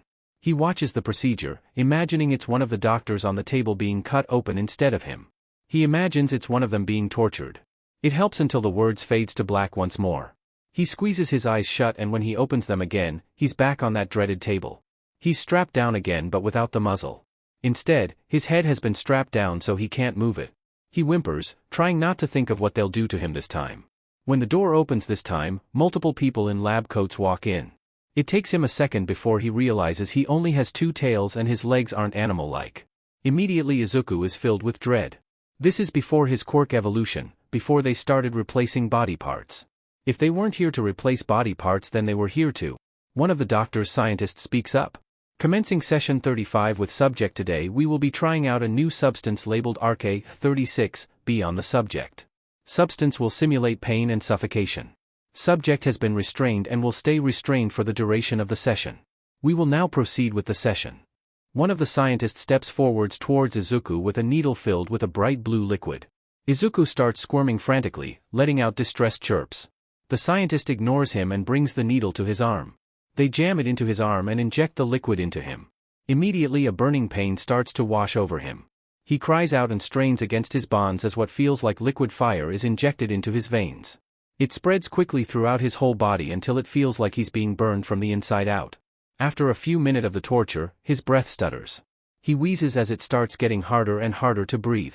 He jerks and twists in his bonds, his lungs starting to burn worse. He wants desperately to claw at his chest, to make the pain stop and get in a breath. His throat closes up, and his struggle for breath worsens before he can't get any more breath at all. He spasms as his chest constricts, unable to get any air. He can feel his heart weakening as well, and his limbs quickly fill with lead. His vision starts to go black at the edges as his body fails to get oxygen to his brain. He twitches weakly as everything starts to fade. He starts to lose feeling in his body, starting with his fingers and toes and rapidly moving up his body until he can't feel anything, can't move anything. All he can do is stare blankly at the observing scientists as everything goes black.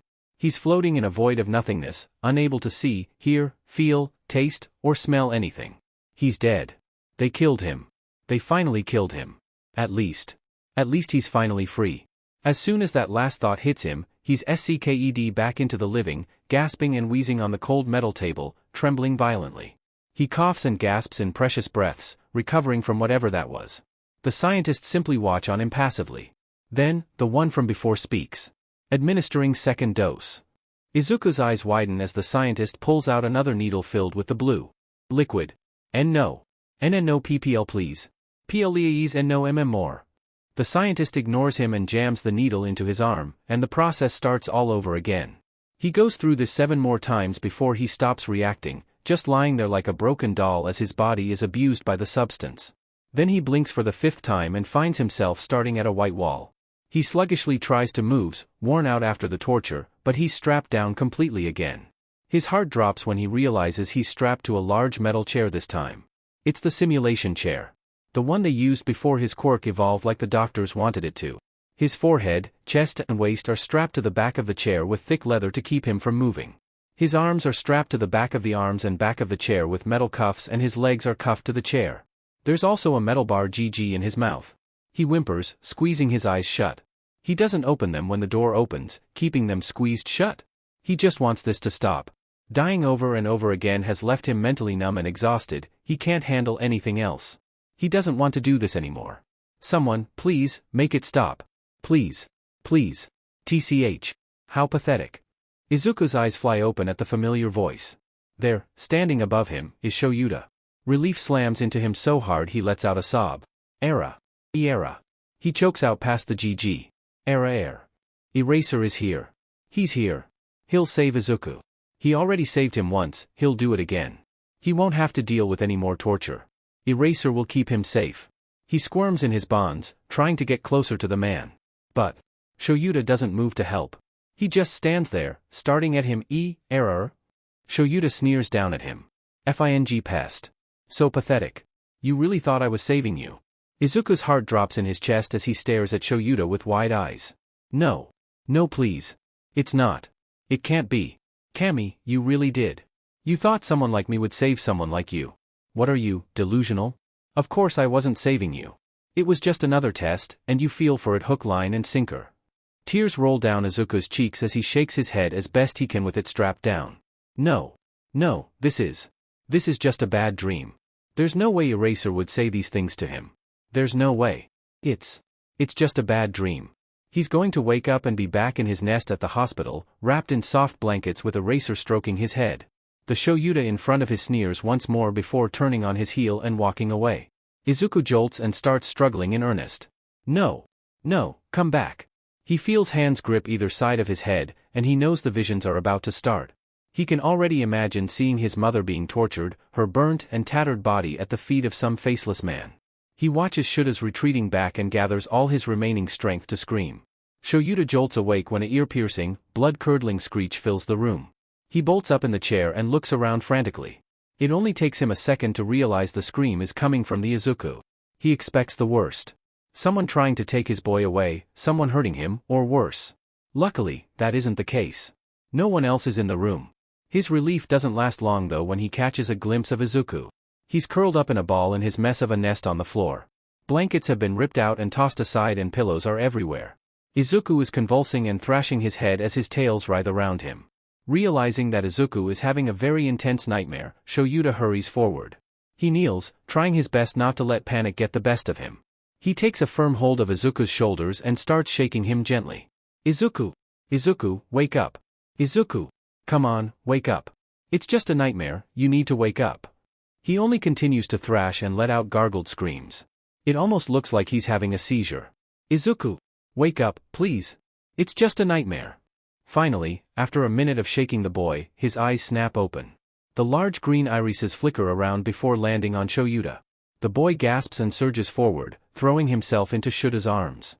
He buries his face into Shuta's chest, sobbing heavily.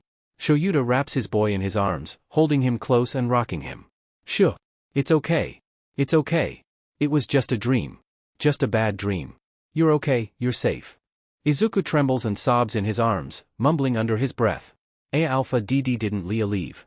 Alpha D didn't leave me with them. Alpha WW wouldn't do that. J just be bad DDR dream. His mind is a shaky mess of unease. He's lost and confused and hurt. Phantom aches of pain flash through his body and images of his own bloody body race through his mind. Shoyuta grimaces. Izuku is calling him Alpha, meaning he's slipped into his captive instinctual mind. He had a long talk with Nedzu about Izuku's mindset and how the Alpha Beta Omega mindset is not natural in foxes and is caused by captivity. With time and proper care, his instinctual mindset should grow into a family-oriented mindset which is the natural mindset of foxes. He blinks as his boy presses closer to him, his thigh pressing against Shuta's hand. His hospital gown feels wet. Shoyuta glances down at the nest where Izuku was curled up, seeing a wet spot on the pillow he had been on. Sheet. Shoyuta grimaces, rocking his boy gently in his arms. Poor boy was so terrified of his nightmare he wet the bed. He starts to stand but Izuku lets out a wail and clings to him tighter. And no. He sobs out. Alpha, DD don't leave. P please. I be go good. IWW will. Just D don't leave. Alpha, PP please. Izuku sobs and trembles, terrified that his Alpha will leave him again. He doesn't want to let go of the man in fear of being abandoned again. PPL please, he sobs out. Shuta's heart twists at Izuku's words. He strokes the boy's head leaning forwards and pressing his cheek against Izuku's. Shh. It's okay. It's okay. I'm not leaving you, I promise. Not ever. You're my kit now. I'm never ever going to leave you. The boy lets out a soft sob and buries his face in Shuta's chest. Shoyuta sighs softly and stands up with the boy in his arms. Come on. Let's go get you cleaned up. He walks over to the bathroom door and pushes it open with his hip. He rocks Izuku gently as he walks. He leaves the door open and brings Izuku over to the stool by the shower.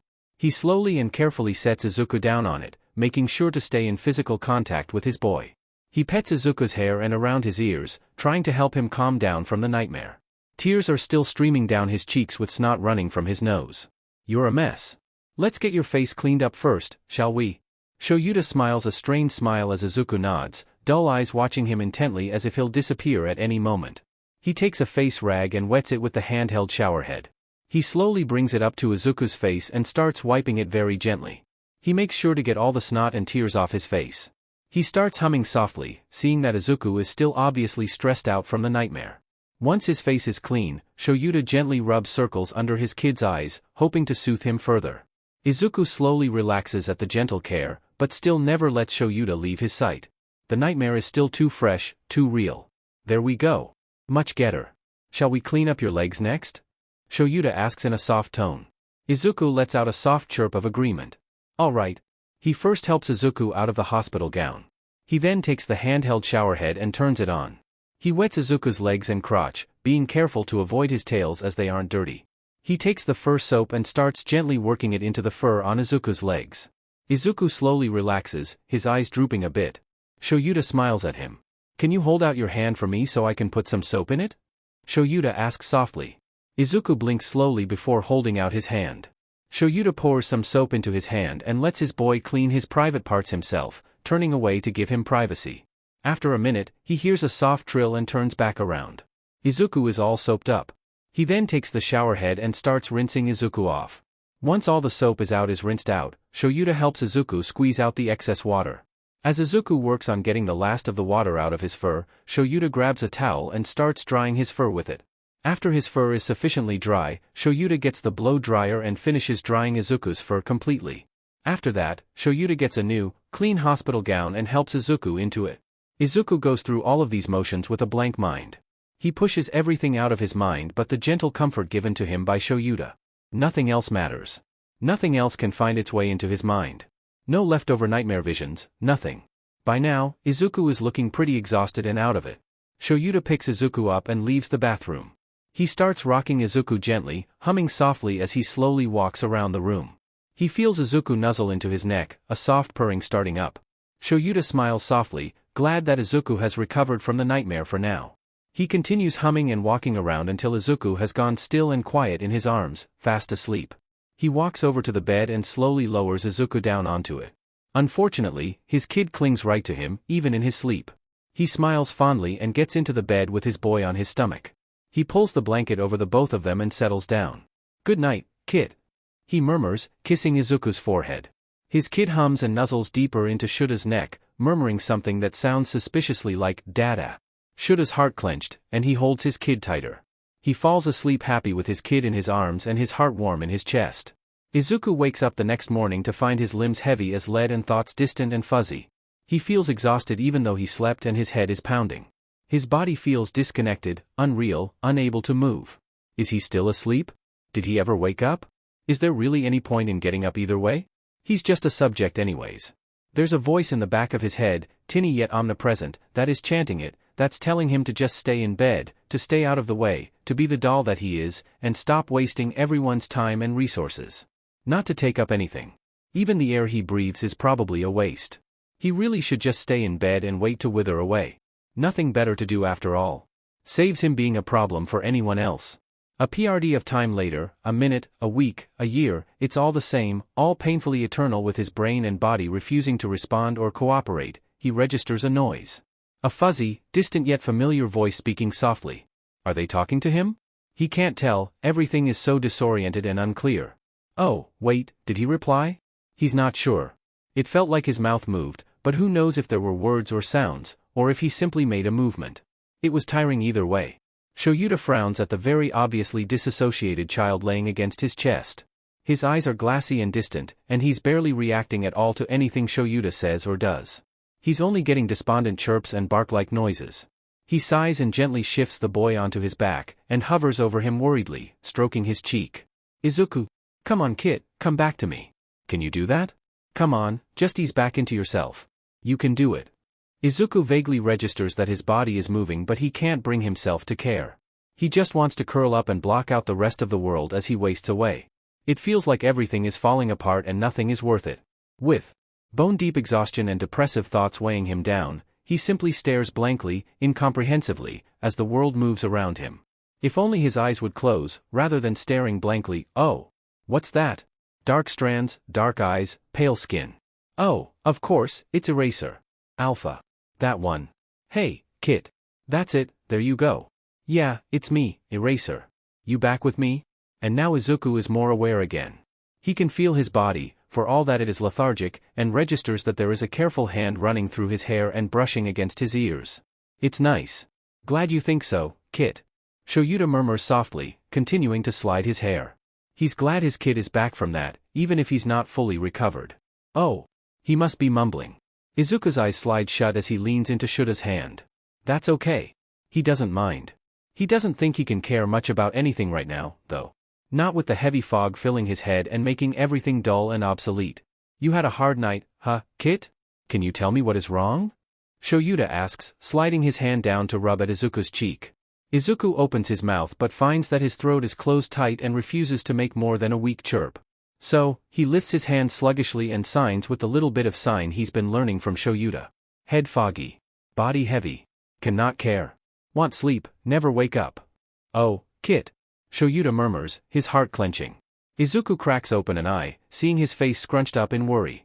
I'm sorry you feel that way. It sounds like a depressive episode. What do you usually do when you feel like this? Izuku thinks about it for a second. Back when he was in the lab and everything felt like it was hopeless, the only thing he really could do about it was sleep and do his best to get through the experiments of that day. It was horrible to have to do anything when he felt like this, and the scientist always complained that his test results were skewed because of it. So, he preferred to just sleep through it. Sleep. He signs tiredly. Shoyuta nods. Okay. Let's have a rest day today, then. I'm sure Ryota won't mind you sleeping most of today. I'll make sure to tell him you aren't feeling well today. Izuku trills weakly and slumps his head against Shuta's hand. We'll see how you feel tomorrow and go from there. How does that sound? Izuku nods and slides his eyes shut again. He slowly, lethargically, rolls onto his side and curls into a ball. His tails drape themselves over him like a blanket, taking hold of one of them with his hand and bringing it up to rest his head on. He settles down once he's got himself comfortable and goes limp, letting the fog in his head take over and drown everything else out. Shoyuta watches his kid curl up in a ball on the bed with a frown. He said he would let Izuku sleep all day, but there's a high possibility that sleeping all day will make this depressive episode worse. He'll let him sleep for a few more hours, then try to coax him into doing a few low-energy activities that will hopefully help ease him out of the episode. He decides to clean up Izuku's nest while he waits for Ryota to show up. It's still wet and dirty from Izuku wetting himself last night. He carefully picks up the soiled blankets and pillows and brings them over to the steel door one by one. Once done, he stares at the pile sadly. He hates that this happened. The kid is almost 12, he shouldn't be wetting the bed, but his nightmare scared him so much that he did. He runs his hand through his hair with a sigh.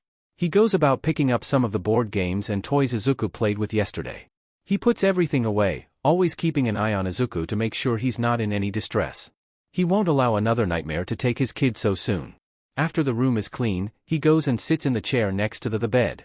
He looks Izuku over with careful eyes and is relieved to find his kid's face relaxed. Good. After a moment he groans and lets his hands fall into his hands. Ah, shit. Hisashi is supposed to be visiting today. After wondering how the hell this is going to work, he lifts his head and blinks. Wait, no. This is perfect. Having Hisashi help him get Izuku's spirits up will be great. Hisashi is great with kids and dealing with people with depression, he'll know just what to do. He'll have to have Hisashi come tomorrow because introducing them when Izuku is too deep in this won't be good, of course. But if he eases Izuku out of it a bit today, Hisashi can definitely help pull him the rest of the way out tomorrow. He pulls out his phone, keeping his eyes on Izuku, and dials Hisashi's number, keeping the phone a ways away from his ear. Hisashi answers as he always does, loud and obnoxiously. He sighs and waits till the man pauses in his yelling. Hisashi, quiet down, the kid is napping right now. The other end of the line immediately goes silent before, sheet, I didn't wake the little listener up, did I? Shoyuta gives a soft snort, still looking at his kid. No, you're safe, just keep it down. He reaches out and gently strokes Izuku's cheek. He shifts ever so slightly, leaning into the touch, but doesn't wake up. Oh, good. Hisashi breathes a sigh of relief. So, what's up? Shoyuta hums. We're going to have to reschedule your visit to tomorrow, unfortunately. Something came up. Did something happen? Is the little listener okay? Hisashi asks worriedly. He had a nightmare that was pretty bad last night. He woke up this morning in a depressive episode, said his head was foggy and his body was heavy, that he couldn't care and that he didn't want to wake up. Oh. Poor little listener. Hisashi murmurs, and Shoyuta can just imagine the sad pout on his lips. Yeah, so I'm going to work on helping him out of it today, and when he's hopefully feeling better tomorrow, you can help me pull him the rest of the way out of it. I figure it's not ideal to introduce you to him when he's in a stump like this. I got ya. I'll just have to wait another day to meet the little listener. A long pause before, so tell me about the last game you played with him. Shoyuta rolls his eyes and reluctantly goes on to describe how Izuku trounced him in multiple games of Connect 4. His boy is truly an information and strategy genius. They played at least 20 games, and Shoyuta didn't win a single one of them.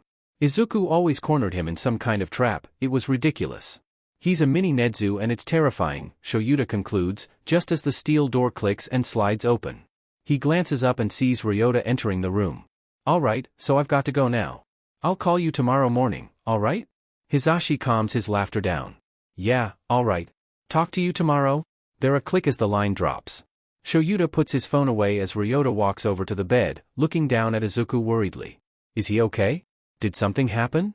It's a reasonable assumption as Izuku is usually awake and doing things by now. Shoyuta sighs.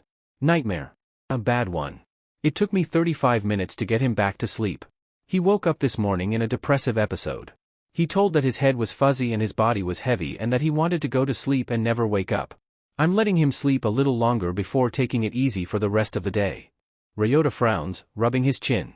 I could probably get him on medication for nightmares, you said he already gets them pretty regularly. This was more intense than the others. Shoyuta nods. He was screaming bloody murder and wet the bed. Ryota winces. Yeah, we should definitely get him on some medication. I've already started working with a psychiatrist to get medication for him to help with some of his anxiety and PTSD. I'll add depression. The PTSD medication should help with the nightmares. I'll also ask for a sedative for him to take before going to bed, that should help as well. Shoyuta nods. Thank you. It wasn't easy, seeing him like that. He was terrified. He grimaces, thinking about the terror he saw in those green eyes followed by a dull glaze. Ryota frowned slightly, looking over at Izuku's curled-up form. I'm sure. I'll ask to add a low-risk sedative to his 4-drip at night until we can get him on proper medication. That would be great, thank you. Shoyuta turns his attention to Izuku and starts the process of gently waking him up. Hey Kit. He murmurs softly, gently shaking his boy. Come on, Kit. It's time to wake up. Ryota is here to check up on you. Izuku lets out a soft whine and one of his tails flips onto his face, covering it. Shoyuta chuckles softly, rubbing his back. Come on, Kit. It's time to get up. I know it's hard right now, but we need to make sure you're still doing okay. Izuku's tails twitches out of the way, revealing half-open, blurry green eyes. Shoyuta smiles softly down at him. Hey there. You feeling any better? Izuku huffs and covers his face again. Shoyuta hums. Guess that's a no. Well, can you sit up so Ryota can take your vitals? Izuku is silent for a moment before he slowly starts to shift around. Shoyuta gently eases his hands under Izuku and helps him sit up. There you go. Great job, Kit. It's easy to see the lethargy in Izuku movements as he turns to look at Ryota with hazy eyes. Izuku looks at Ryota with a sort of deep apathy. His mind has mostly shut down all emotions to protect it from the leftover emotions from the nightmare. He feels emotionally numb and strung out. It's hard, and he just wants to curl up and sleep forever. Ryota smiles at Izuku softly, hiding his worry for the boy. Hello there, Izuku. How do you feel right now? Izuku takes a moment before slowly lifting his hands and signing slowly. Everything fuzzy. Head hurts. Tired. Slow. Shoyuta relays what Izuku signed, and Ryota nods. Alright, I'll get you something for the headache. Do you think you can brush your hair and teeth or do you need help? Izuku scrunches up his face. I can do. Ryota nods. Good. Why don't you go do that, and then I'll check all your vitals. Okay? Izuku hesitates, really not wanting to do anything, but relents after a moment and nods sluggishly.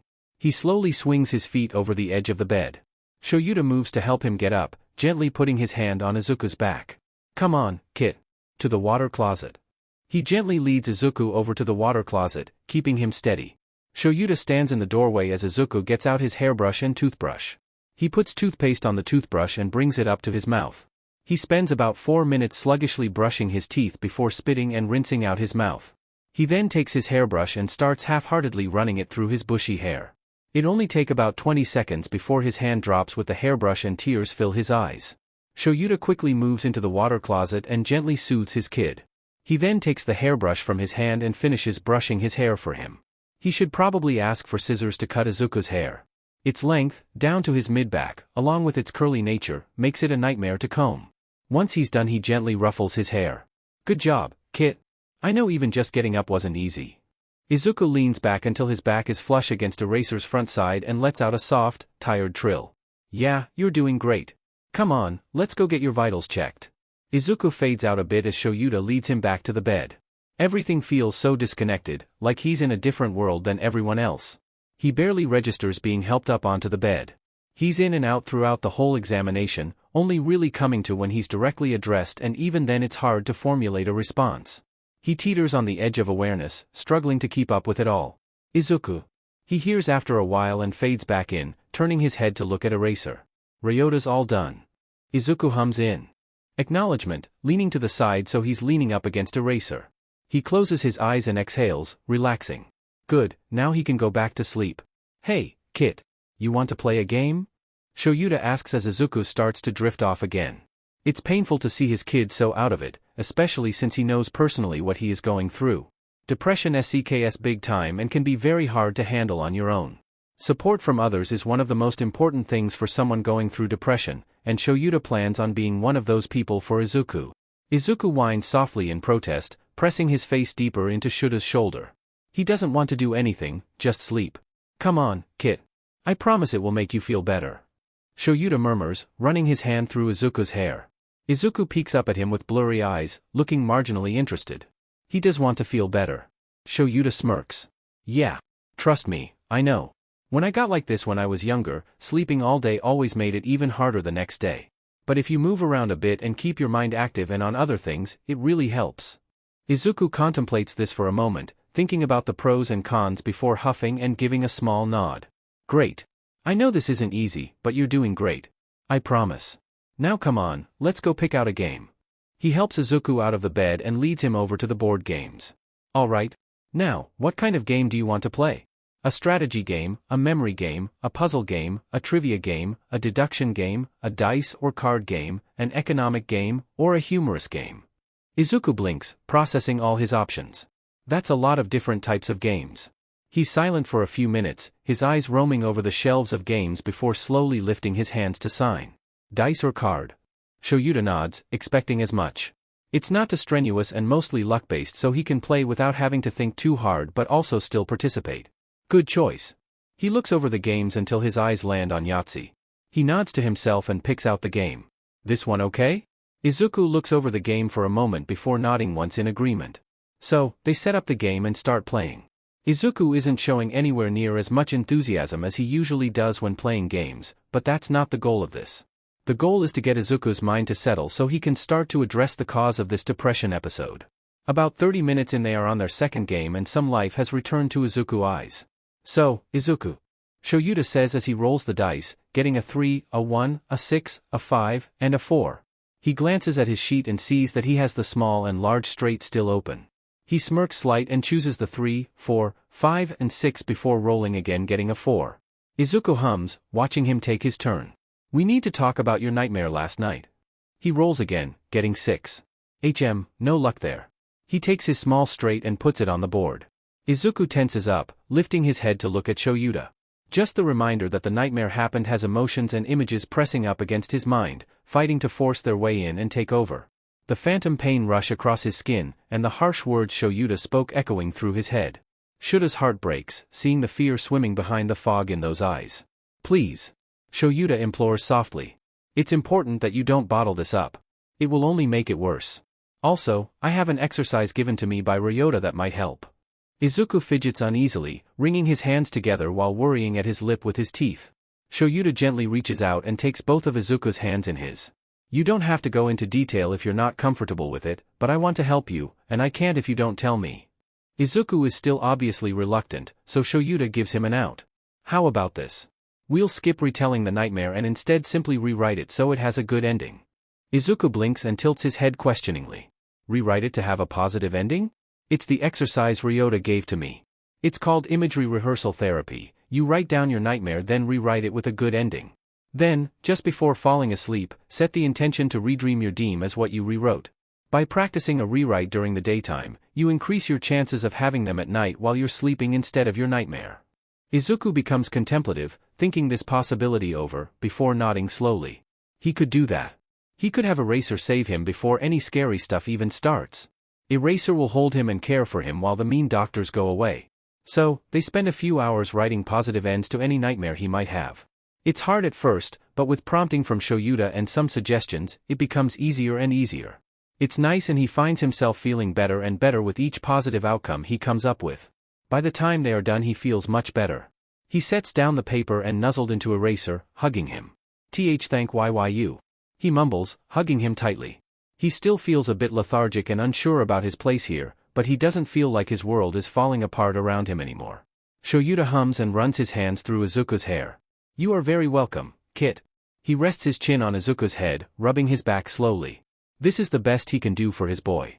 He'll do everything he can to make sure Izuku gets over this hump and continues on with his recovery. After a moment of silence, Izuku speaks up. ULL left. In N nightmare. UW walked away while they tortured me. He starts to tremble at the reminder, curling his hands into fists around Shuta's shirt. Shoyuta breathes in slowly and holds Izuku tighter. I'll never ever leave you, Izuku.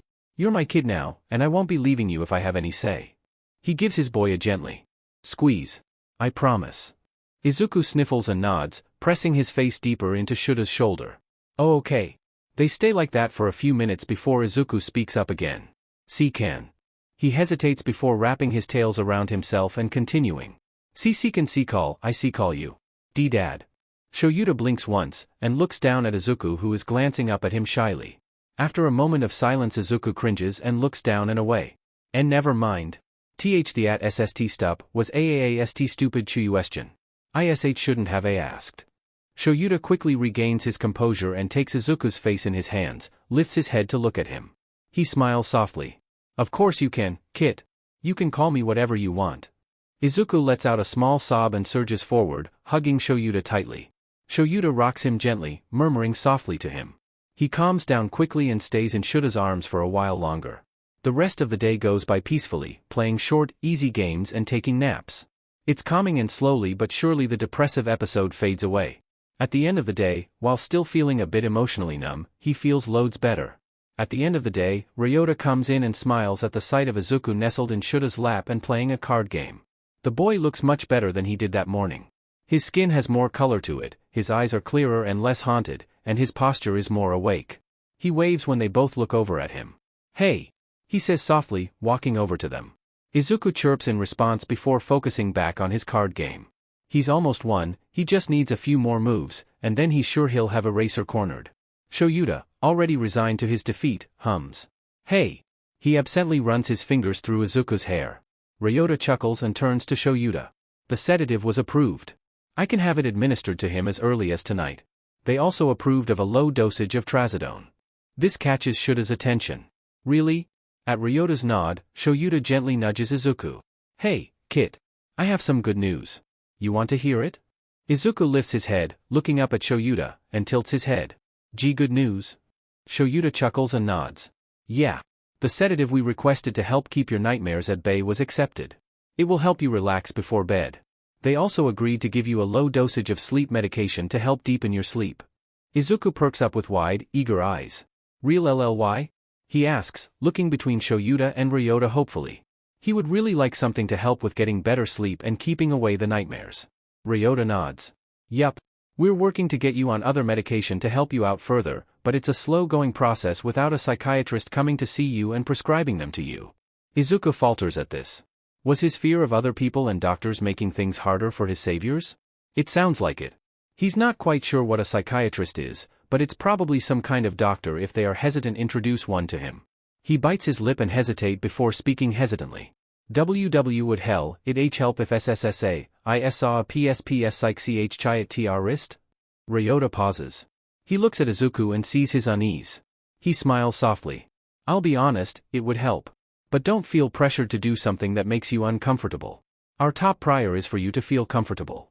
Izuku fidgets with his hands, his tails thumping against the floor. He thinks on it for a long moment. He's vastly uncomfortable with the idea of meeting with any doctor of any kind other than Ryota. Even just the thought of being around someone with the name doctor makes his skin crawl and his stomach tangle in knots. He has no doubt being in the same room as a doctor will make his anxiety spike. The question is if he can handle it long enough to get medication prescribed to him.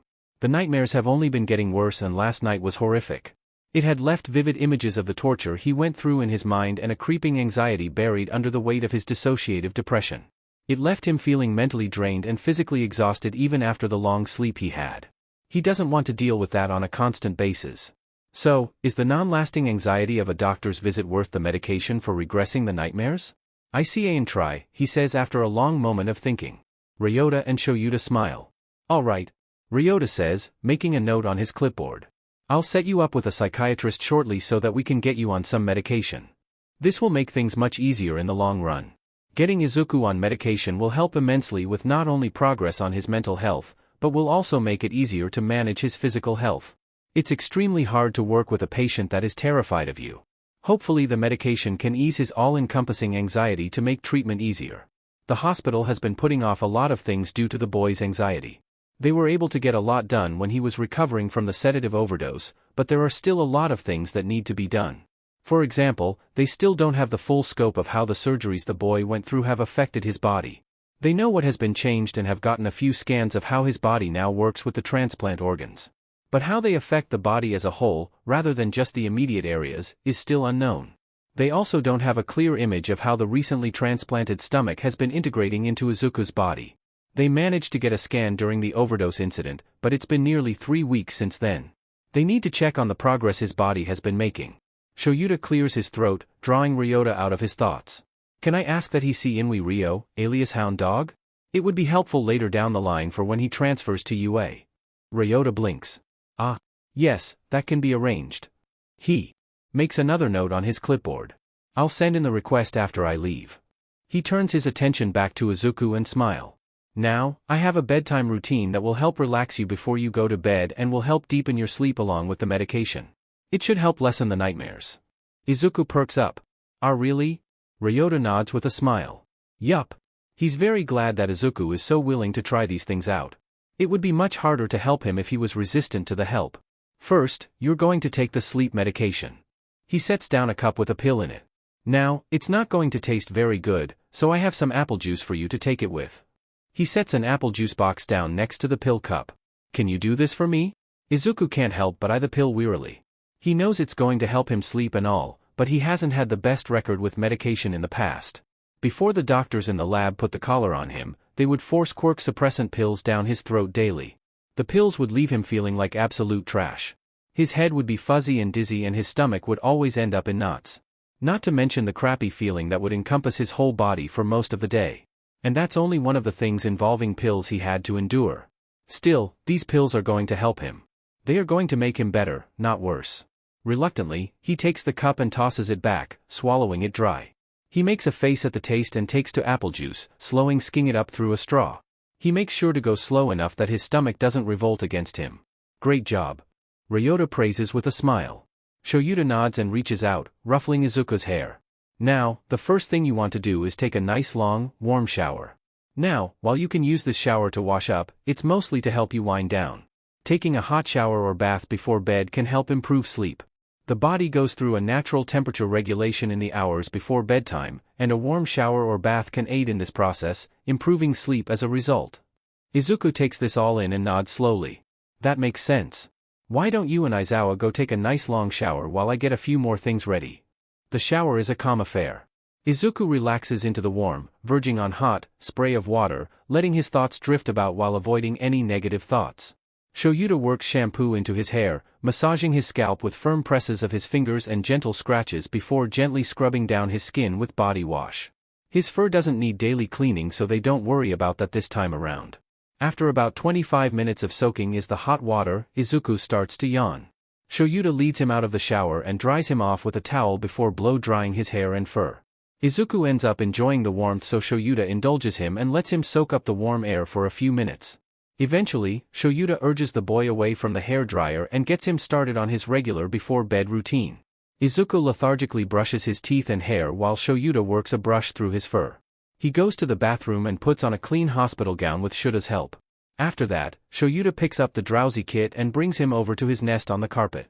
Ryota is waiting for them with a few things and smiles as Shoyuta sets Izuku down in his nest. "How you feeling, Izuku?" Sleepy, Izuku mumbles before yawning and starting to shuffle around his nest, adjusting blankets and stuffed animals to make it sleep-friendly. Ryota chuckles. "Good. That means the medication is working." Izuku nods absent-mindedly, finishing up his adjustment of his nest. He looks up and looks over what Ryota has brought. There's a small white machine thingy with a dial, a few buttons, and a bunch of really small holes, a glass of orange something, and a small tinted bottle with a lavender plant printed on it. He tilts his head questioningly. Ryota sees his interest and smiles. This, he puts his hand on the machine, is a noise machine. It will play nighttime forest noises when turned on. I believe it will appeal to your fox instincts. Would you like to try it? Izuku nods and listens as Ryota turns the machine on. It starts out as the sound of a gentle breeze ruffling leaves and the sound of gently running water, like a stream.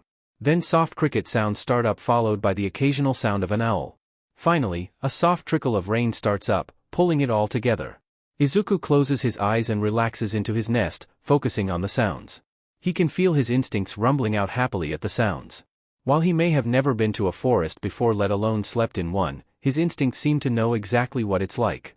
Shoyuta watches as Izuku sinks into his nest in contentment.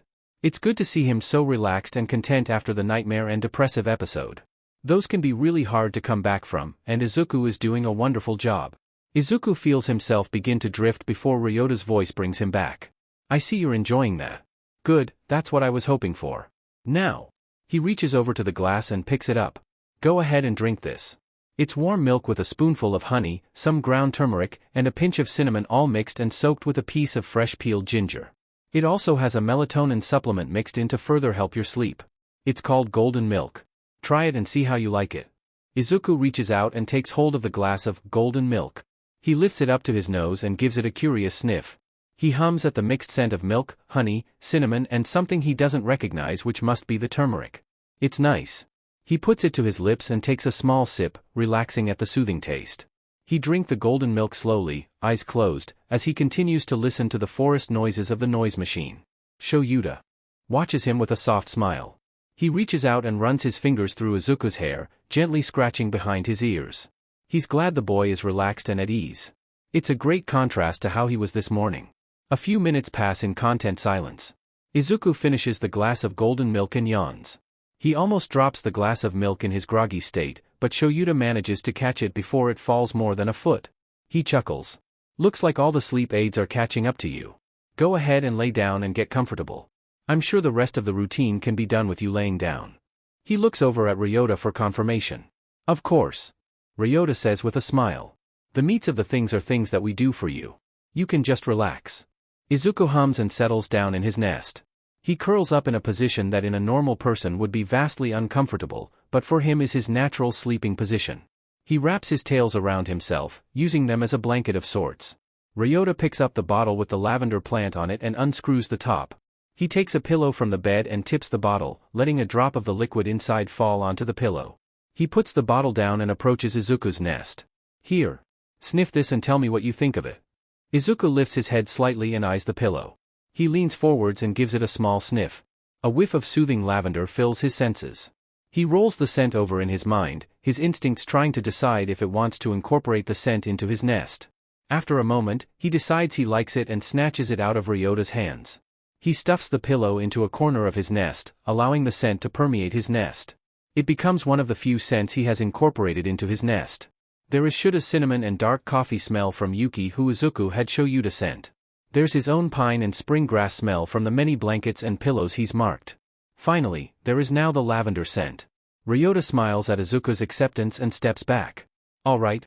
Now I'm going to have Aizawa here give you a massage, alright?" Izuku hums softly and shifts his position so he's laying on his stomach, his tail sprawled out around him lazily. Shoyuta huffs softly and maneuvers himself so he's adjacent to Izuku and starts gently massaging Izuku's muscles. He starts with his shoulders, gently kneading the stiff muscles there. Izuku keens at the pleasant tingles the action makes run down his spine. It feels really good. Shoyuta works at them for a few minutes before shifting to firmly rub at the boy's back muscles.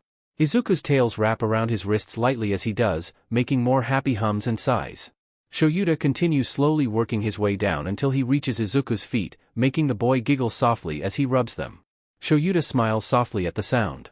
He's glad his kit can laugh at this point, even if it is soft and retrained. Izuku ends up starting to drift off again, starting to falling asleep to the pleasant feeling of his muscles being kneaded just right. Ryota takes his leave silently, having finished the night routine. Shoyuta starts to read to him some of the positive ending to the nightmares he's had. One of the rewrites has Shoyuta finding his at the start of the nightmare and taking him away from the doctors before anything happens. That one is his favorite. Another has all the doctors turning into stuffed animals, the white labs being painted with bright colors, and all the scary machines becoming playgrounds. That one makes him giggle. Soon, Izuku is falling asleep to gentle massages and pleasant stories. It's perfect, and for the first time in a long time, he doesn't have a single nightmare. Izuku wakes up the next morning feeling much better and ecstatic that he didn't have a single nightmare. His head is clear, and his body responds to him easily. He feels refreshed after a full night of rest and has no problems getting up all on his own. He's excited and ready to get the day going. He looks around after sitting up and finds Shoyuta still asleep on the chair next to the bed. He shakily stands up from his nest and gives himself a good shake. He tests his stability and the strength of his legs and finds them suitable. He doesn't feel like he's going to fall over at any second like he used to, and his legs don't feel shaky. He puffs up his chest a bit, feeling proud of his progress. Not only is he not anywhere near as weak anymore, he's also gained a few pounds. He can still pretty clearly feel his ribs when he runs his hands over his side, but he can definitely feel more fat than he could before he was rescued. He's also starting to feel a bit of fat on his stomach.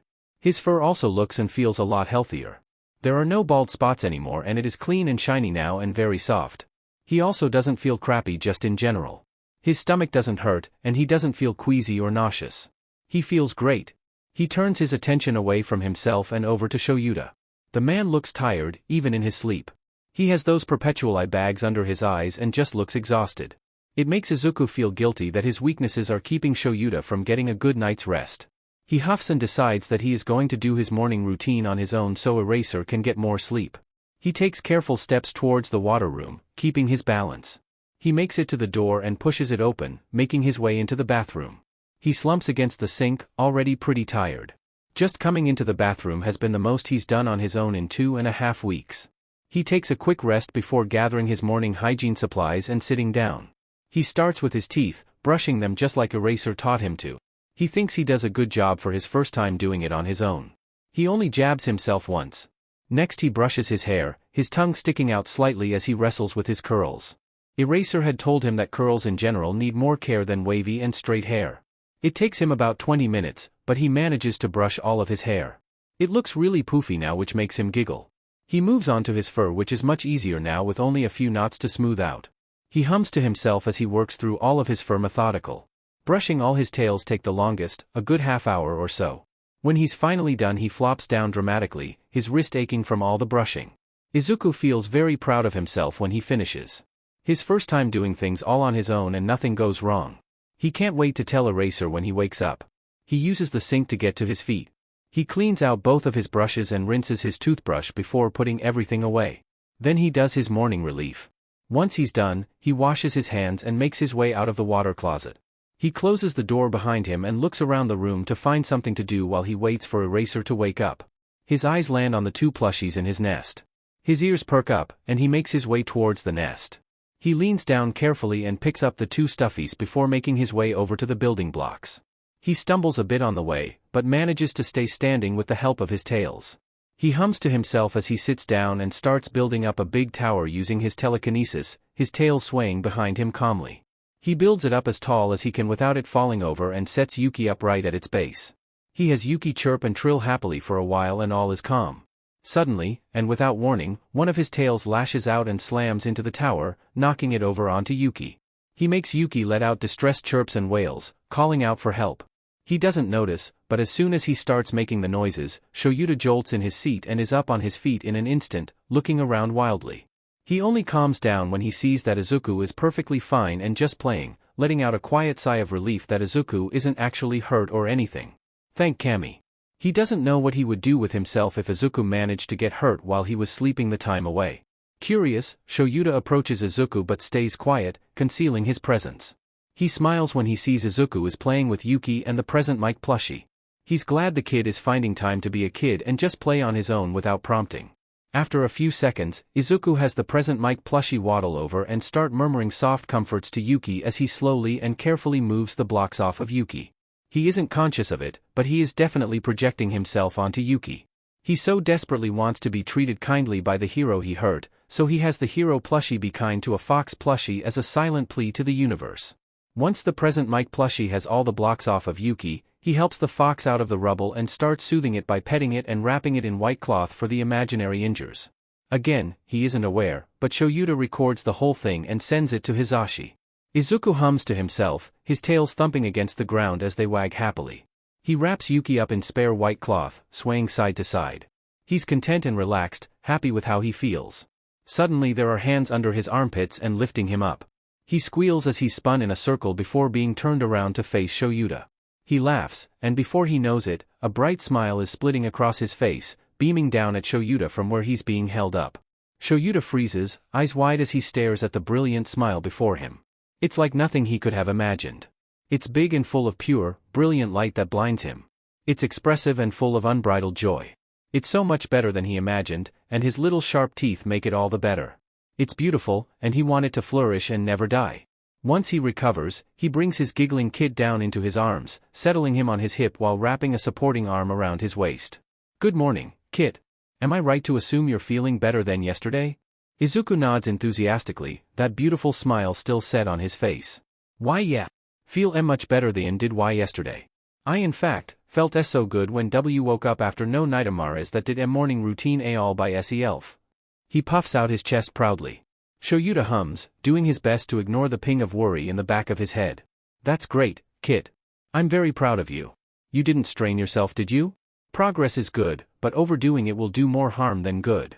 He reaches up, running his hand through Izuku's hair. Izuku shakes his head, his smile shrinking back down into a smaller smile, though the signs of his joy and happiness are still clear in his expression. And no. Made sure to sit down when st started feel weak. Good job. He ruffles Izuku's hair with a smile. Izuku leans into his hand with a tiny smile and starts letting out happy rumbles. It appears that now the smile has come, it won't be leaving anytime soon, and Shoyuta is overjoyed. He hopes his kid's smile never dulls again, even if that's a bit unrealistic with him still in the mental recovery stage. But he can hope. Izuku revels in the touches, his tail swaying behind him happily. He nuzzles his face into Shuta's hand, eyes close. He absently thinks about how glad he is that Eraser is the one that stays with him in this room. His savior. His protector. His family. After a moment, Shoyuta remembers that Hisashi is coming today and that he should probably warn Izuku. Last time someone showed up without him knowing, it caused Izuku undue stress. He doesn't want that to happen again. Hey, kid.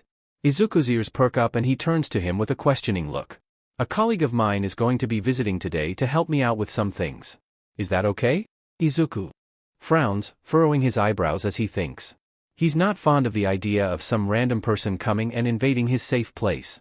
But Eraser wouldn't let anyone he didn't fully trust into this room, and Ryota told him that someone has to have a thorough background check before being allowed in the room. So, this person should be safe. He gives a small nod. I guess. You trust them? He peers up at Shoyuta with big eyes. Of course. I wouldn't let them anywhere near you if I didn't. Shoyuta ruffles his hair fondly, making a small smile appear on Izuku's face. Then yeah. Don't mind. Shoyuta nods and sets him down. Good. He's really excited to meet you, so he might be a bit on the loud side. But don't worry, he wouldn't even dream of hurting you. Izuku nods, steadying himself. Oh okay. He looks over at the board game shelves and brightens. Can we play game? Shoyuta smiles. Of course. Come on, let's go pick one out. He reaches out his hand to take Izuku's and help him to the shelves, but Izuku pointedly refuses and flares out his tails for balance, making his way towards the shelf on his own. Shoyuta watches with pride as Izuku manages to move and walk on his own, even if it is unsteady. He's made so much progress these last 2 weeks. He went from barely being able to move at all to this. It's amazing, and though a lot of it could be attributed to the boy's extra quirks, his own determination to recover has played the biggest part in his recovery. Izuku gets to the shelf after a few wobbly steps and takes hold of the shelf to steady himself. Having to walk and balance all on his own is a lot harder than when Eraser helps him balance. He huffs after a moment of rest and straightens up, looking over all the games. He taps at his chin as he scans them, looking for one that catches his interest this morning. Monopoly sticks out at him, and his ears perk up. How about this one? He points at it, his tail swaying eagerly as he looks at Shoyuta. Sure. Shoyuta smiles and pulls it out. Monopoly, huh? He chuckles dryly, preparing himself to be beaten into the ground. It'll only be him and Izuku playing for now, but that won't be a real problem. Yeah, sure. Come on, let's go sit down. Shoyuta watches Izuku beam happily before shakily walking over to the rug and his nest and plopping down in the nest. He walks over himself and starts taking everything out and setting it up. Izuku helps set up the money, his tails thumping excitedly against the ground. Shoyuta watches his excitement with soft eyes. It's so nice to see his boy's progress over such a short amount of time. It's been about a month since his rescue and he's already doing so much better. Of course, the safe, enclosed environment definitely helps his peace of mind. Moving to UA is no doubt going to be stressful for him, but Shoyuta will help him through it. Izuku taps him with one of his tails, drawing him out of his thoughts. All done. He says with a small smile. Shoyuta huffs and reaches out, ruffling his hair. Good job, Kit. Izuku preens, his ears standing at attention adorably. Shoyuta turns his attention to the game and immediately notices something. Izuku has more money than he should. Izuku. He looks over at his boy with a raised eyebrow. Izuku has the most innocent look on his face, it's ridiculous. His eyes are as wide as they can be, his head is tilted up slightly, his ears stand straight up, and his canines poke at his lips as he bites his bottom one. It's adorable, and Shoyuta immediately knows his kid is trying to play him. He crosses his arms, staring him down. You gave yourself extra money. Izuku's eyes get impossibly wider, flicking down to the money then back up at him, still as innocent as can be. Shoyuta gives him an expectant look, but he doesn't even get a twitch. His kid just bobs his head once, completely innocent. Kami, this kid is going to be the death of him. Why? He asks with a raised eyebrow. He just gets a small shrug in response, and that same blinding smile. Well, put it back. And then his kid has the audacity to have his ears flatten and his tails droop while crocodile tears fill his eyes. He lets out a sad whine, the tears slipping down his cheeks. Shoyuta stares at the display in minor shock. He blames this on Nezu. He saw the rat whispering to Izuku when he was here. Shoyuta pinches the bridge of his nose and exhales slowly. He knows giving in will only spur Izuku on, but can he really say no to that sad face? It would be criminal, right? So, he lets his kid start out with a little extra money. The blinding smile he gets in return is totally worth it. As the game goes on, Shoyuta finds himself deeply regretting letting Izuku have extra money at the start. He takes full advantage of the extra money to bribe and more often than not, pressure Shoyuta into giving up property. He absently wonders what kind of economics that lab taught Izuku because he is absolutely brutal in his property dealings. Or maybe that's Nezu's influence. Either way, Shoyuta can tell it's going to be a problem in the future. He can already see his kid becoming a little gremlin and taking over the school. Shoyuta is just about bankrupt when there is a soft knock on the door. Shoyuta watches all 5 of Izuku's tail go still and his ears swivel towards the door. A soft growl starts up in the boy's throat as he turns to stare at the door. Easy, Kit. That's probably my coworker. Shoyuta grunts as he pushes himself to his feet and walks over to the door. He taps on the touchpad and selects the camera looking at the other side of the door. That tiny bit of tension in him releases when he sees it is indeed Hisashi. He swipes his card and the door unlocks and slides open. He holds out his hand to stop Hisashi before he enters. He steps out, letting the door close behind him. He has to be quick because Izuku will no doubt get anxious without someone in there with him. What's up, Sho? Why we out here? Hisashi asks, his head tilted. He's really excited to see the little listener and might be a tad bit impatient. Well, for one, I have to make sure it's really you. What was Oboro's favorite food? Sushi.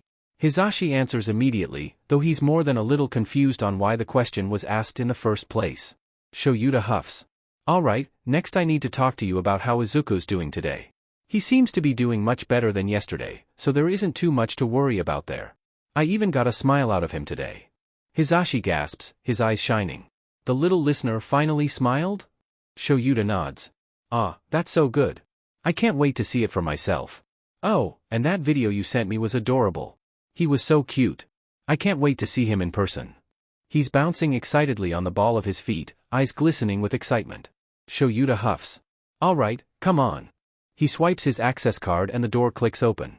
Izuku peeks out from behind the bed as the door slides open, and Shoyuta walks back in, this time with someone in tow. He takes one look at the man behind Eraser, and his mind starts running through every possibility. Long blonde hair pulled back in a half bun, light green eyes behind glasses, and hearing aids. It only takes him a second to zero in on the only possibility. Sure, his hair isn't styled up like it usually is and he isn't wearing his hero gear, but it was still obvious. Present Mike. He whispers, staring with wide eyes. For a moment, he's in awe. It's Present Mike, one of his favorite heroes. He doesn't remember a whole lot of it since it was so very long ago, but he used to listen to his radio station every night before he was taken and called every time there was a time to call. He even got a nickname from the hero, Yuta, meaning Great Sunlight. He had loved it and treasured the nickname dearly. Then he withers, and his ears draw back. It's Present Mike, the hero Izuku doomed by giving the villains an analysis of him. The one who was put in the hospital because of Izuku's analysis. The man who was put in a coma because Izuku was too weak to resist the villains. A whimper bubbles up in his throat as he hides behind the bed, his eyes just barely poking up to watch them. Hisashi frowns slightly at the little listener's reaction and glances over at Shoyuta questioningly. Shoyuta is just watching the boy with a sad look on his face. Shoyuta knows the reason for the reaction. The kid has expressed to him multiple times his feelings of guilt revolving around the analysis the boy was forced to do during the lab, especially when his analysis was used to hurt a pro-hero or other person. Hisashi in particular is one of his biggest sources of guilt, so seeing the man now must be triggering that guilt. Hisashi looks back over at the boy hiding behind the bed and smiles softly, crouching down slightly and putting his hands on his knees. Hey there, little listener. My name is Yamada Hisashi, but you might know me better as Present Mike. Can you tell me your name? He watches as the boy's fingers dig into the sheets on the bed as those large, forest green eyes stare at him. A multitude of emotions flash in those eyes. Nervousness. Worry. Fear. Despair. Self-doubt. But most importantly, hope. Izuku stares at Hisashi for a long moment, his emotions swirling around inside of his like a storm. The guilt is overwhelming, the fear paralyzing, the self-doubt and hatred like a burning fire. Then, deep down, hidden under all that, is the hope that the man will forgive him for everything he has done. A small hand reaches above the bed and signs slowly. Youta. Hisashi sounds out the name in his head. Yuta. He tilts his head slightly as the boy gives a short, sharp nod. For a long moment, Hisashi is confused. Shoyuta said the boy's name is Izuku. So why is he saying his name is Yuta? The more he thinks about it, the more something familiar tickles in the back of his head. Why does the name Yuta sound so familiar? As he thinks and thinks, the feeling gets closer and closer until it's just within his grasp. He reaches out to the feeling and closes his fingers around it. Immediately, recognition slams into him. Yuta is the name he gave to a very young listener that regularly called his radio station in the early days of his radio career. The little listener called in every week for 2.5 years before suddenly vanishing one day, having shown no sign of losing interest. He had been sad and worried for the little listener. If this boy is his Yuta, he was very right to be worried. Yuta? He asks again, eyes wide. As in, the one from my radio show all those years ago? Shoyuta blinks, surprised by this turn of events. He looks between Izuku and Hisashi, things suddenly starting to come together and make sense. He too remembers Yuta. Hisashi was always telling him about the kid after every radio session. He talked about how smart the boy was and all the suggestions the boy had for ways to improve his gear and quirk that he had never thought of before. It suddenly makes so much sense. Izuku wasn't just upset because he got Hisashi hurt. He was upset because he had personal connections to Hisashi, and the thought of being responsible for the man's injuries was devastating. Izuku hesitates for a long moment, guilt and doubt still swirling inside of him, before nodding once again. Hisashi feels his heart clench. Oh, Sunlight. I am so sorry you went through all this. He pauses for a moment, watching how the boy trembles with restrained sobs. Can I come closer, please? Again, Izuku hesitates, this time for a much longer time over a minute. He doesn't know if he deserves to have the man near him. He hurt him so much after all. Eventually, though, he gives a very small nod with watery eyes. Hisashi moves around the bed slowly so as not to startle Izuku. He gets to Izuku's side of the bed and crouches down a good couple feet away from him. His eyes roam over the scars littering the boy's arms before looking at the fearful look in his eyes and feels his heart ache. He remembers how cheerful and full of life Izuku's voice was during their calls. How he would babble on and on about anything he could think of. He remembers how bright the boy always seemed and how he came to name the boy Yuta. It's heartbreaking to see him so quiet and dull now.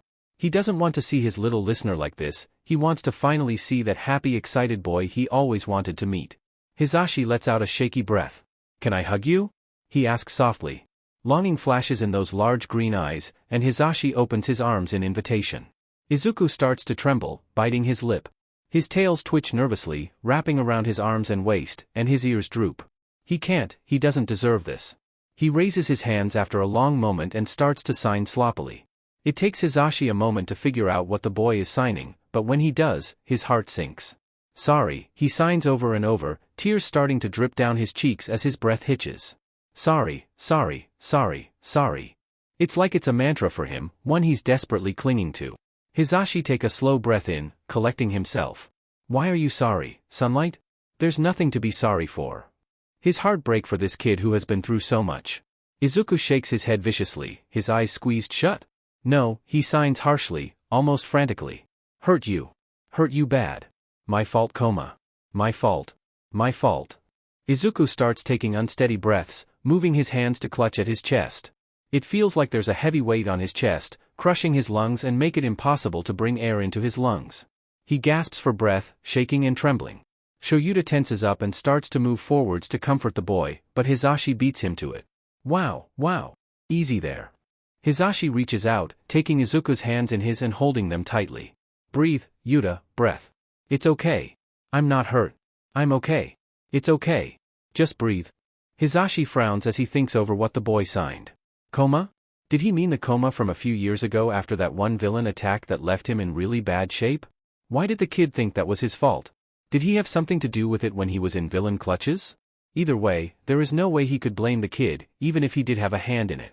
Izuku takes deep shaky breaths as he tries to push against the waves of panic creeping up on him, clogging his throat and threatening to drown him as the waves tower over him. He takes more shaky breaths, closing his eyes and letting the comfort offered to him wash over him. Slowly, the panic starts to ebb away, leaving behind mental and physical exhaustion. He slumps slightly and is a bit startled when hands quickly move to under his arms, supporting him. Hisashi catches the boy when he slumps, worry for the boy racing through him. "Easy, Yuta." The name sends another wave of comfort through Izuku, making him feel all warm and fuzzy inside. He opens his eyes to see a worried face looking down at him. "You all right there, Sunlight?" Izuku lets out a soft chirp and looks up at him with his large eyes.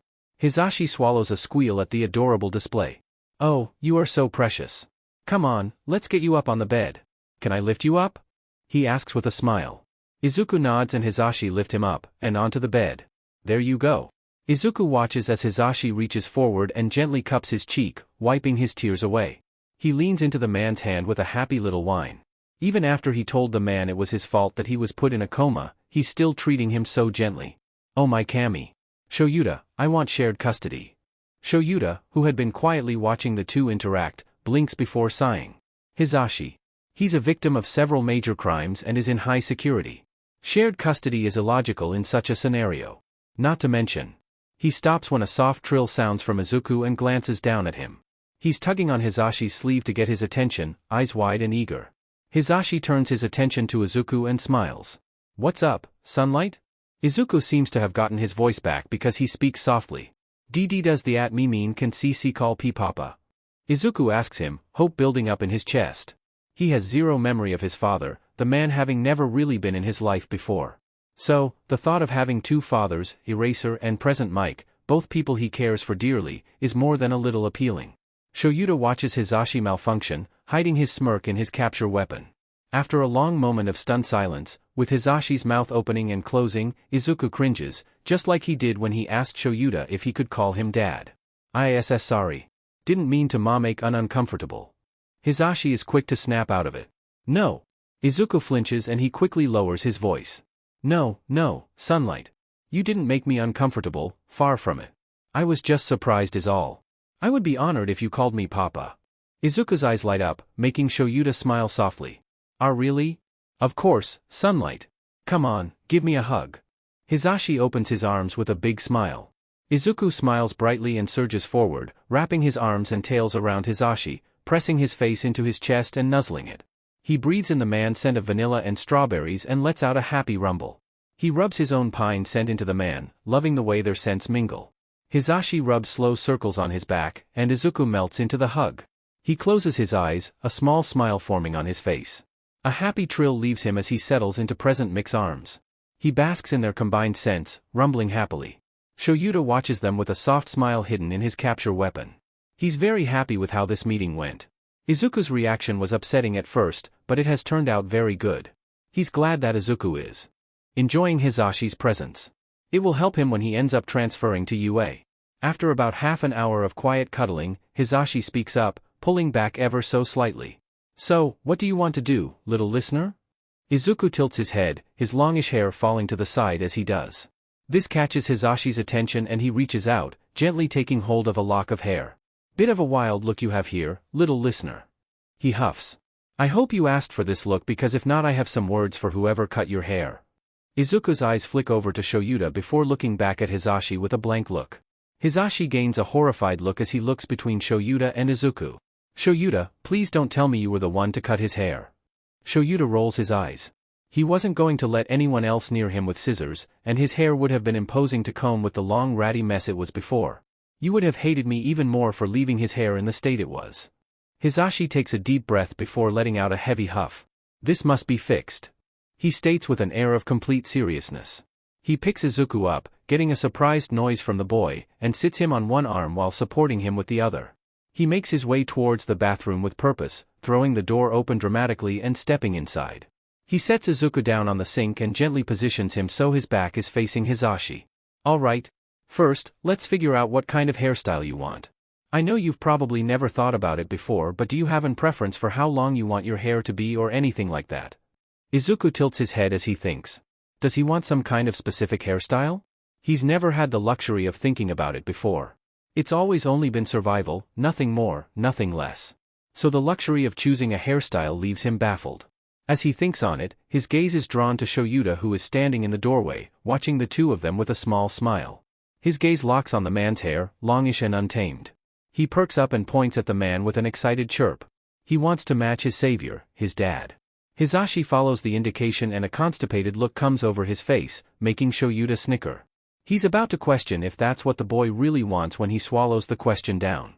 Izuku looks so excited about the prospect of matching Shoyuta, and it probably would be a bad idea to question his choice when he's probably been belittled for his choices back in that lab. So, he puts on a bright smile and nods. "All right. One style to Shoyuta coming right up." He's rewarded with an excited smile, the first one he's seen, and he holds back a squeal at the sight of it.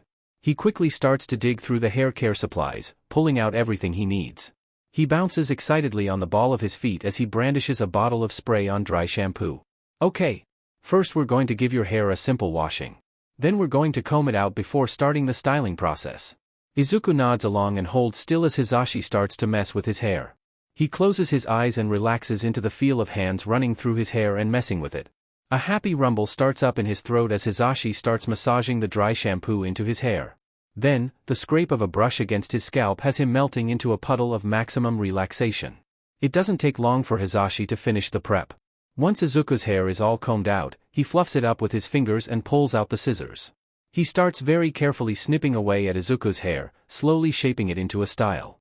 He's decided that he's going to give a little spice to the hairstyle. He adds layers to increase the volume and fluffiness of the boy's hair. He trims the ends of Izuku's hair, evening it out, before slowly moving his way up the boy's hair. He cuts strategically as he works up the boy's hair. He also gives the boy long, layered bangs. After about 45 minutes he pulls back and looks over his work with pride. At its longest point, in the back, Izuku's hair reaches down to the center of his shoulder blades. As it moves outwards, his hair slowly gets shorter and shorter before the shortening process speeds up until it reaches his curly bangs, forming a U shape. The bangs themselves frame his face as well, hanging as thick curls over his forehead and down his nose so as to not block his vision. Starting from the longest point and moving up, there are a multitude of curls that stick out in different points along his hair, giving it a wild, fluffy look. There are also trimmed curls around his ears, making them look even more fluffy than they already did. "Done." Hisashi exclaims and turns Izuku so he can look in the mirror. Izuku blinks at his reflection with wide eyes. He reaches up and pats at his hair, feeling the layered wavy curls. He barely recognizes himself.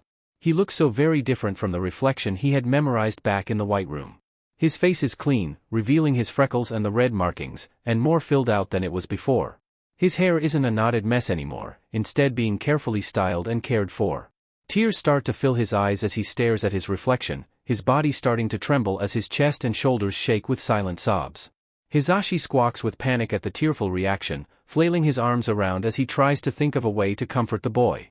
Before he can try much, though, Izuku is spinning around and throwing himself at Hisashi, wrapping his arms around him and holding him tight as he buries his face in the man's chest. Thank you.